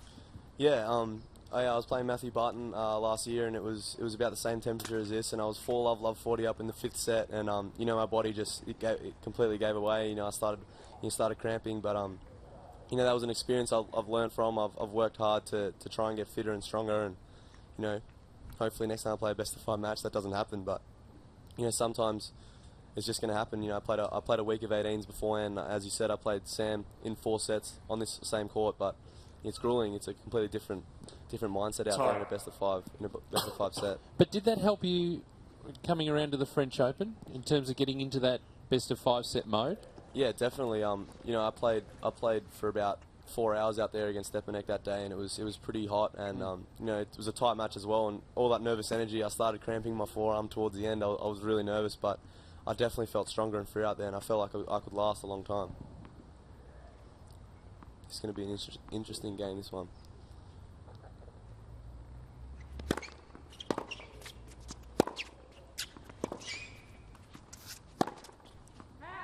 And missing again. So love 15. Forster's creeping in here for Thompson. So with your injury at the moment, are you still doing plenty of fitness work anyway, or are you taking it as an opportunity to maybe just back off the load a little bit and just really refresh heading into next year? Yeah, my hitting's been the exact same. I've just had to monitor my serving loads a bit, but I definitely haven't been holding back with like the running and the conditioning and all that sort of stuff. Yesterday I was out there with 15 all. Bernard Tomic and my coach, and we were doing some sprints, and it was really hot, so that was tough. And there were definitely periods out there where I thought, why am I doing this? Why have I chosen this sport? But it's been a really good training block so far.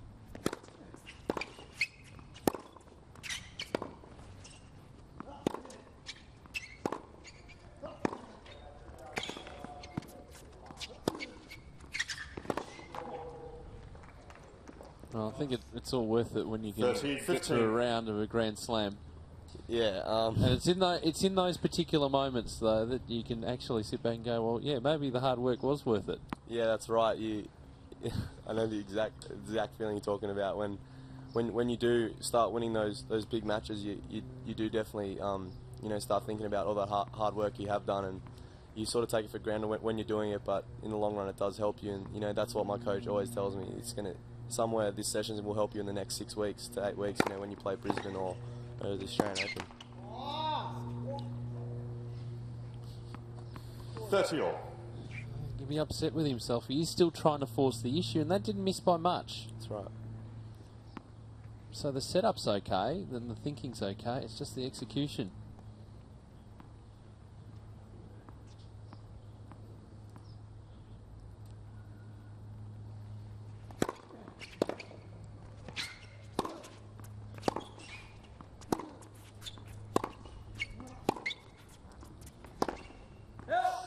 Just wide.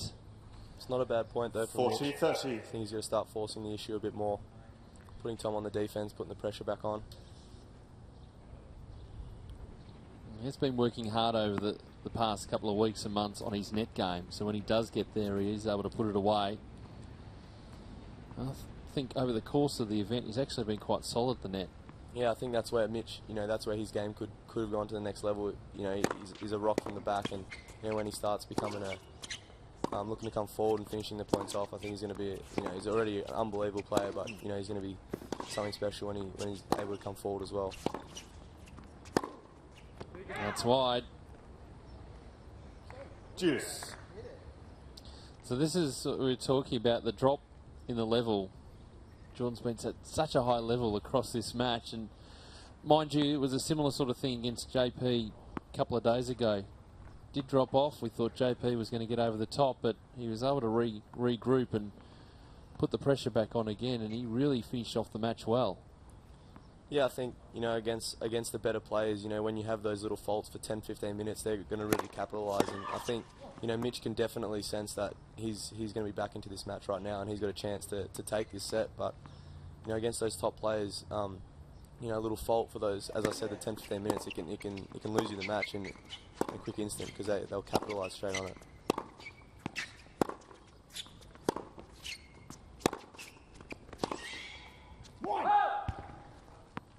Then back to plan Advantage, Thompson.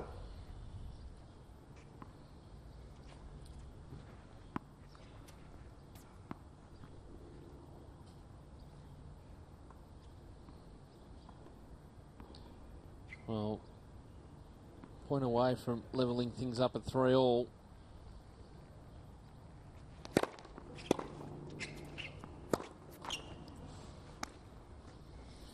Juice. Just starting to feel the pressure a little bit. Talk about the enormity of this moment and the big break that he can get, getting a wild card main draw. You can start thinking about it. It honestly all plays a massive part out there. I've been in that exact same position as Tomo at the moment. I mean, not in the final of the playoff, but in the same sort of match type situation. Definitely right now he's thinking, 2 sets to love up. I'm so close. I can see the finish line. Australian Open. But then you got Mitch down the other end thinking, I'm right back in this match, and it all plays a part. And you start thinking about, just gets nervous, gets tight, gets angry at himself, and it all just sort of turns into a roller coaster out there, and it can definitely turn the match. Well, if Ben could talk to Jordan at the moment, he'd just say, did you catch any of my Australian Open form from earlier in the year? Had a few long matches there. I reckon I could outlast you. Yeah. Yeah, and it's not getting cooler out there at the moment, so.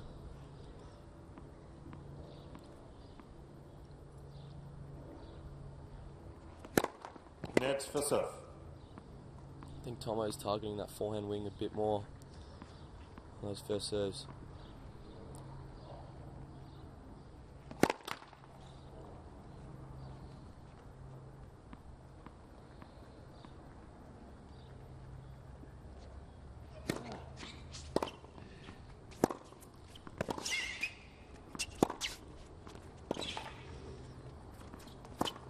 It's a great way to get yourself out of trouble. It's hard for me to control my. I'm pretty nervous in here as well. I'm starting to feel it in the box. That is just taking control of the match again. That's it. You know, I think he spaced himself well for that second four in that match when he got behind Ben there, and Ben was out of position. That created the short ball. I think that's where Tomo's has really exploited Ben today. He's being able to be so aggressive, and he hasn't really missed it all as well. So.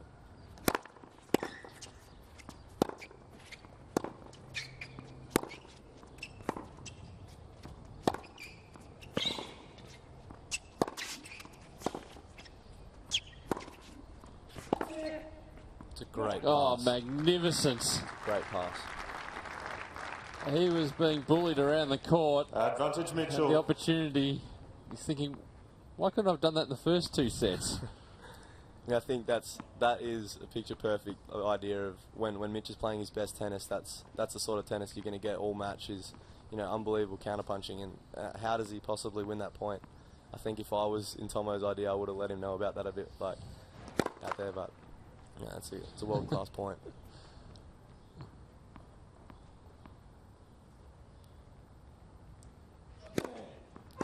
Again. And there it is. Mitchell. And there goes the racket.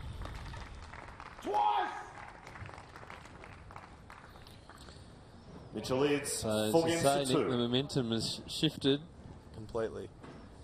If you just watch the last couple of games, you'd think that Mitch would be up 2 sets of love, but.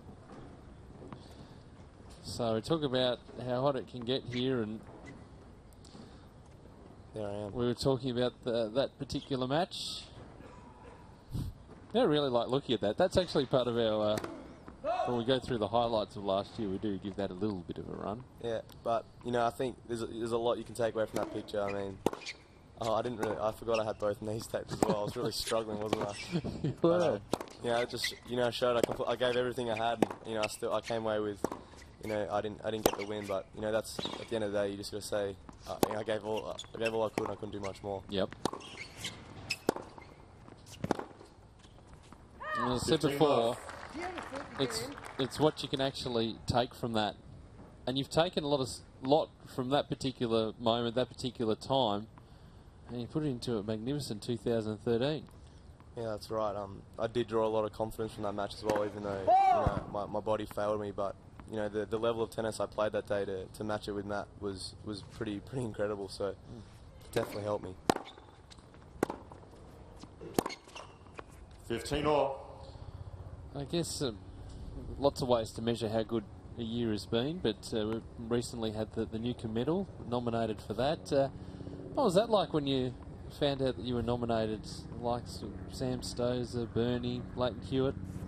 Yeah, I mean it was an honour to be recognised in the same group as you said, Leighton, Bernard, Sam as well. But it was an unbelievable night, and I really enjoyed myself. I was on a funny table having Marinka there as well, so there was a lot of laughs. But yeah, to have received the junior nomination as well, that award was good to be recognised for my achievements this year, and to especially take it off Rod Laver as well was what could you ask for, exactly. Guys?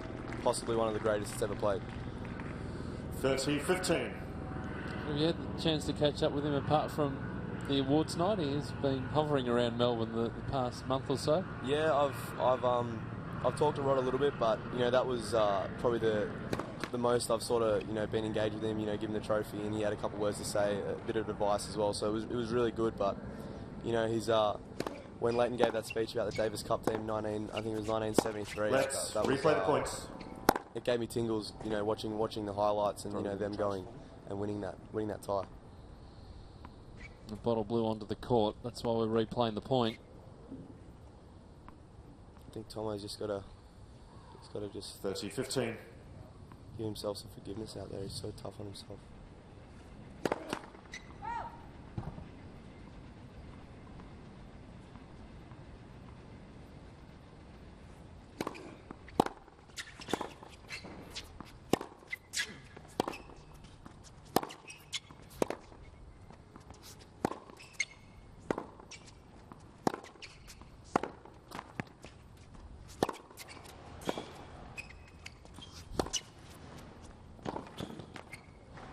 nicely done. Had to be patient there. I'm sort of getting the sense that, you know, 30 all. Benny's sort of turning this into a physical match right now. He's not afraid to just, you know, sit back and have a bit of a grind. And I think if the match goes out like that, I think, you know, it'll probably go in his favour. But if Tomo starts playing the way he was playing for the first 2 sets, could be in a bit of trouble.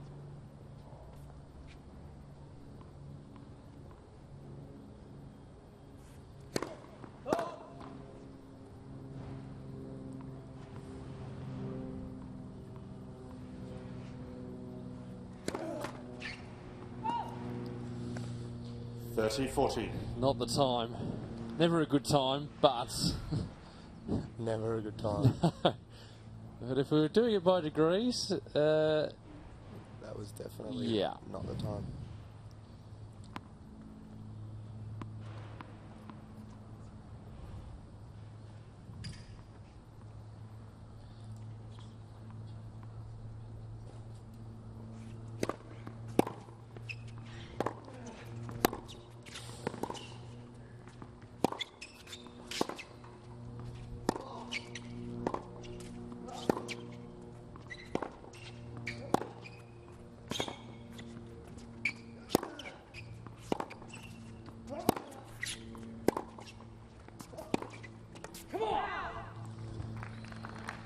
Just trying to fire himself up.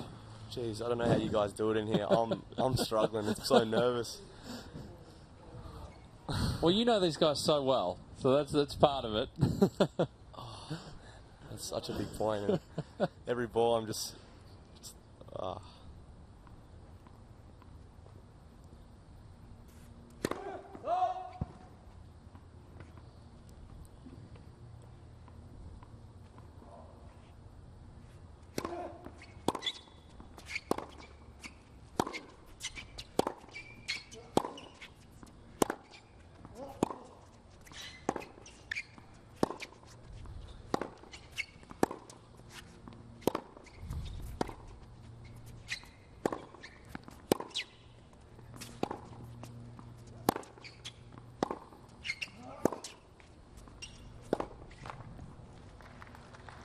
He's up for the grind, though. Yeah, it's pretty impressive tennis. Right, you know, right now the rallies are going for, you know, 10 plus balls nearly every time, and you know, the more that I think that the server doesn't get 3 points off his serve, I think that plays a factor as well, because it definitely turns into more of a physical battle out there.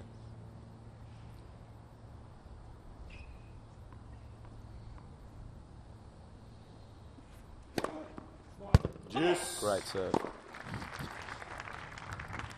It's just an example that not much Jordan could do in that situation. He's still frustrated. Yeah.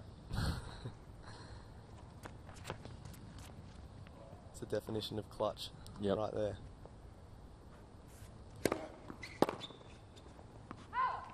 Good follow-up as well. Exactly. You know, 3 points like that. Advantage Mitchell. It can hurt the returner, especially when he's been so close to breaking.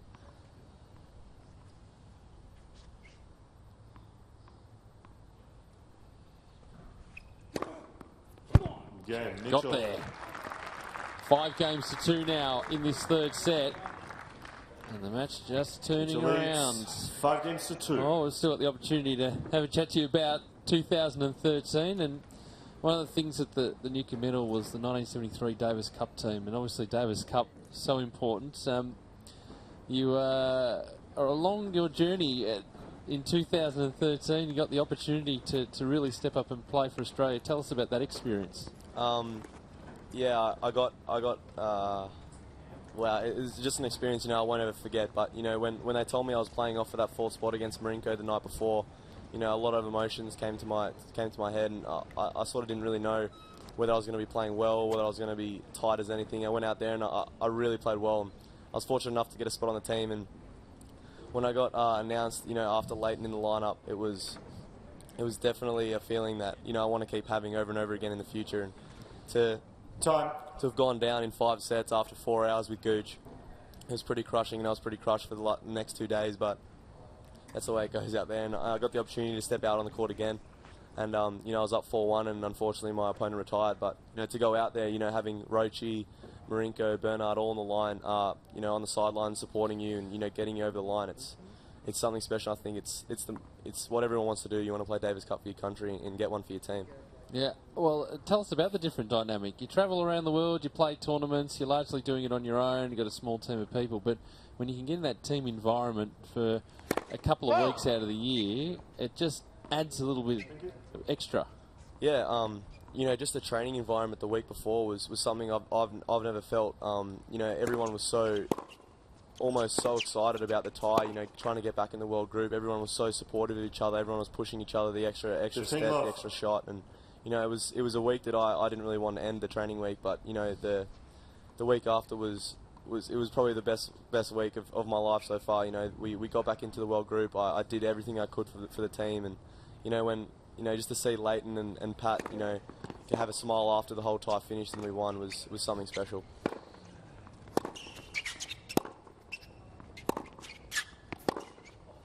That's great from Mitchell from the back of the court. The other thing too is playing away from home. You have all sorts of different experiences with the home fans, but the odds were against you. And then we started hearing about the injuries to some of the key players, and then the stock started to rise. And I reckon when you're there as a small group and in enemy territory, it must really galvanise all of you. Yeah, definitely. 30, you know, one example, when I was playing the doubles, I missed the first serve and the whole crowd was going nuts, and I was obviously nervous with the occasion, but you know, they're going nuts. You know, when you miss first serves, they just want every point. They want them to win. But you know, the atmosphere was really good. We had a lot of fanatics for us there as well. They sort of had a corner which was really good, and they were doing all those chants and stuff. So you know, you definitely have your fair share of crowd there as well. You're pushing hard for France in Feb.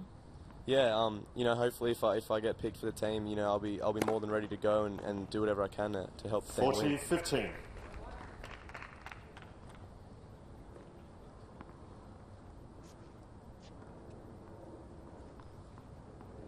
Okay. Net for serve.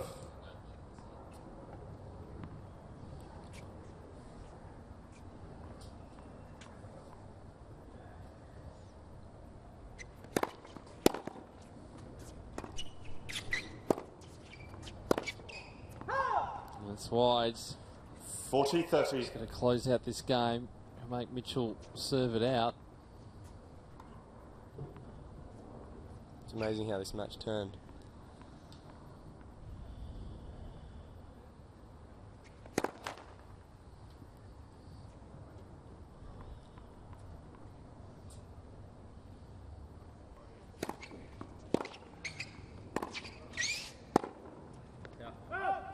Game. So Thompson holds.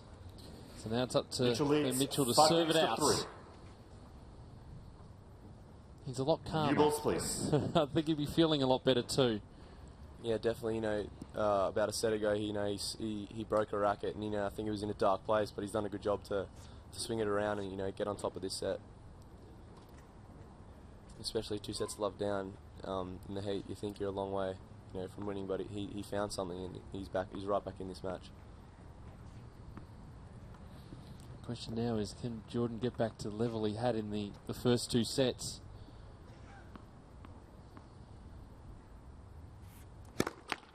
New ball is going to help him serve it out, I think.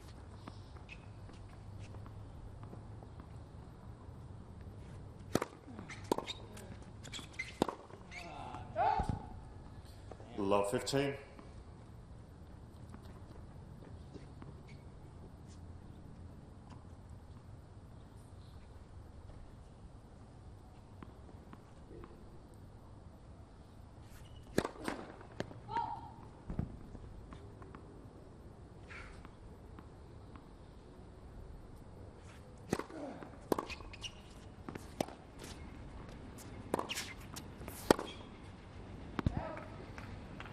Oh well, a bit of pressure now on Love the 30. Mitchell serve.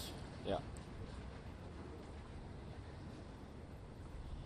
Just needs to be careful at this stage. You don't want to hand a break back. You don't want to hand any sort of momentum back to Jordan at this stage of the match.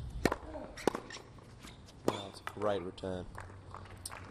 A little go in the body serve, Love but 40. have a look at the pickup. It's a great return.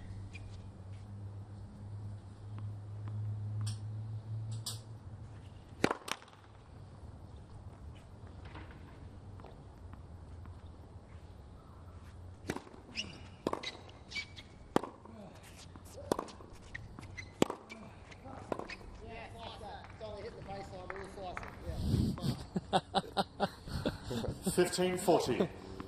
Tomo. He doesn't find it. He won't find it funny, but we do. I mean, such a crucial part of the match, and still finds a way to be funny out there.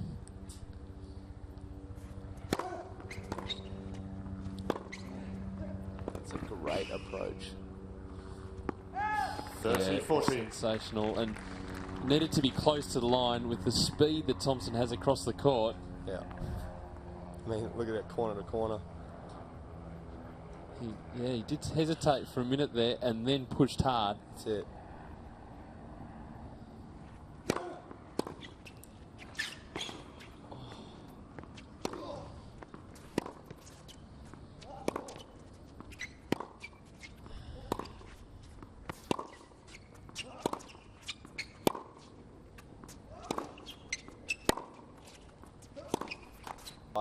I've never been so nervous in my life. Would you prefer to be playing? Yes.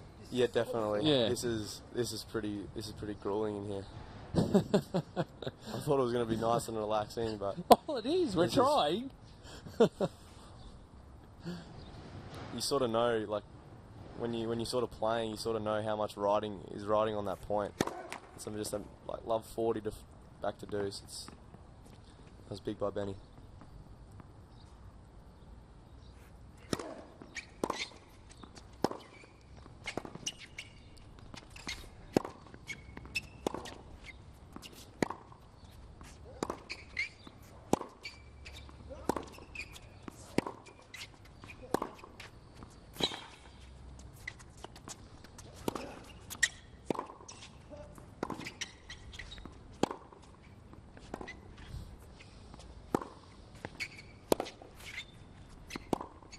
It's better, we miss it or not. A bit more air. Thompson. It was something a little bit different to change up the rally. Yeah. The one thing that Mitchell's been able to do is keep Jordan Thompson away from the net. In the opening 2 sets, he was able to take that short ball, get in, finish off the point. Yep. Hasn't had it in the 3rd set, but still got a break point. You bet he'll be all over this 2nd serve. Look, already standing into the court. And gets it. Thompson. So is it shifting back the other way? Mitchell leads 5-4. 5 games to 4 in this 3rd set. Thanks, Boy. Bring the tail in, We're please. back on serve. Where did that come from? I have no idea. I've got no answer for that one.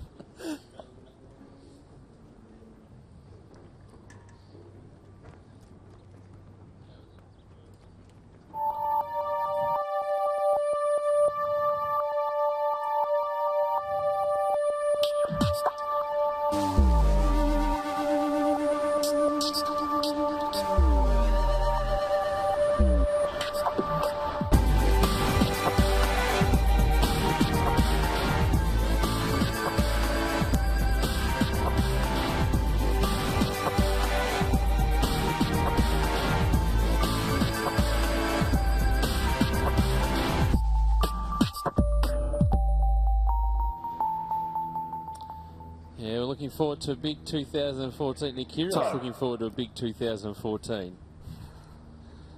NK won't be just rising, he'll be here. He'll have arrived, he'll be risen. Are you still keeping your blog going, Yeah, by the way, for I all am, the fans? But by the way, I didn't come up with NK Rising myself. That was just to let you guys know about that one. I've been copying a bit of criticism for that, but it is pretty cool. I got to admit. Thanks, buddy. Come Popular hashtag. It will be over summer.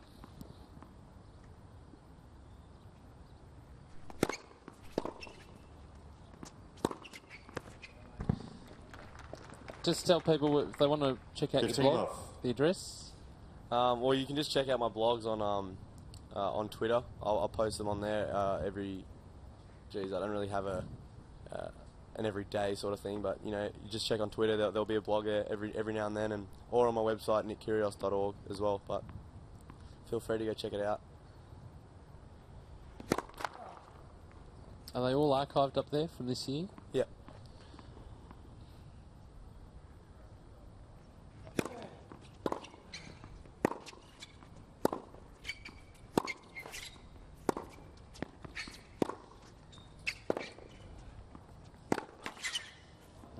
take the luck. 30 love. Fake apology there. The reason I ask, because there was, after that French Open win, that first round, you wrote a really nice blog about your journey and where you got into. Really well put together. So make sure you check that one out, amongst all the others. Yeah.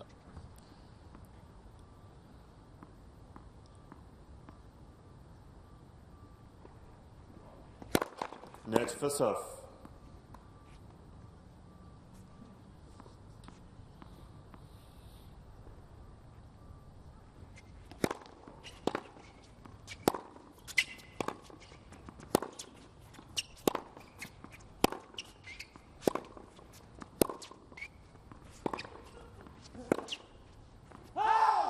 Just missing. Tomo's started to settle down a bit, you know, get back into his groove that he was before. He's a lot quieter. Seems to when he plays his best tennis. My coach tells me that every day.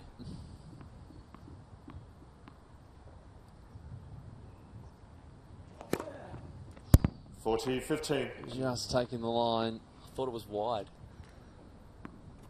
Let's have a look.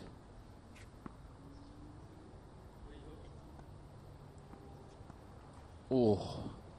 The ball wasn't clear enough for me to overrule it. You don't like it when the umpire says that.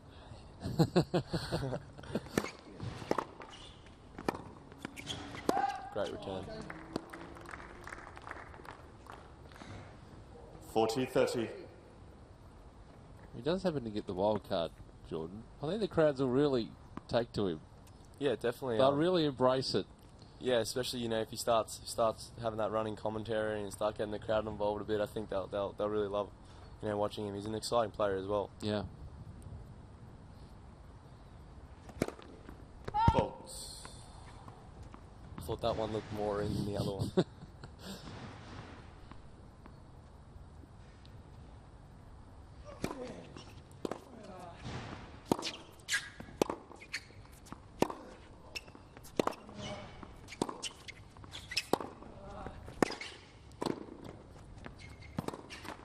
Oh, he's got the net cord just wide. High part of the net. Juice. Got a couple of chances in that rally. Nice positive play from Ben to get to the net, but You know, even though it wasn't the greatest volley, I think, you know, having that presence coming forward, you know, that made Jordan miss that shot there.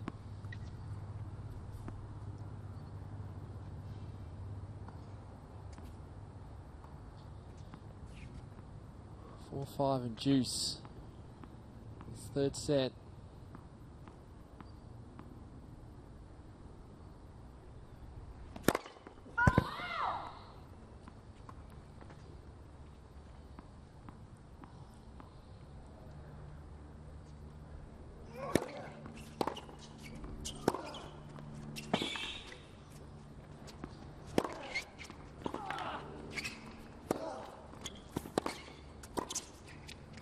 Good volley. Oh, I think even I was a little bit nervous with that one. Advantage. A couple of times, forward, forward. Could have come to the net a little bit earlier than this, but made sure of it. And that's really a smart volley to play. Yeah. Just drop it in short. Point for 5-all. He's turned it around.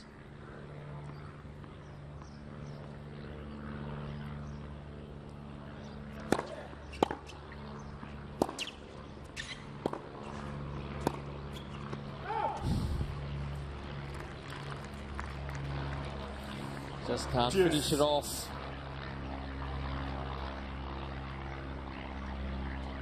I sort of get the feeling that if Ben Mitchell's able to take this set, that he could just start rolling with it. Yeah, that's what I'm thinking.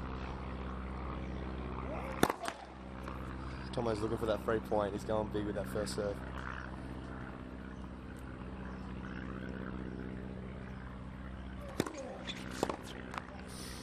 That's a bad miss. Advantage, Thompson. Second serve.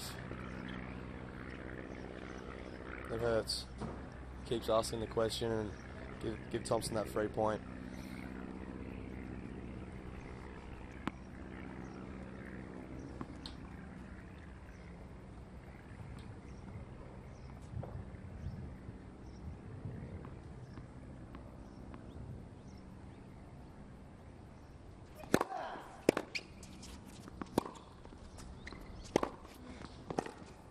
how was the return? Play, service game!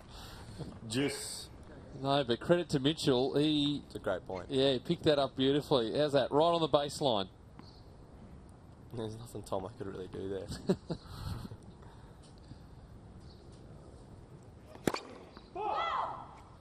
I reckon given the opportunity, he would actually pay money to buy that service game. Right here. Oh dear. Man, I'm getting too nervous in here, guys. So, when you think the momentum's going one way, it swings back the other, and Ben Mitchell has set point. This is definitely out of my job category once I'm done from tennis, boys. Yeah.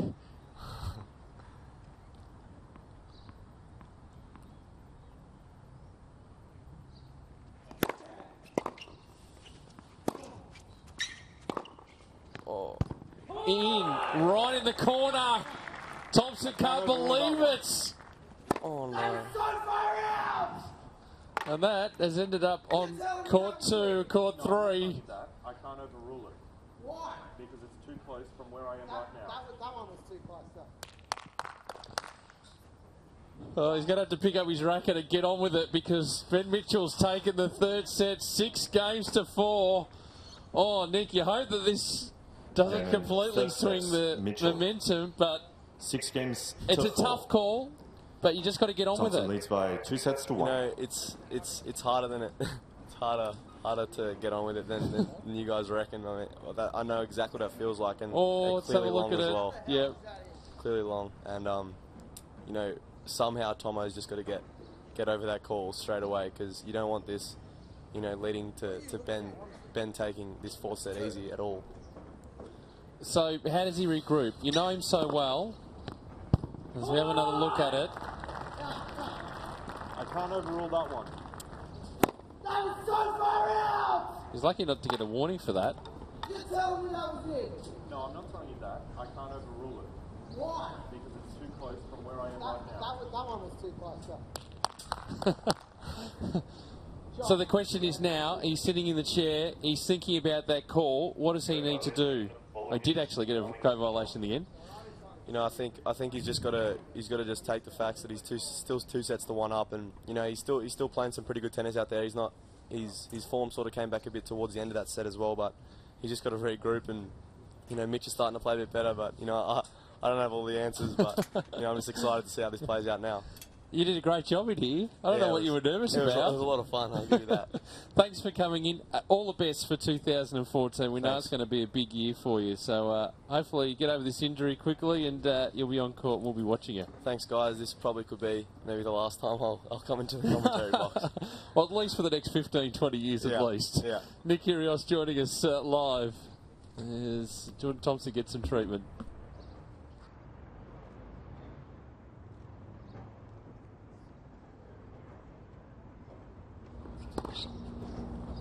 Let's have a look at some of the third set highlights. And Ben Mitchell turned it around. He was starting to make inroads on the Thompson serve, and really Jordan Thompson's level from the first 2 sets dropped away in that third set and allowed Mitchell just to be so solid from the back of the court and coming up with passing shots like that. Jordan Thompson in the end didn't really play a bad set. He was still competitive, he was holding serve, he's struggling a little bit, but in the end, Ben Mitchell just ran over the top, and that was called in. I can't overrule that and one. That's when Jordan Thompson went into meltdown. Got a code violation for that. The racket was gone, and now he's receiving some treatment. As he's going to get some more work on that arm. It's 2 sets to 1, and we just had Nick Kyrgios in. He's going to be playing at the Brisbane International. Get your tickets. So, Marty's buying tickets to the tennis. We're in, right? Marty. No, we're out. Oh, you cannot be serious! We're definitely in. Okay, we're in. Great.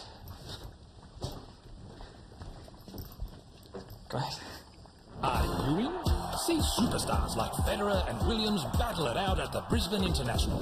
Book now. Make sure you pick up your tickets, brisbaneinternational.com.au for all the action, 29th of December through to the 5th of January. And we're getting a nice little entree to the main course right here. He's still thinking about it, Jordan Thompson, as Alan Stone jumps back into the commentary box. I want to get your impressions on that third set. The momentum changing towards Ben Mitchell. Welcome back, Roland. That was very interesting, wasn't it? Well, first and foremost, though, it's very hard for someone like Jordan Thompson to maintain that level of play for 3 straight sets. It was always going to be difficult for him, and we know there's ebbs and flows in a 5-setter. But, you know, he let it slip a little because he had 2-1, he had a breaker serve, he double faulted on the break-back point, he double faulted to lose his serve, and then in that last game he double faulted again at due. So even though he appeared to be a bad call, 3 double faults actually hurt him in the set at absolutely critical times. And this is a really crucial stage in the match for him too. He's still thinking about it, you can see it. He's thinking about that call. He's going to have to let it go somehow, but as Nick Kyrgios said just before he disappeared from the commentary box, it's easier said than done. No.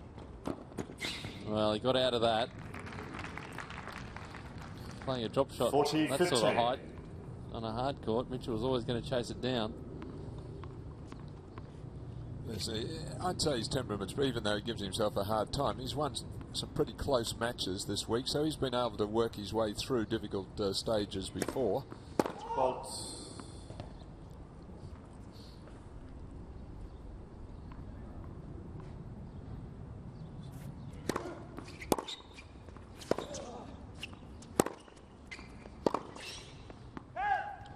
I think the other thing is that we would expect Mitchell's level of play to continue to improve as the match progresses, because he was fairly average, I thought, the first couple of sets for him. And now that he's got that third set, you would expect him to gain in confidence and pick up his play even further.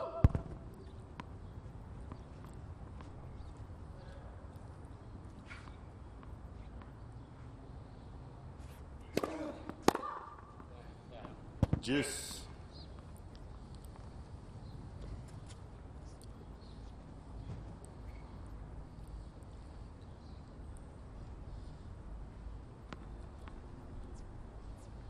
So all important this start in this 4th set, really, for both players.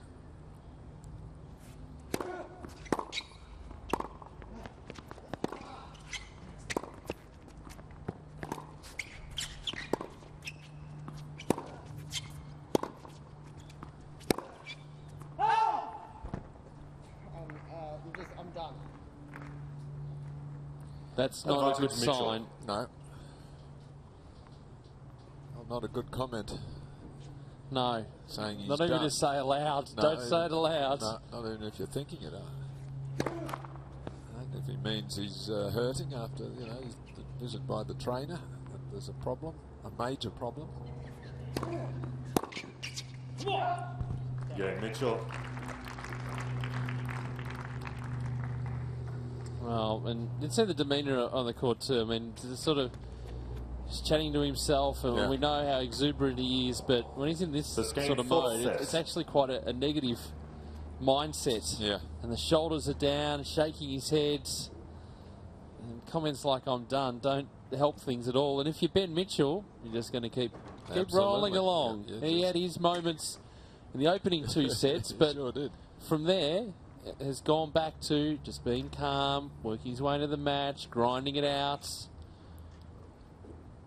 Because at the moment, the pressure is on Jordan Thompson, and it's hard to believe when he's 2 sets to 1 up and has been playing so well. And the breaker serve, I mean, 2 sets to 1, 2-1 and a break. I mean, if he could have held that game there, it could have been all over at 3-1.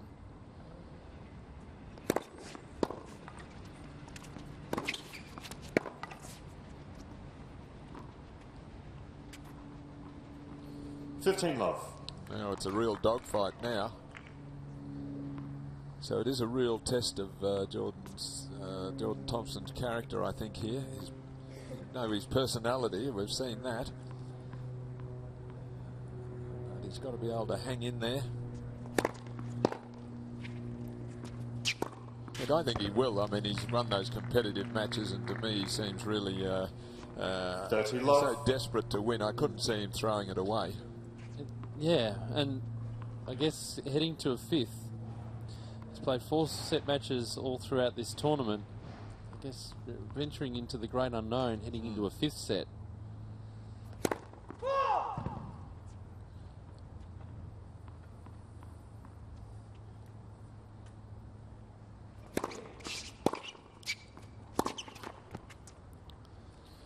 (30-15). Well, if that were to happen, it would not at least be a physical test for him, because the first 2 sets went in an hour. The 3rd set was 6-4, so it's not going to be a lengthy 5-setter. Indeed it is.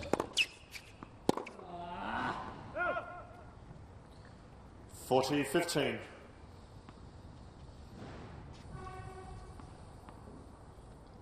I mean, the stakes are pretty high. Yeah. Well, and Ben Mitchell knows that. He's been here. Won it before.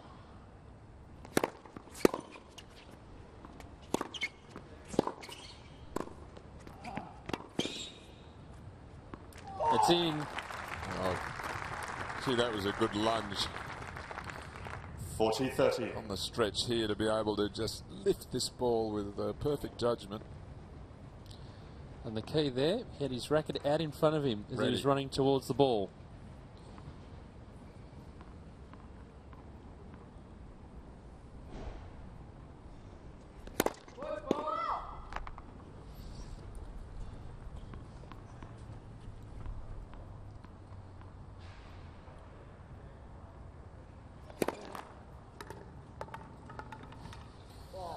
So I was chatting with Nick about this sort of stuff and the chatting on court and that sort of thing, and one of the things I noticed was in the first 2 sets we barely heard from him. Things were going well, so for Ben Mitchell looking at this down the other end, he thinks, well, I'm back in this match. Well, it's giving him some extra encouragement, isn't it, that it all helps for Mitchell.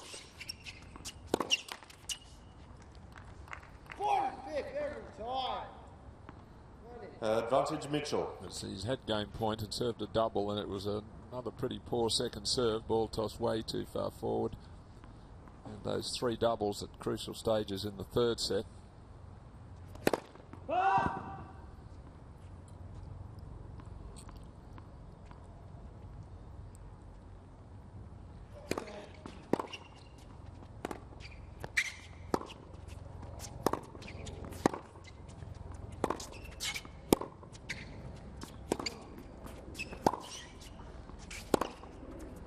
Too big. Lucky that was the hats and not the racket. Mitchell leads. Needs to be careful because the frustration gets the better of him and breaks the racket or something like that. He's already got a code violation for the last point of the previous set. Well, he's really got to try to collect himself here.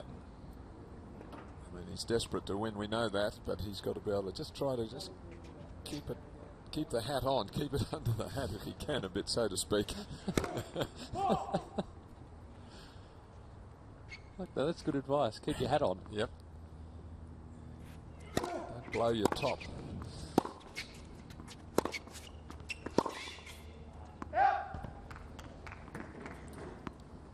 Love 15. Mitchell played tough matches here last year, and particularly at the final. So he can. We know he can cope with a tough 5-setter.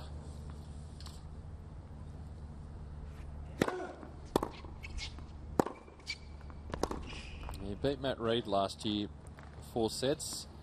15 all. The year before went down the quarterfinals to James Duckworth.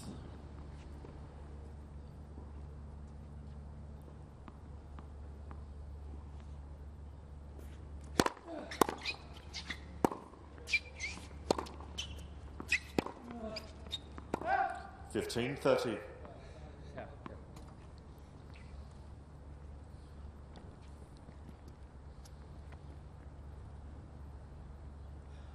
thing is, if Mitchell can pick up his consistency, the way the match is trending, he should be able to close it out and really start to get a roll. These unforced errors just creeping in every so often.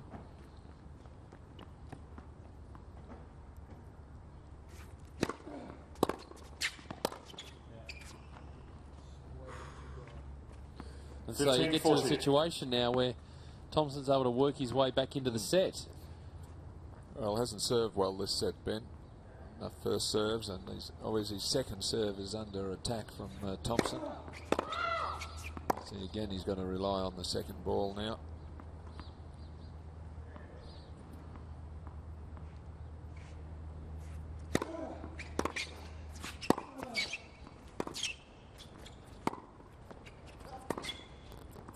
Got it. Thompson on the line.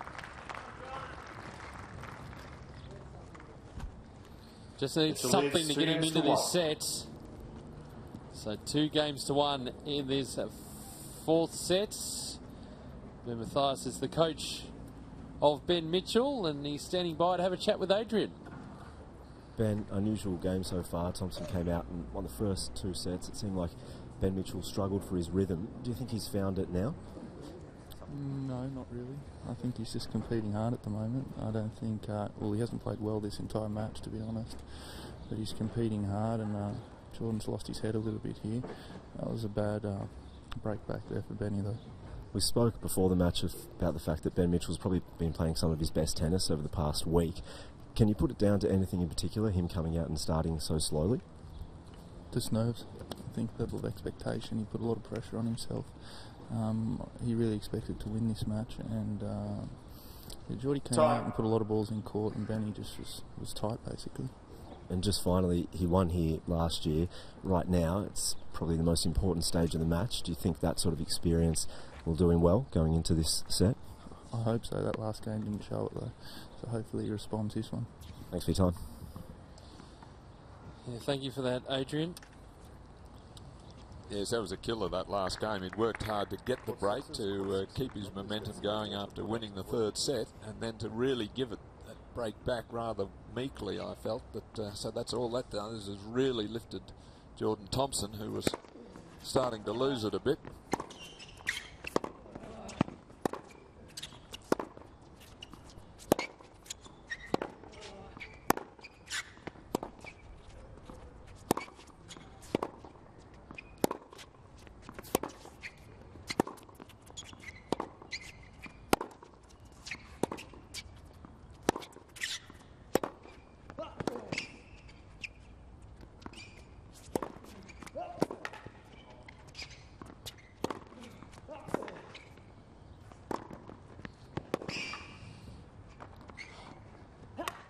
You won't get that one. Tough tennis from both players there. Defending for all his might there, Thompson. As this, we can't even see him in the camera shot. Now we can. There he is. That just goes over. That could have been dangerous.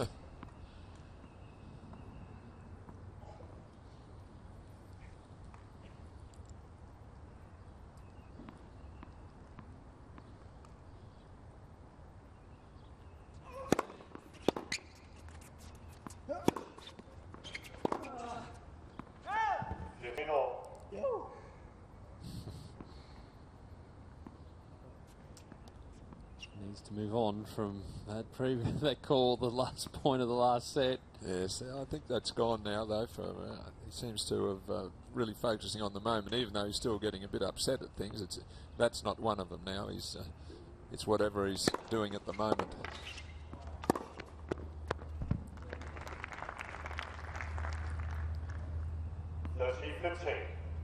He's done this well. You see where he's held his position after the serve that's carried him a metre or so inside the baseline, the natural follow through, and he's there ready to pounce on the shortish return.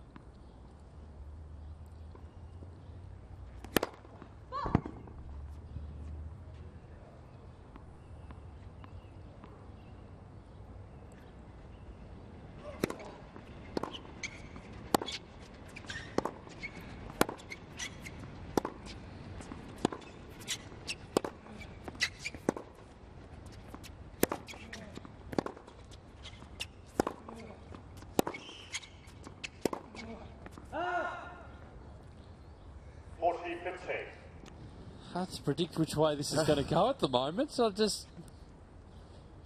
It is intriguing, isn't it? It is. Well, look, he's still favoured, Thompson, you'd say. He's up 2-1. He can afford to lose this set and still win, whereas Ben Mitchell can't. So that certainly gives him the edge. And now that he's got the break back...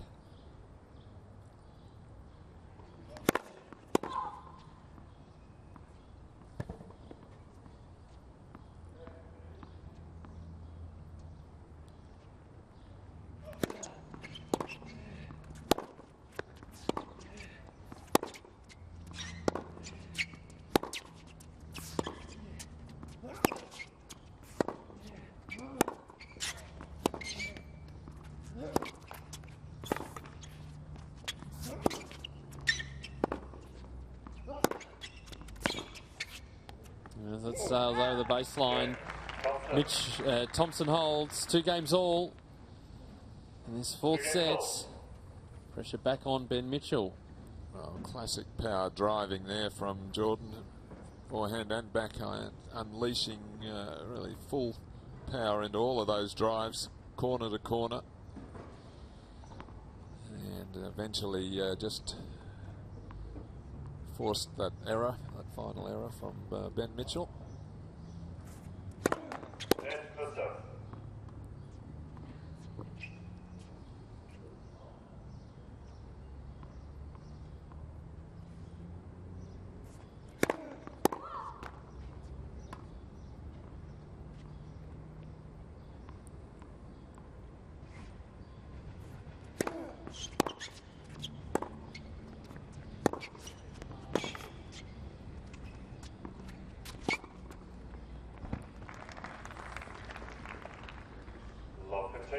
Still looking to create. That's what I'm liking about Thompson. He hasn't gone into his shell and become defensive. He's just still hitting the ball for all it's worth. And he's a lot quieter, so he's back on task.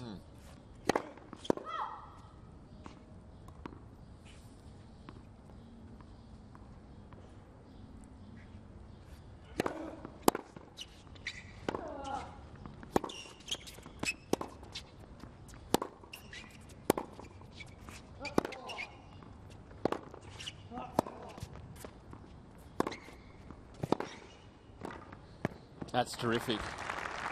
And it's been one of the hallmarks. Ben Mathias and Ben have been working really hard on his work at the net. Well, he does favour the drop volley. This is why he plays it with really great skill, but plays it regularly. And I think the players are onto it, ready to try to move forward. But when he's done such a good approach shot, forced Thompson so far back, it's the appropriate shot. 30-15.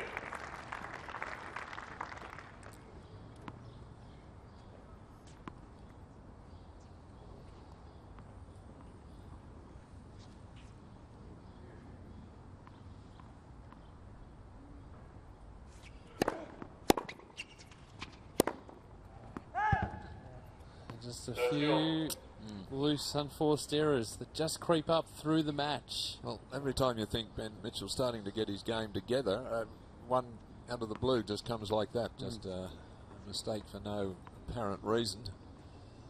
So he still really hasn't found his best form, but he's fighting hard.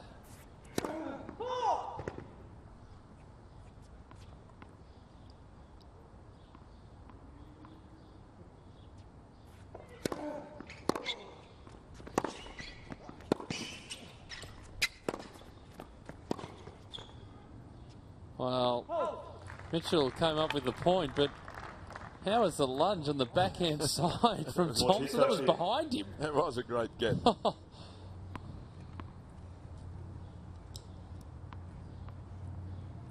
This one. Yep, just flicks that back. Keeps himself alive in the rally for one more shot.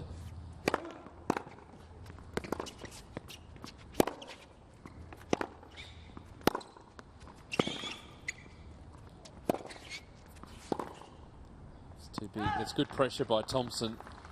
He was forced to come in that time. Came up with a good approach.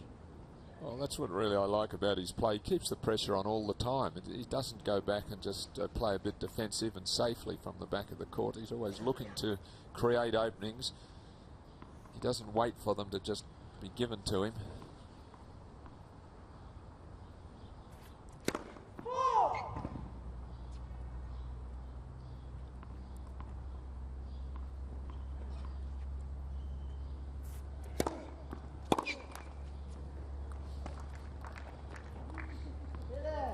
Advantage Mitchell.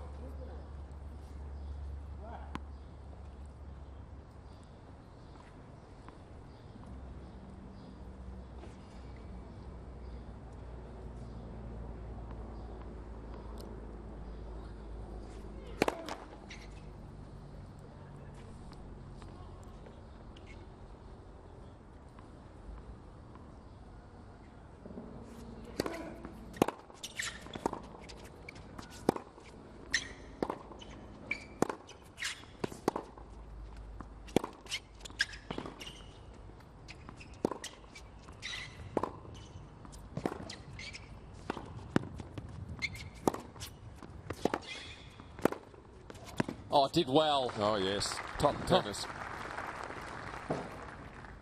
Deuce. Tough rally, really, there from both players. They're using all parts of the court. Great angles. Yes, that for a recovery. Well, he was on top in the rally and then was forced to play a slice shot, Ben Mitchell there, which lost him the edge. Thank you for the ball, please, Bobo. Thank you.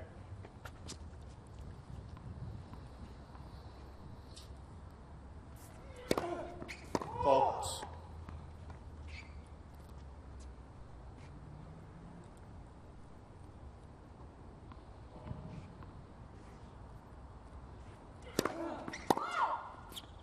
Advantage Thompson. Well now, break point for Jordan Thompson. Yes, just a little bit too aggressive with that second ball.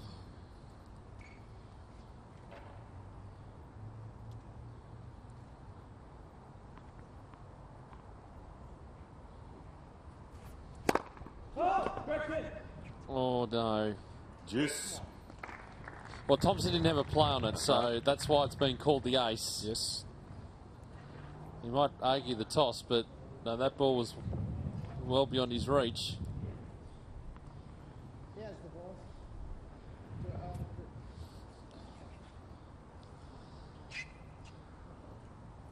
So he hadn't even flinched, so there was no way you could say that he had a play. No. So a good response to the previous point, which was a double fault from Mitchell.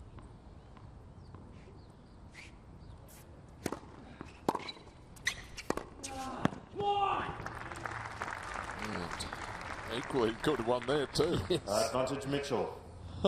This match has had a bit of everything. Yeah.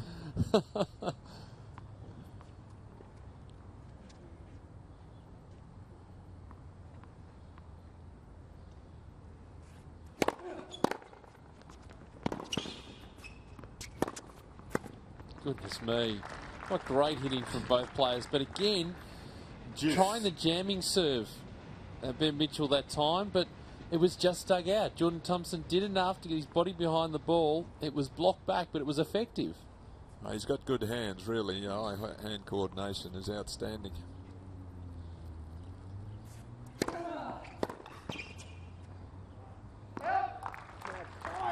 Go to serve. Advantage Mitchell.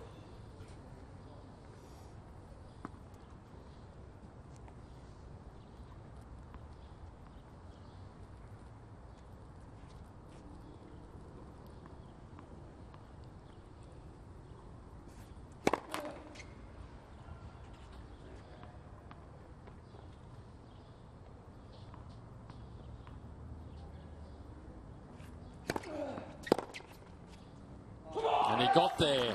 Mitchell.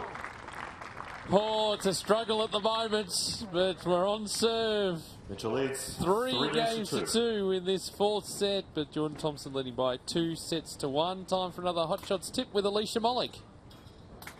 Alicia Mollick, and this is my latest MLC Tennis Hot Shots tip. As a kid, I was passionate about tennis and loved sharing that with my family and friends. Get your family and friends out in the backyard or on the tennis court to practice your skills. You can practice hitting to a target, rallying, or even playing some points. And remember, it's all about having fun and sharing your love for tennis. That's all for today. Keep practicing and having fun with MLC Tennis Hotshots. Another tip coming soon.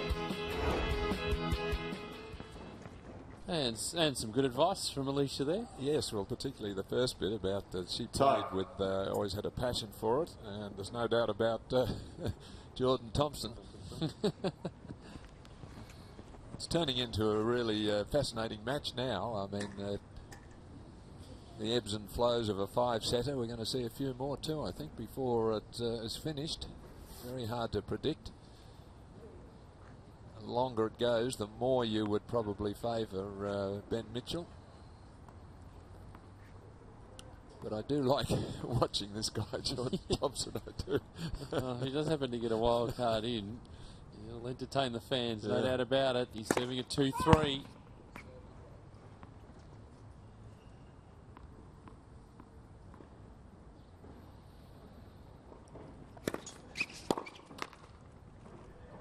Love.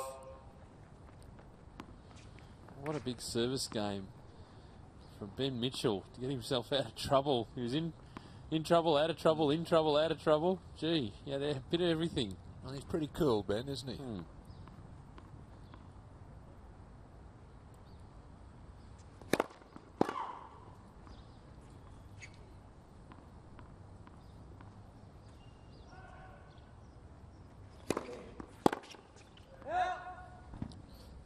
Love.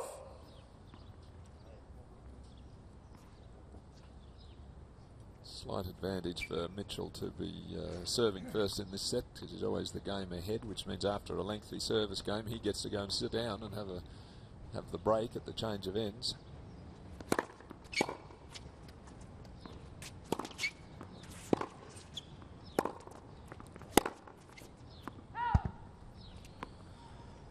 Love. Allowing his opponent a pretty easy ride here, though, with those last couple of errors. I was just going to say, both players desperate for an easy service game.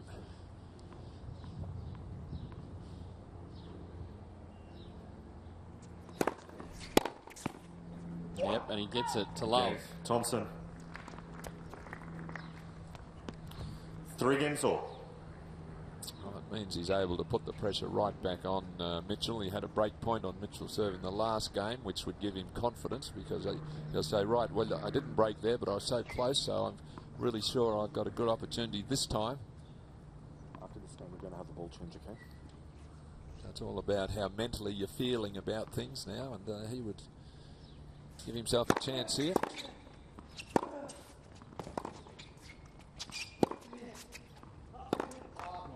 Oh, he got a bit upright there, got up on his toes. Love.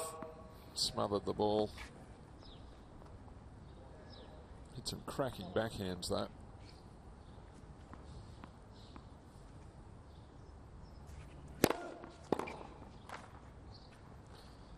Love. And that smart serve into the body. It's a good serve against a double-handed returner. Jams them.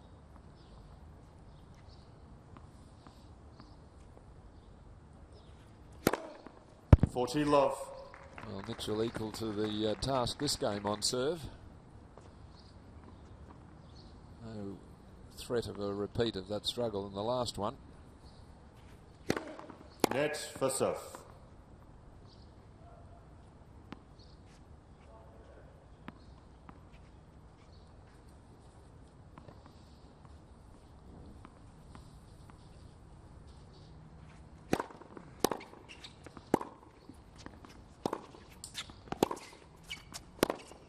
Yep, so a couple of easy service games back to back.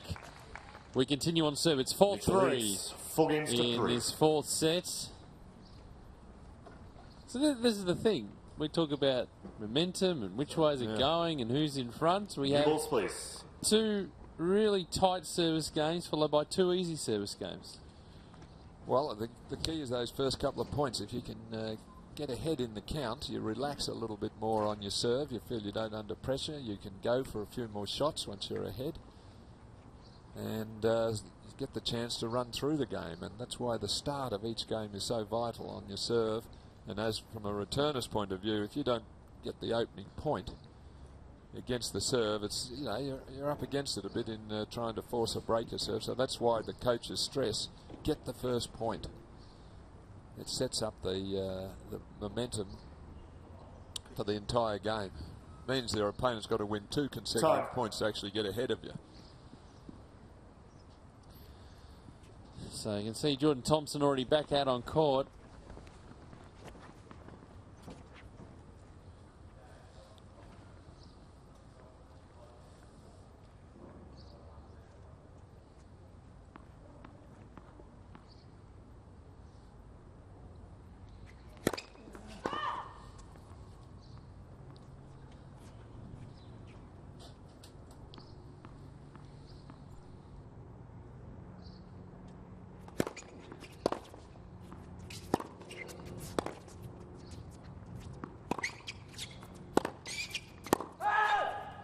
Love. No, that was the closest one of them, not much.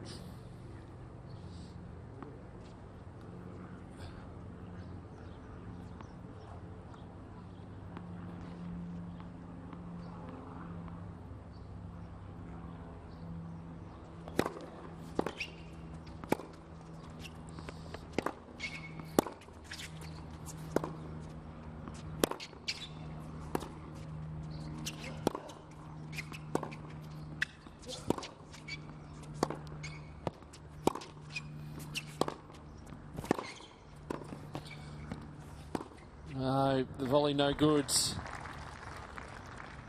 He had to play it rather awkwardly. It came in a bit close to the right hip there, and you could see he didn't have room to really punch it. See how cramped he was there. He made the shot okay, but couldn't get anything on it and was really sitting duck. Just sort of, sort of in line. He had to give himself some more room. It was tricky.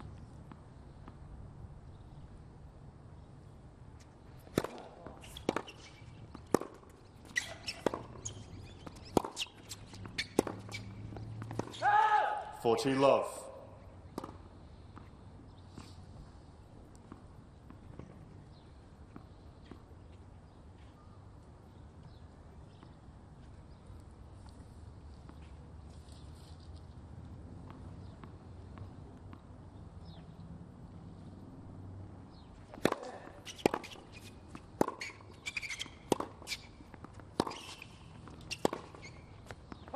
For all. Again, Thompson. Right to the business end of this fourth set. 4 games all. And a great finale to what's been a very good wildcard playoff this year. Well, he'll be pleased with that. Another love game on serve. And he must be thinking he's not far away. If he can just come up with a couple of good shots at the right time, he'll be not far away from making it to the Australian Open. Yep.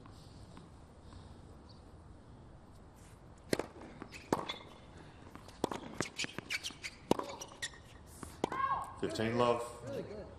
Can't be thinking about it now, though. Not at this situation. No. Maybe a little bit.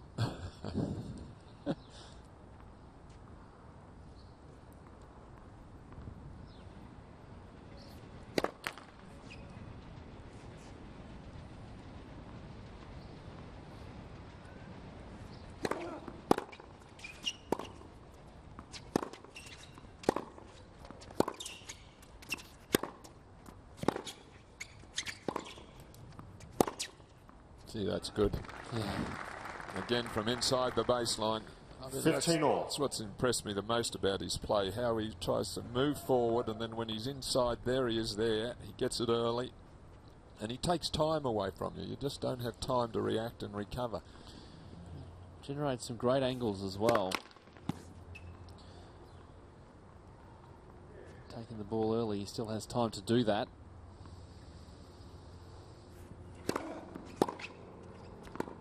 30-15. Yeah, but not by much. I feel like I'm having a conversation with him, but they're not missing by much. No. And it's putting pressure on Ben Mitchell, as it was in the first two sets.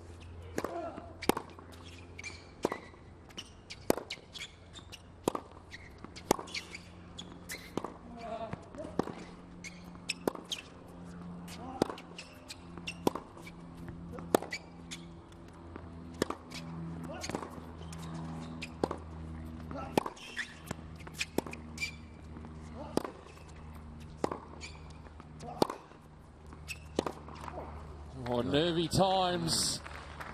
Well, again, good solid hits 30 from both players, but it's just the pressure that Thompson just keeps on Mitchell that forced the error. Yeah, I thought he really took control of the rally, Ben Mitchell there. He had a shoulder-high forehand, which he really hammered down the line. It sort of set the tone. But again, Jordan Thompson grinding away from the back of the court, playing those extra balls.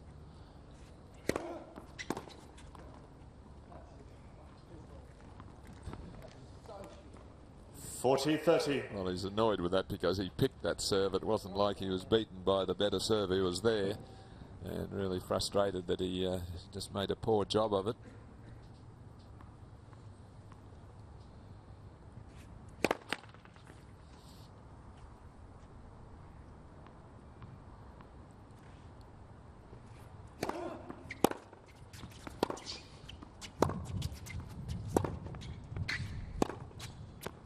Got it.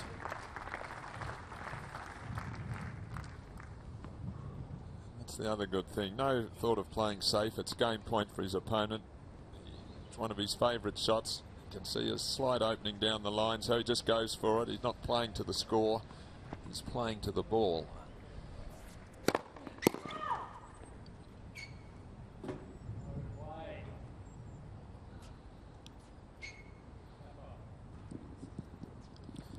That far? No. Not much good asking the umpire. Doesn't matter if it was that far or a metre. That's the call. It's pressure on this second serve, though.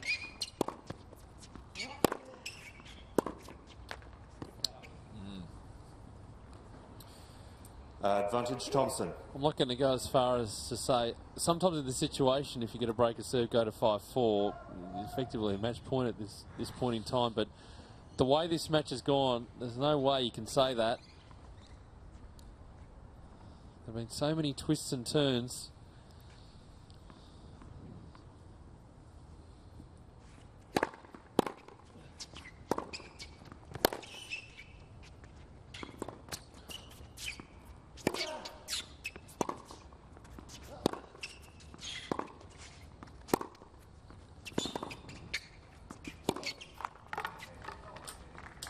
Solid tennis from Mitchell when he needed it. Juice. That's good.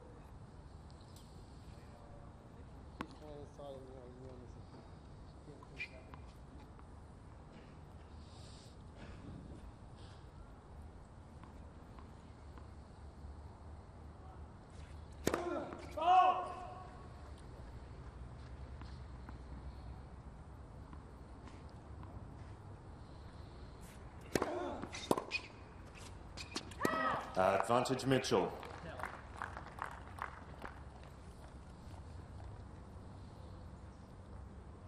Again, the second serve this time out to the forehand on the juice court. It's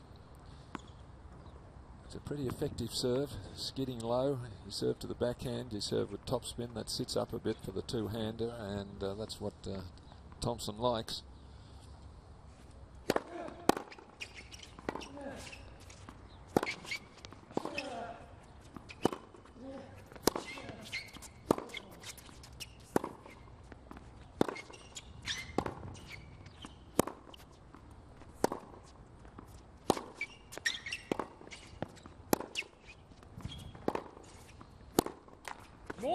Mitchell.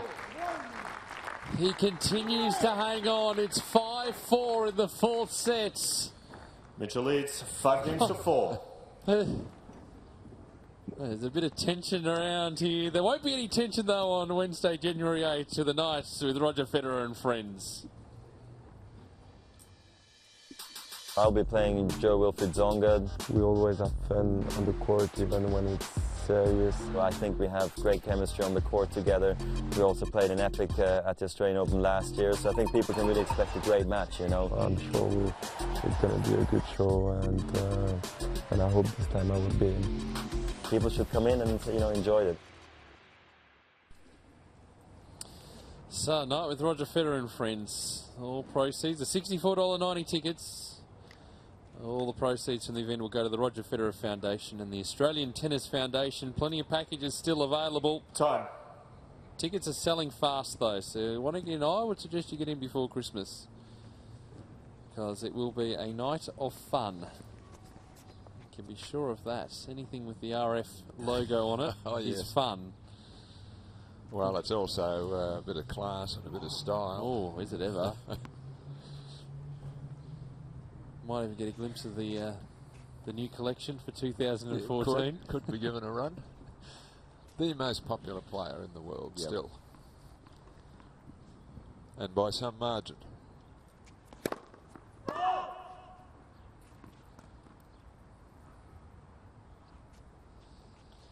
So now Jordan Thompson serving to stay in the fourth set.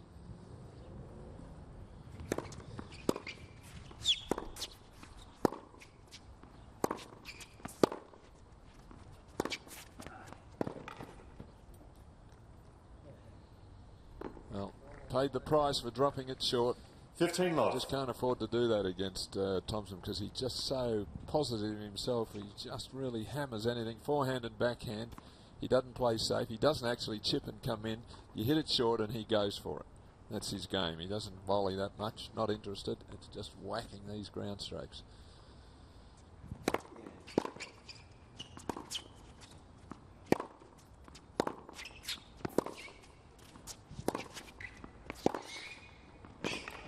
It's good depth. Yep.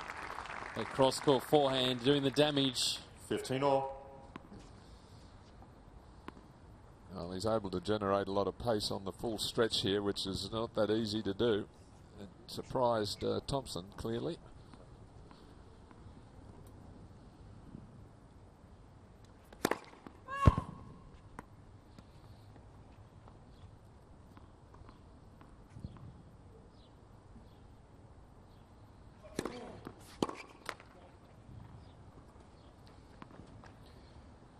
Thirty, 15.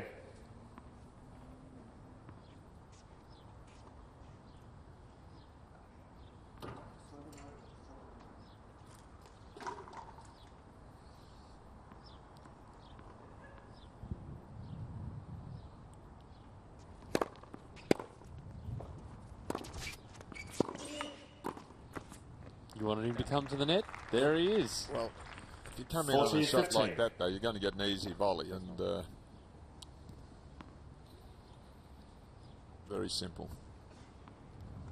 So he's coming in on his terms rather than coming in and hoping. Game points for 5 all. Long.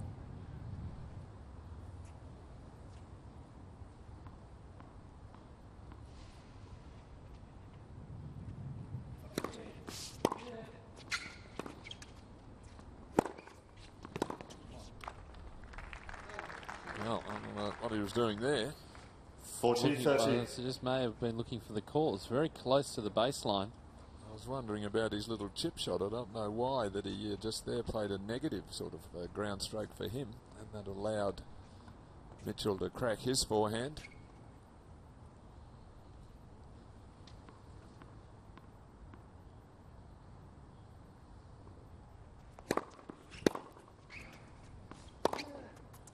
Well, that's gone long.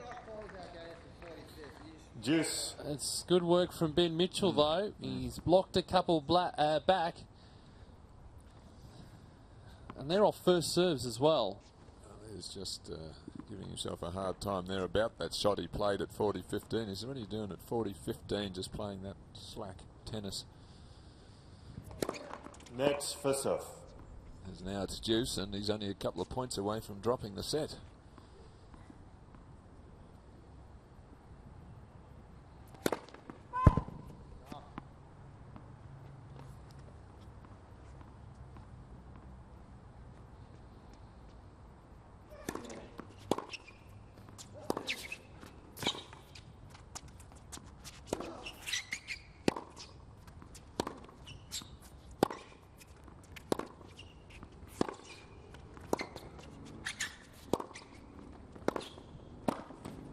Too big. It's a positive play from Mitchell, but Thompson had a really good play on it. Well, it was a smart play from Thompson. He didn't go for the clean winner, the big pass. He just kept it wide and low and gave Mitchell a tough volley. And in the end, it was too tough. You see, just rehearsing it there. Wasn't an easy shot.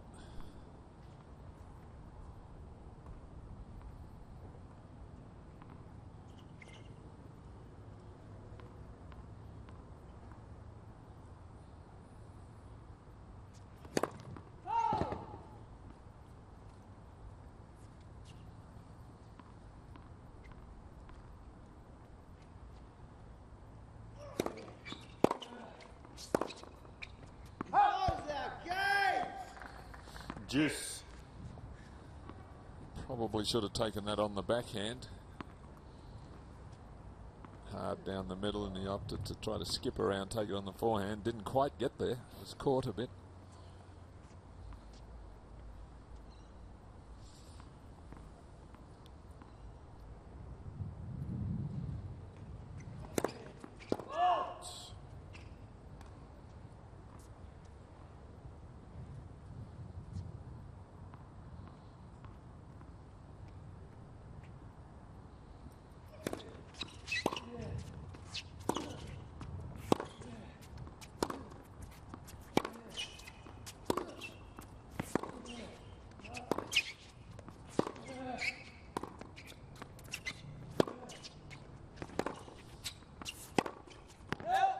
Advantage Thompson.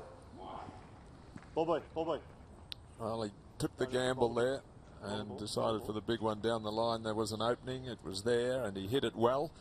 And unfortunately for Ben, just a fraction wide. That's the thing. You can't say the way he constructed that point was wrong. No, it was just the finish. Another game point.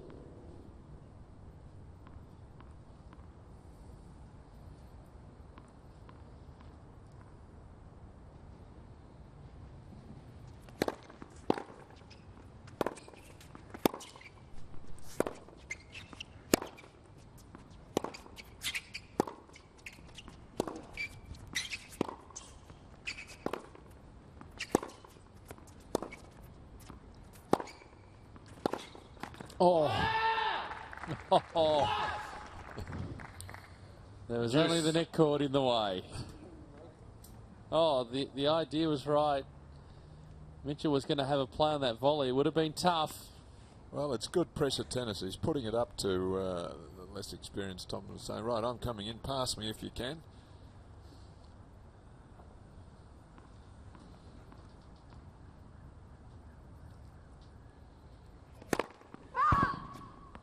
Probably a good time to do it at 4-5.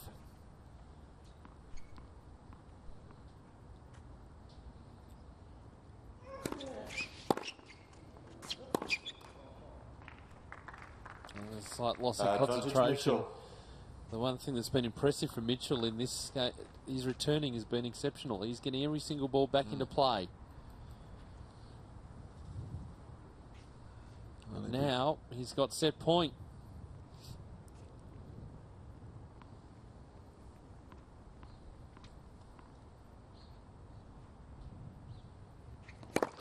Net for serve.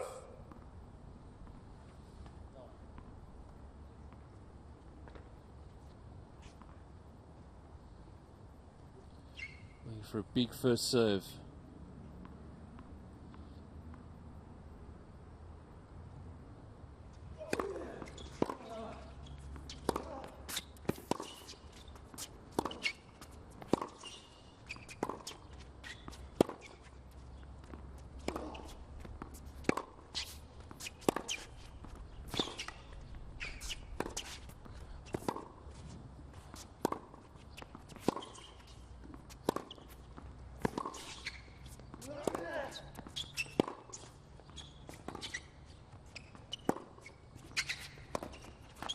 Oh, no! Yeah. And fourth set, Oh, Mitchell. he didn't get the roll! 6 games to 4.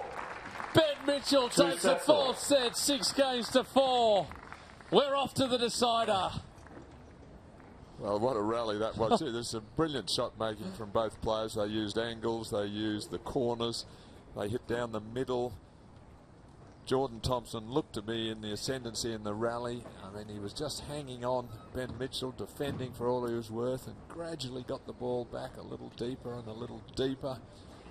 And in the end, AEST out-toughed him there. It was a battle of wills, and it was won on that key point by Ben Mitchell. And as you said, he takes it to a 5th. Oh, plenty of highlights in this fourth set. It was so even. There were so many long service games and could have gone either way. Well, it could have, and we saw so many points the same. There's a few net attacks, but mostly it was just huge driving by all the players, corner to corner. I mean, it was relentless power hitting. First one player, then the other. The rallies really lengthened, and that was fourth sets, Mitchell. the set points. 6 games to 4. So close to going over. 2 sets all. Oh, when there's only a couple of centimetres in it. Incredible stuff. But what a way to finish off this wildcard playoff. We go to a 5th set. Well, I'll tell you what, Al, Adrian Franklin's wandering around, chatting to... We can find Nick Kyrgios again and see how his nerves are going, because mine are pretty much done. I feel the tension right now.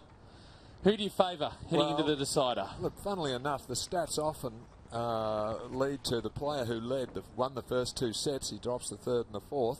The stats show that that player comes back and wins the 5th, which you'd think, well, it's against the run of play. How can that be the case? And obviously it's not the case all the time, but the averages do slightly favour it. But I'm not sure that's how this is going to work out, because he's an inexperienced player.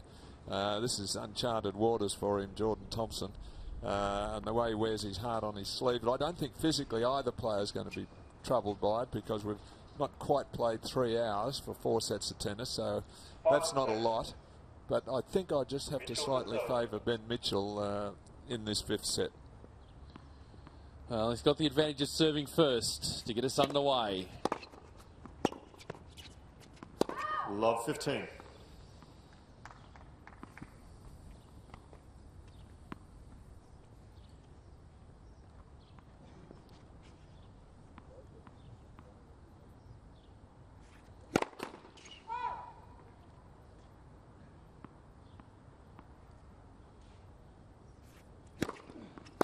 Love 30. Oh, well, he may have just had a little letdown after sneaking out of that 4th set. I mean, an error and now a double fault.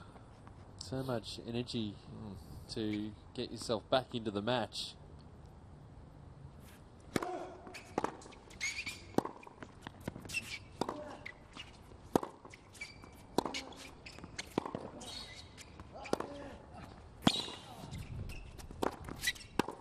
Really, for Jordan Thompson, he wants the break right now. 40.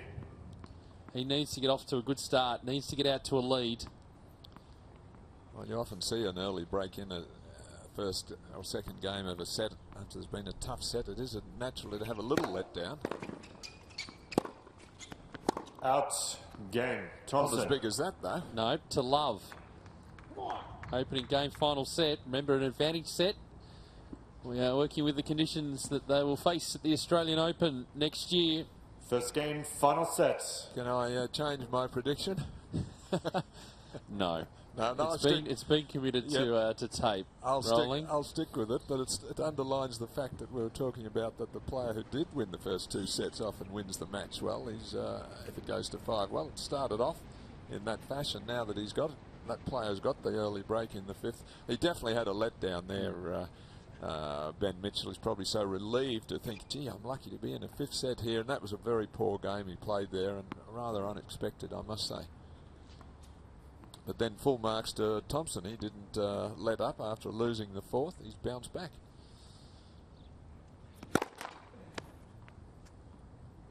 Well, the demeanour was a lot better. Granted, there wasn't a line call to decide it, but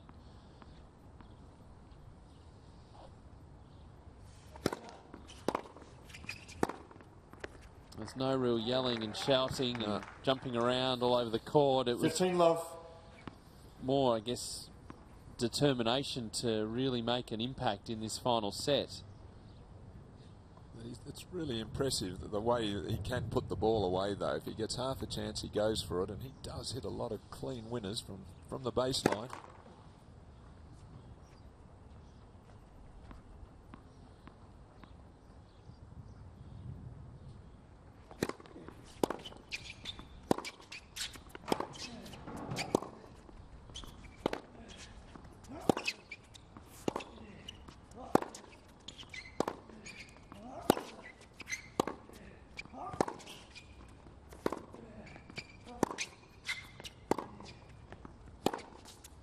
Oh, yes. Well, there's another one. That's, I mean, he's behind the baseline and 30 love. Come up with an angle like that at the end of about a 12, 14 hit rally when you're starting to feel the pinch a little. Look at the angle on that. He just hooked that sharply with the top spin. So consecutive forehand winners in this game. First one down the line, that one hooking cross court. Very impressive.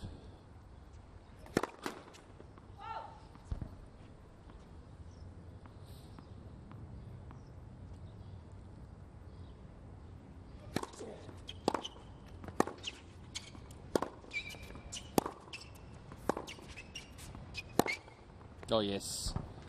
Oh, yes. Had the opportunity to really step into the court that time. We've seen him do that so many times throughout the match. Well, that's 3 in a row. He's hit off the forehand. 3 winners. They're inside the baseline. And I don't want to put the moz on him, but he hasn't lost a point yet this set. 7 in a row.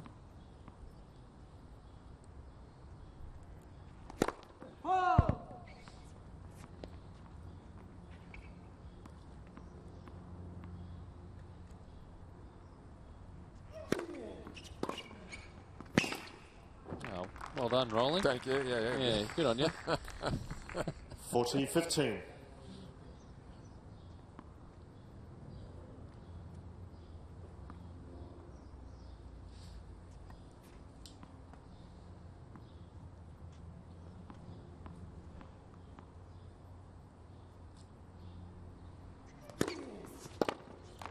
Game. Thompson holds, consolidates the break. It's 2 games to love Thompson now. leads 2 games to Final love. set, final match of the 2014 Australian Open Wildcard Playoff. Well, that was an outstanding game, really. I mean, those forehand winners just got him to 40 love quickly, and that shakes your opponent up a bit when it's the 5th set. You think maybe is he tiring a bit, but he not only is he not tiring, he's starting to blast more winners.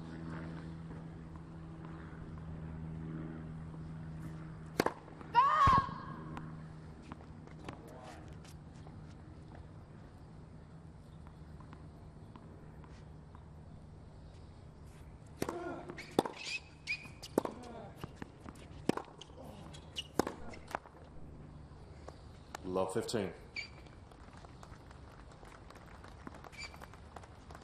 Well, Ben needs to do something to fire himself up a bit here. He's in a bit of a flat spot. It's almost as if the energy that he took to get back into the match, to get back to 2 sets all, has started to take a toll. Well, it certainly was a very poor game he played to open with his serve.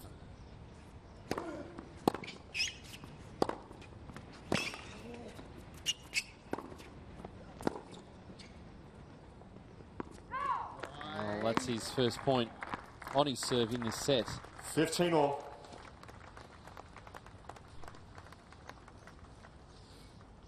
Well, he was down an early break in the 3rd set, 2-1, and came back and won it.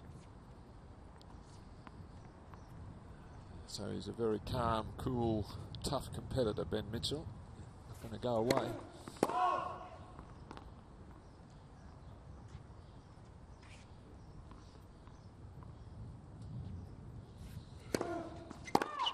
$15, 30.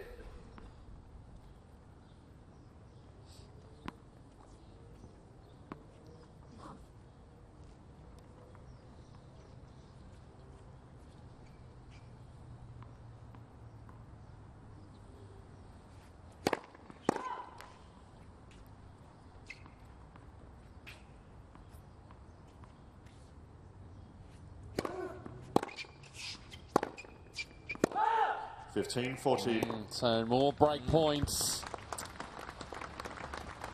Well, this would be insurance for Jordan Thompson, a double break. He might need 2 breaks, given that he's bound to be nervous. Absolutely no way that he wouldn't be.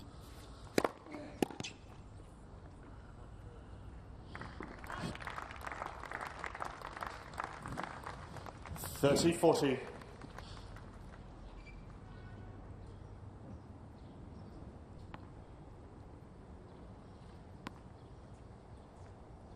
So one saved, one to come.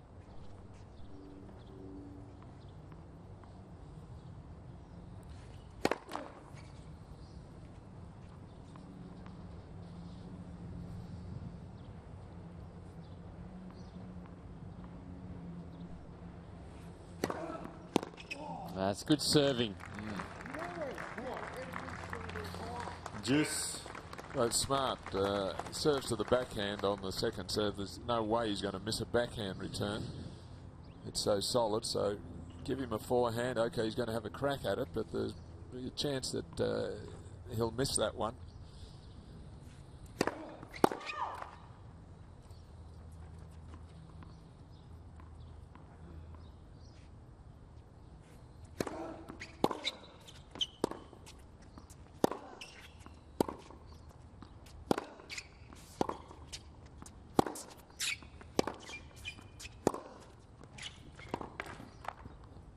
And that was smart from Thompson. He just got that ball in short, so it forced Mitchell to be working across the court, but having to take that extra step in. It took him by surprise. Another break point. Well, reward again, though, for Thompson for being the aggressor, the playmaker, as he has right throughout the match. He's the one trying to create the openings with his ground strokes. Mitchell's defending most of the time. Net for serve. He's reacting, and it's the proactive of Jordan Thompson that's been the key. Net for serve.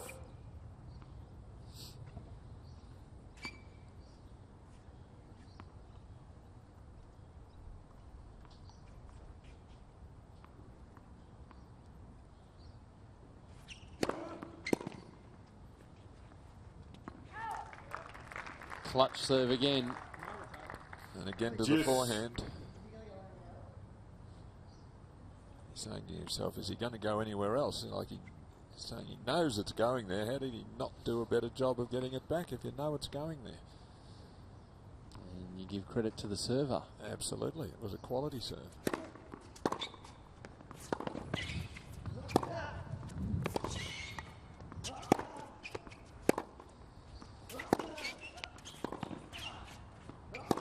Oh, yes. That's wonderful hitting, that. Really, it is. But it came from the return, so you can afford to be annoyed when you don't make, when you're sticking ones like that. Well, I mean, that's the thing about his return. A lot of players use the return to just start the rally. He uses the return to even finish the rally if he can, or set up the point. So for him, his return to serve is a weapon. It's not just a rallying starting point.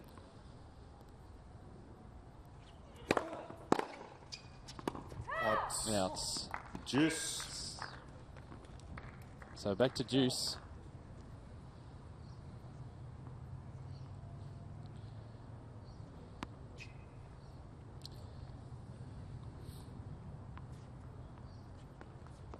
Two break points for a double break, saved.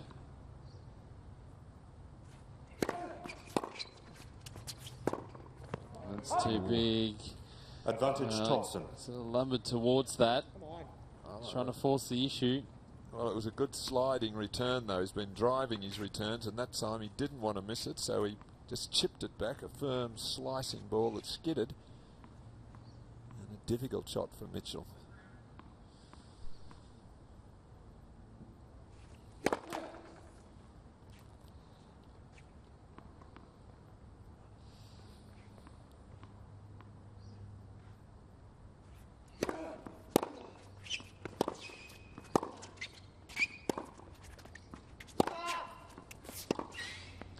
He's got it. Game Thompson. He's got it.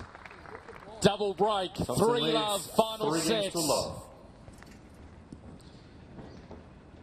And in control of this final set. 2 sets to love up, and Mitchell came back. And now he's got the ascendancy in the 5th set.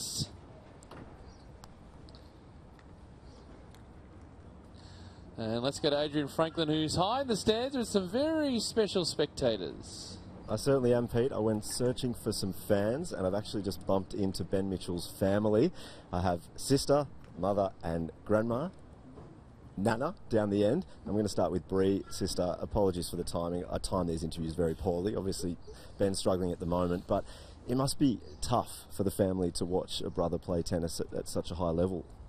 Yes, it's very hard and nerve-wracking, especially watching him. And you've just come down, was it this morning that you came down? We came last night and we leave tonight after his match. Do you get to watch Ben play much tennis? Obviously he travels around the whole year. It must be hard to actually watch him play. Yeah, no, the only time we get to see him is when he's in the Australian tournaments, pretty much. And have you been watching the live streaming over the past few days? Because he's played some of his best tennis. Today, perhaps he's struggling a little bit. He must be really happy with how he's been playing. Yeah, my data is way over on my phone from watching him play. It's been really good. And Mum, just quickly, I mean, he lost the first 2 sets. He's down now 3-love, but he's one of the fittest players, so he must be confident he can still come back. Oh, Ben's got that never die attitude. So Thank you, sir. Please take a seat. absolutely. But in saying that too, the match has been amazing. High standard from both players, and yeah, I just only hope that he does come back. Well, I think even if he doesn't, I reckon there's a fair chance he'll go into the Australian Open anyway. He's playing some of his best tennis. You should all be very proud. Good luck for the rest of the set. Nicely done, Adrian, with Ben Mitchell's family. They'll be very nervous at this stage of the match. It's good that Mum's confident, though, isn't it? Yeah, absolutely. Has to remain confident. Has to. No other option. No, it's your son. Love 15. She's right, though. He is a great competitor, a really good fighter, as we saw in the 3rd set when he was down that break.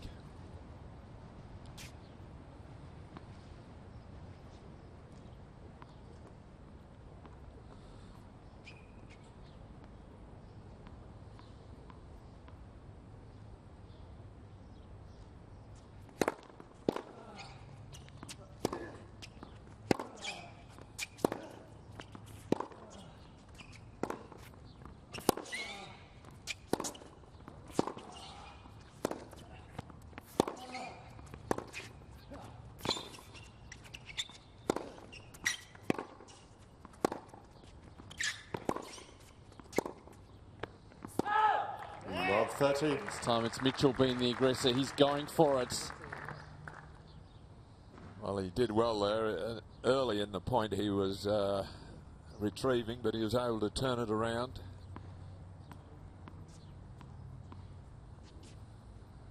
And I think we mentioned that Jordan Thompson might need a double break to see this out. Well, he's down love 30 here.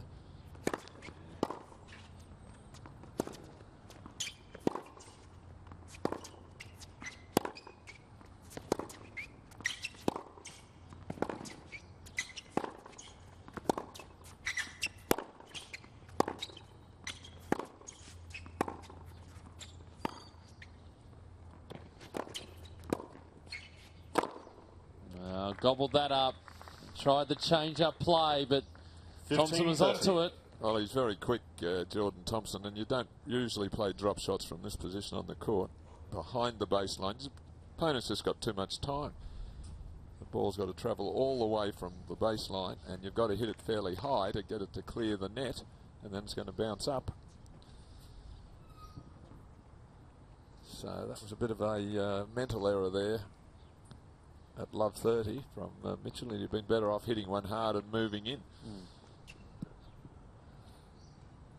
Easy to say from here.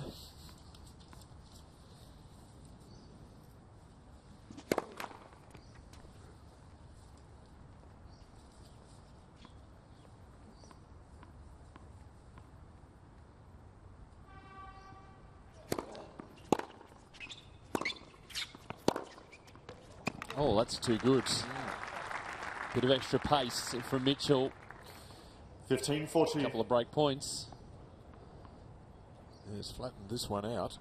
And I got a feeling that Thompson thought it might have been going in the net. He didn't react until it was too late.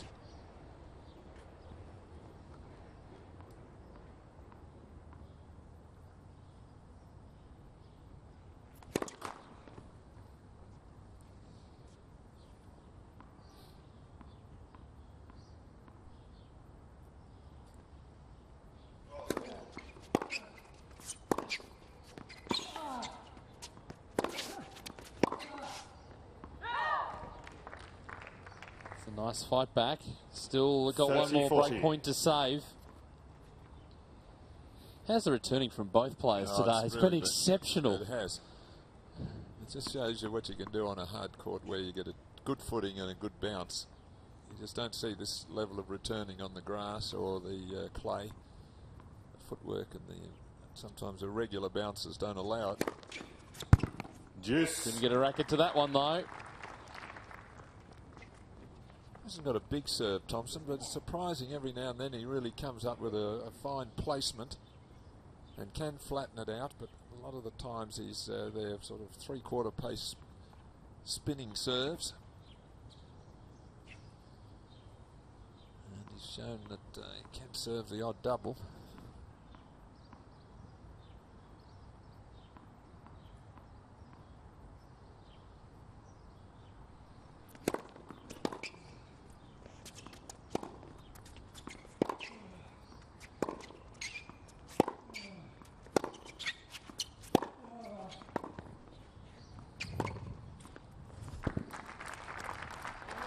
Oh, it's the one deep ball that made the difference.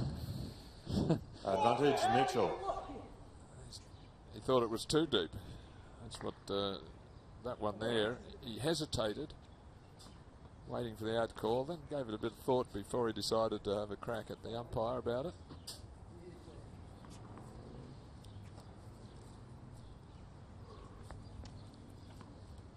Another break point.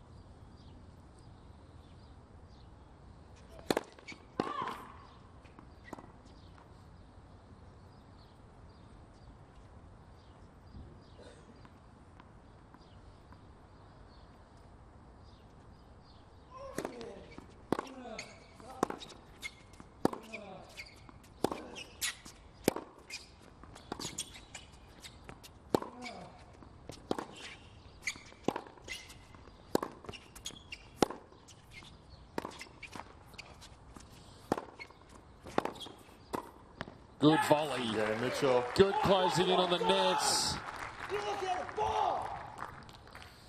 Thompson One leads break 3 back. against 1.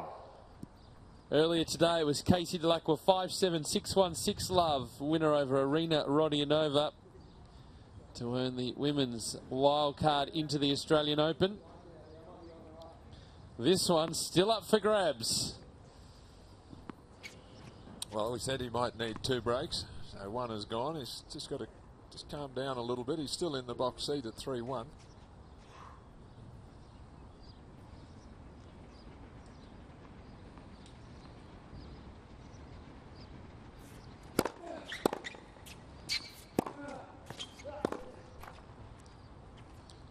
Love. There's a scene throughout the course of this match, particularly in the third set, that Thompson can have lapses, lose a little bit of concentration, the level drops.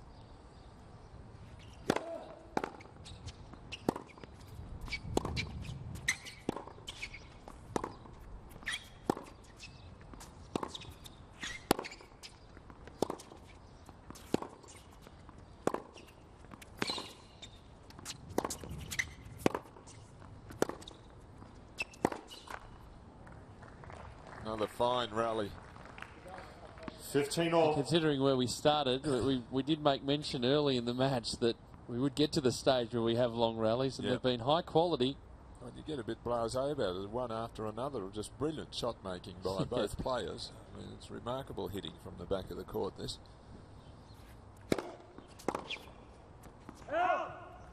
30-15. I don't know if we've seen a serve volley point in the entire match. No. Which you'd think someone would throw one in for a bit of variety. just for a change up.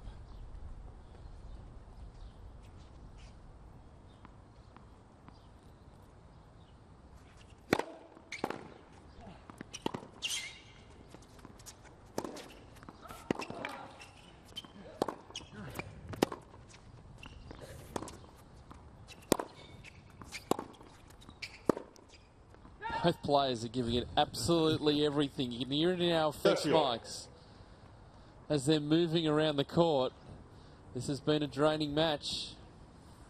Whoever wins will have earned their wild card. Don't worry about that. Well, 3 hours 15 minutes now, and a lot of tough rallies. No free points like a serve volley point. Come on. 40-30.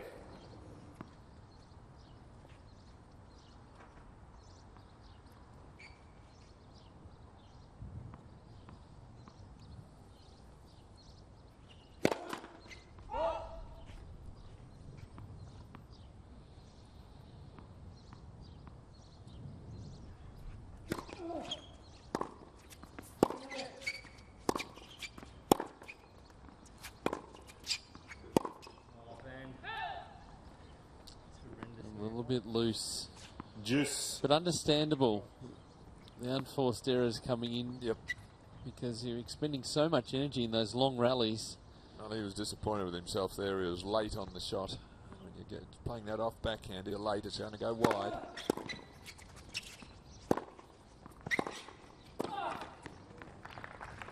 And a little hint of desperation Advantage, there Thompson. from him, because he needn't have gone in there, but decided to. It was a bit of a bluff, a bit of a rush tactic, and he didn't quite do enough with it, and then put the volley under a lot of pressure, which he couldn't control.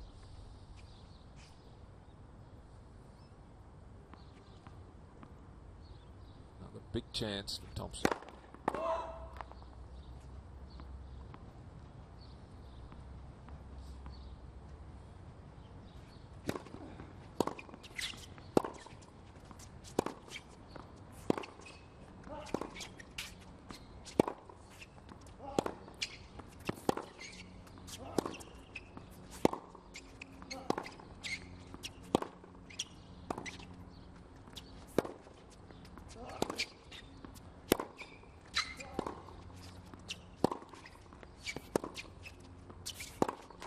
And into the nets. Break. Last two games, 4-1 the scoreline in this final set. Well, again, you'd like to say Jordan Thompson is heading towards victory, but I'm not going with that right now. Well, the double break again, that was a key game. Ben Mitchell got one back and then played a couple, I don't know if he was tiring a bit, but a couple of loose shots there really. One at 30, around 30, or when he said, oh, Ben, when he missed that backhand down the line, that was a bit of a telling shot, that one. And then he came in a bit unexpectedly, hoping for a bit of a bluff and a cheap point. He's still having that discussion with the umpire about some of the calls on the baseline. Well, maybe he needs to keep feeling a bit of aggro or something to fire himself up, but that's a long time ago. Oh, as Jordan gets the nutrients into him. Kids Tennis Day, don't forget it, Saturday the 11th of January, presented by Nickelodeon. Plenty to see and do. It is a day of fun. And make sure you pick up your tickets before the event. $10 for adults, free for kids under 16, ozopen.com. Find out some more details about what's happening, and there'll be plenty in the lead up. Some big names will be announced. Plenty to look forward to. The qualifying event will still be going on the outside court, so it's a wonderful day of entertainment and very cost effective as well. It's going to be a big summer of tennis. We can't wait. And certainly if we see matches of the calibre of this, we're going to have a fun time. Thompson serving 4-1 final sets.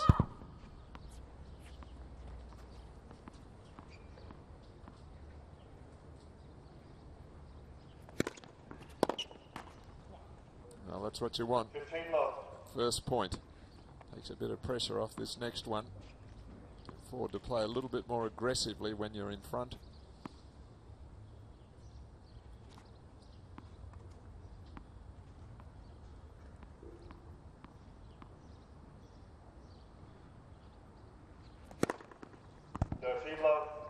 And then another free point with the ace.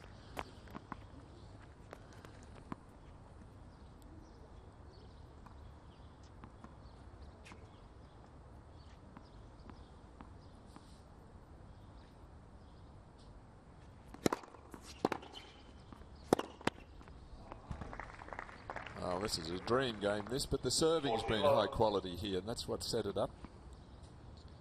Yeah, and if he was feeling tight, he'd be missing a lot of those first serves. Well, he's just going for the slider, which is a pretty easy serve to hit.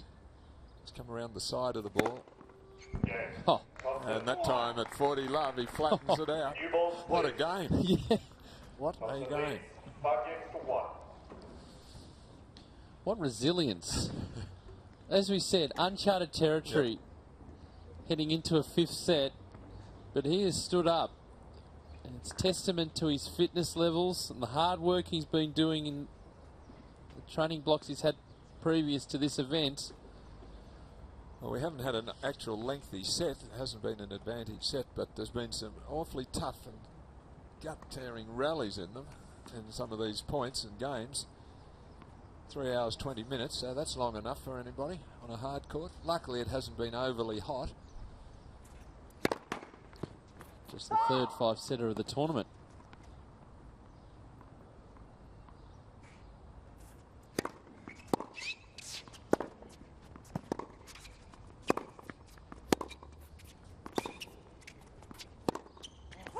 The good part is for Jordan Thompson is that he can keep training serve, being only one game away, so it gives him an opportunity to really swing freely in this service game.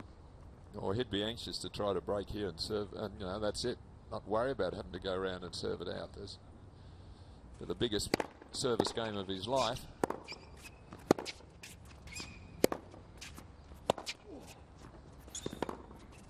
Yeah, that's the thing about the double break, though. You've actually got a bit of insurance up your sleeve. If you need it, of course. No, he'd be looking at trying to sneak through here.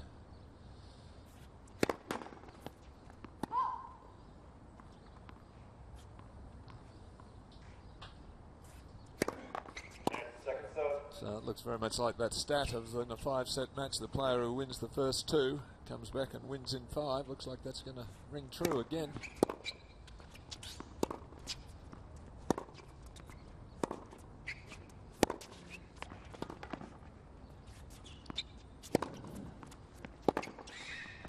He probably could have gone to the net there. He could have, yeah. Stayed back. 30-15.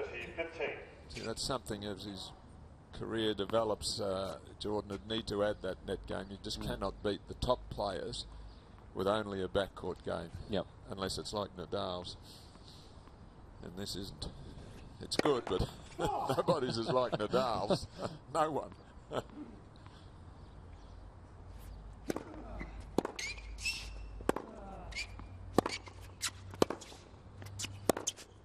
That's dropped in. Oh, it's called good. Call good, the linesperson emphatic. Simon Canavan in the chair, not going to make an overrule on that line. Obviously. Because otherwise you would have overruled it. Is this far wide? I don't think it was that far wide.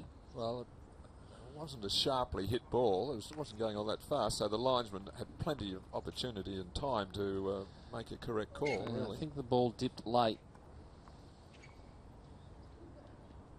2 points away, though, Jordan Thompson, from something rather large.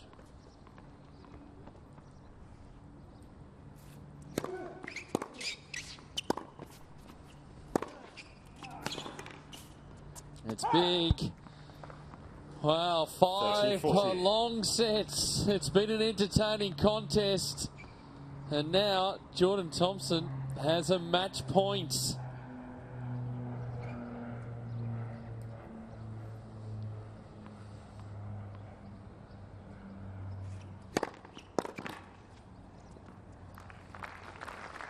And nicely saved.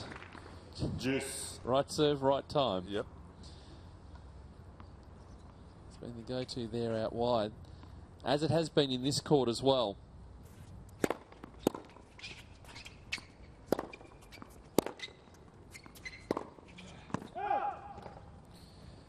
Advantage, Thompson. Match point number 2.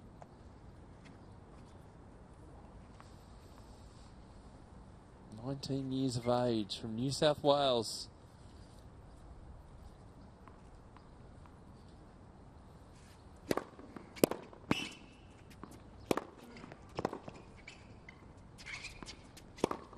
He's done it well. He's hanging on. Oh, that is a courageous point there from Juice. Ben Mitchell.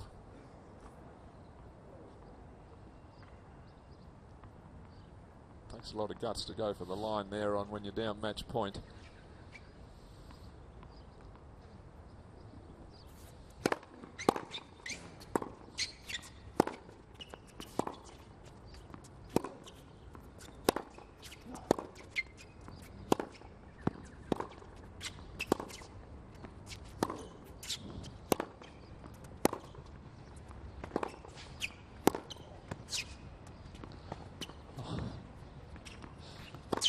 Oh, how did that drop in? Well, Advantage, Thompson. It was wrapped all around the frame and almost the throat of the racket as well.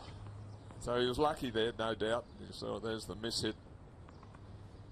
And landed so awkwardly. I mean, he had no hope after that. So Match point number 3.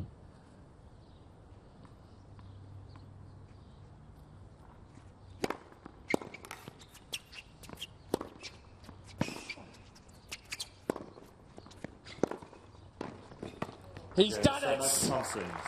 3 sets to 2. What a way to cap off a wonderful week of tennis. 6-1. Welcome to the big time, Jordan. He's through to the Australian Open main draw. What a performance over Ben Mitchell. 6-3, 6-2, 4-6, 4-6, 6-1. Well, he's been the underdog in nearly every match that he's played. His others he won in 4 sets. This one he was certainly the underdog against the player who won the wild card last year. And hot favourite, I'd have to say, Ben Mitchell. But he didn't believe any of that, Jordan Thompson. He's beaten the odds right throughout this week, and he's done it again today and did it in brilliant fashion, really, in that 5th set. That's for someone who never played a 5-setter before, to finish full of running like that, particularly when your opponent had taken the 3rd and 4th. Sets off, you would have to have thought that he was getting a little nervous and started to think, gee, have I blown my chance? I led 2 sets to love and a break and I've let it slip. What an outstanding effort from him. Let's take a look at the highlights of the men's singles wildcard playoff final. Jordan Thompson, the 4th seed, taking on Ben Mitchell, the 3rd seed. And early on, Alan Stone, it was Jordan Thompson making the running. Oh yes, he came out the more aggressive with their ground strokes. They were playing a similar style of play, both from the back of the court, but he was the more proactive one. He was standing closer to the baseline, really going for his shots. He was forcing Ben Mitchell to defend all the time, and he really deserved that early lead. And he looked at one stage as if he was going to wrap it up in straight sets, and you can see obviously there that Ben got very frustrated with some of his play during the match. He certainly played below his best, there's no doubt about that, but you can only really play as well as your opponent lets you. It's an old saying, but it's a true one. Well, the change-up came in the 3rd and 4th sets, and while Thompson was on top, he was grinding away Ben Mitchell. He was starting to force the errors and really control the match, and he really worked his way back into it. That was a pivotal moment in the match. Jordan Thompson was looking for the call in the corner. That was for the sets, and he lost his composure, and it just allowed Ben Mitchell to really hang in, and he took the next 2 sets. Yeah, and to his credit though, he came back really well, and you were thinking at 2 sets, that was for the 4th set. You're thinking at 2 sets all that Ben Mitchell was going to have the momentum to push through, but really Jordan Thompson really hung tough, and he got off to a great start in that final set, was able to continue on. Well, he kept going for his shots, really. That was the key. They were both playing from the back of the court, but he was standing closer to the baseline. He was more prepared to take risks. He backed himself. 3 sets really to 2. an outstanding effort. 6-2. Yeah, he certainly did. He's got a wild card through to the Australian Open main draw. 6-3, 6-2, 4-6, 4-6, 6-1 over Ben Mitchell.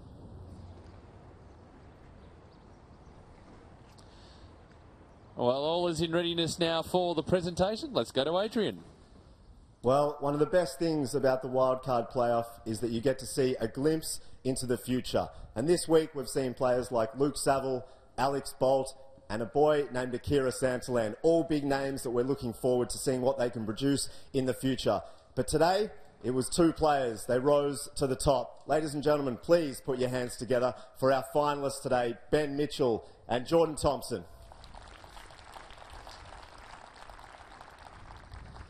Some incredible tennis. I know Ben Mitchell perhaps will be disappointed, but he shouldn't be this week. He's played some of the best tennis of his career. And Jordan Thompson, perhaps we didn't know too much about him leading into this week, but we're going to hear plenty over the next few years. A tournament like the playoff, well, it is only produced by a team. And I'd like to welcome the man that leads his team. His name is Francis Sawyer, and he's the Tournaments and Competitions Manager here at Tennis Australia. Please welcome Frankie. Thanks, Adrian. It's been a fantastic week here at the Australian Open playoff, but also a fantastic 16 days here at the December Showdown for 2013. Like Adrian said, it's just not me. There's a whole team around here at Tennis Australia, and I'd like to make a few thank yous before congratulating and presenting the finalists with their awards. So firstly to Wayne McEwen, our head referee here at the Australian Open playoff. It's been fantastic to work with you. As well as all the referees for the other junior events. So thank you, Wayne, and all those guys.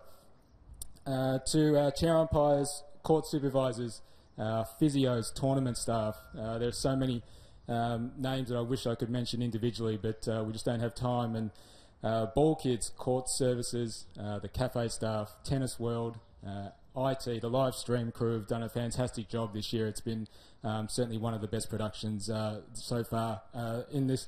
So far that we've held the December Showdown in the Australian Open playoffs. So thanks very much, guys. And to our Hotshots team, we've had 1,200 school kids here during the last 2 weeks. It's been fantastic atmosphere.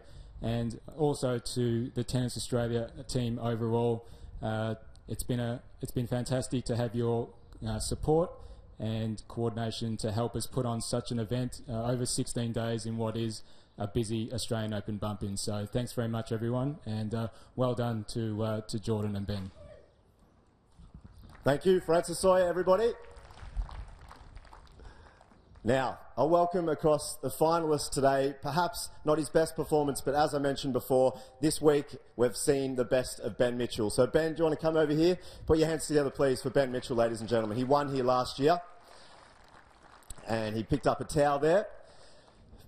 Ben, well done. Take us through the match today. You perhaps didn't start off your best, but you fought back. We all know how fit you are, and you showed that today. Yeah, obviously a bit of a slow start and maybe let the nerves get to me a little bit.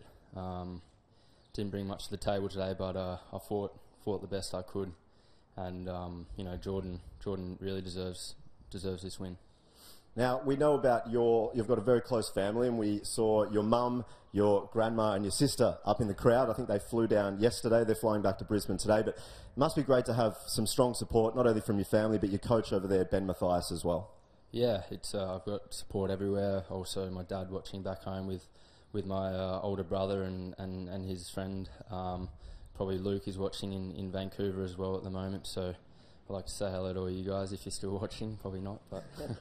and yeah, of course, Ben, you know, I've really turned things around the past 6 months. I didn't get the result here, but like you said, probably the first 3 matches I played here was the best tennis I've played. And, you know, that's partly because of, you know, what Ben has brought forward. And, yeah, moving back to Brisbane has been a great move for me and my family. And just quickly moving into 2014, because you've played so well this week, that must give you a lot of confidence going into next year. What are your thoughts on next year? Where can you go? Well, I was hoping to play the Australian Open main draw, but Jordan's taken my spot there. Thanks, mate. Still a chance though. Yeah, there's still a chance. You know, I gave myself the best possible, you know, opportunity, and we'll see what the selectors say. Yeah, but I'm just gonna. I think I'll be travelling with Benny and Sam Groth. I'm not sure who else yet, but I think it's pretty important to travel with a few Aussie guys like they did back in the day, and try and push each other. And yeah, so. Well done on a great week. Good luck in 2014. Thank you. Ladies and gentlemen, once again, Ben Mitchell, our finalist this year. Now, I'd like to welcome another special guest. It's our Super 10s champion, Tom. Do you want to head over here, mate? Tom is part of Super 10s, which is a 10 and under development program, and you were part of a team. Now, what was your team name that you were playing in? Gasquet. Gasquet. And did you watch the boys out here today? Yeah. What did you learn? Surely you learned something because they're playing at a very high level. Learn to hit the ball deep Yep. and to the backhand. Very good, very perceptive. Well, he has the accreditation pass, so the only last thing to do is welcome the champion of the 2013 Australian Open Wildcard Playoff, Jordan Thompson. So, place that over Jordan's head there. Shake his hand. Well done. Great work, Tom. Excellent. Jordan, pop over here. Now, you said after you beat JP Smith, the #1 seed, that was your best win. Surely that has now been replaced. Yeah, definitely. Extremely happy to win today. It's the best win playing for a main draw spot at the Australian Open. If you can go back to the start of this week, Monday, leading into the tournament, could you have assumed that you'd be standing here right now? Probably not. There's a couple of good players in the draw, but I played some good tennis, and here I am. And what do you think you can take from this now? Because you're in the main draw of the Australian Open. We spoke earlier about the fact maybe Monday night could be yourself, Jordan Thompson v Novak Djokovic. I mean, these moments, these may happen in the next month or so. Yeah, they could. I don't know how well I'd go against Djokovic, but I'd soak up every second. It'd be unbelievable to play Novak here. Well, I'm going to pass the microphone over to yourself now because you've got your team over there and you can thank anyone or just maybe thank the crowd for coming down as well. Yeah, I'm never good at speaking, but thanks everyone for coming out to watch the final today. I was first 5-setter against Ben. He fought hard. Maybe not his best tennis, but give him credit for fighting. I'd like to thank my coach, Jamie Morgan, putting up with me and my behaviour on court. Thank my parents for coming over, coming down from Sydney, and I'm sure my family was watching on the live stream today. Thanks everyone that was watching. Ladies and gentlemen, please, Jordan Thompson, thank you so much. So that concludes today. Our two players going through, it's Casey Delacroix and Jordan Thompson there in the main draw of the 2014 Australian Open. That's the next event. We'll see you back here at Melbourne Park very shortly. Thanks for being here, guys. Thanks, Adrian, for all your hard work. What an event it has been, Alan Stone. Casey Delacroix earlier today and Jordan Thompson here, two worthy winners. Oh, absolutely. Casey, I think, was almost a certainty, I think, with her form coming in here.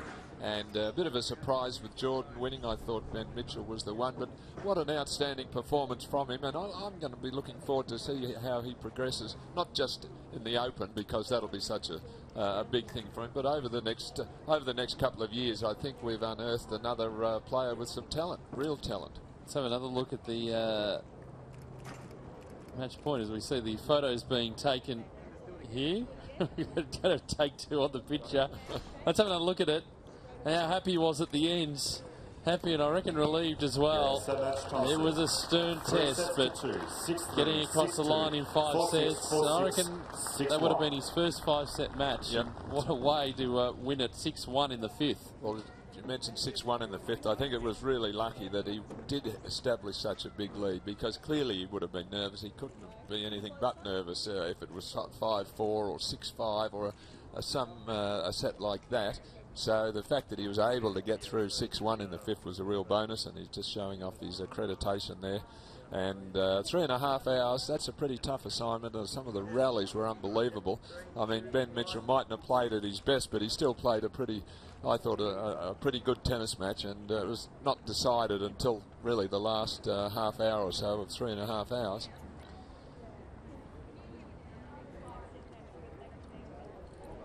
So it's just continuing to be out there, have as many photos as you like, I think. Yep. And his team, family is all here, which is great to see. Well, we've had some good stories throughout the week. This has been the best one, I think. We had Akira Santalan early on, and his win over the second seed, Matt Reed. But Jordan Thompson, what a performance. You can see the final score line there. And, well, he's got that certainty now. He will definitely be playing Melbourne Park either day 1 or day 2. He will. Of the Australian Open, which is a wonderful feeling. And now he can go and prepare for it. And his confidence would be sky high because he's played super tennis. He's done it the hard way. Heap of 4-setters and a 5-setter. A great performance by him. Well, that's just about it for us. If you want to keep up to date with what's happening in the lead up to the Australian Open and across the Australian summer, you can see the hashtags there, Facebook, Twitter, and also Instagram. And there'll be plenty of information there. And also ausopen.com for all the latest information in the build-up to a big summer of tennis. Thanks for your work, Alan Stone, over the last couple of days. Well, a pleasure as always. And big thanks to our hard-working team behind the scenes who have done a magnificent job. It keeps getting better year after year. This is just the entree.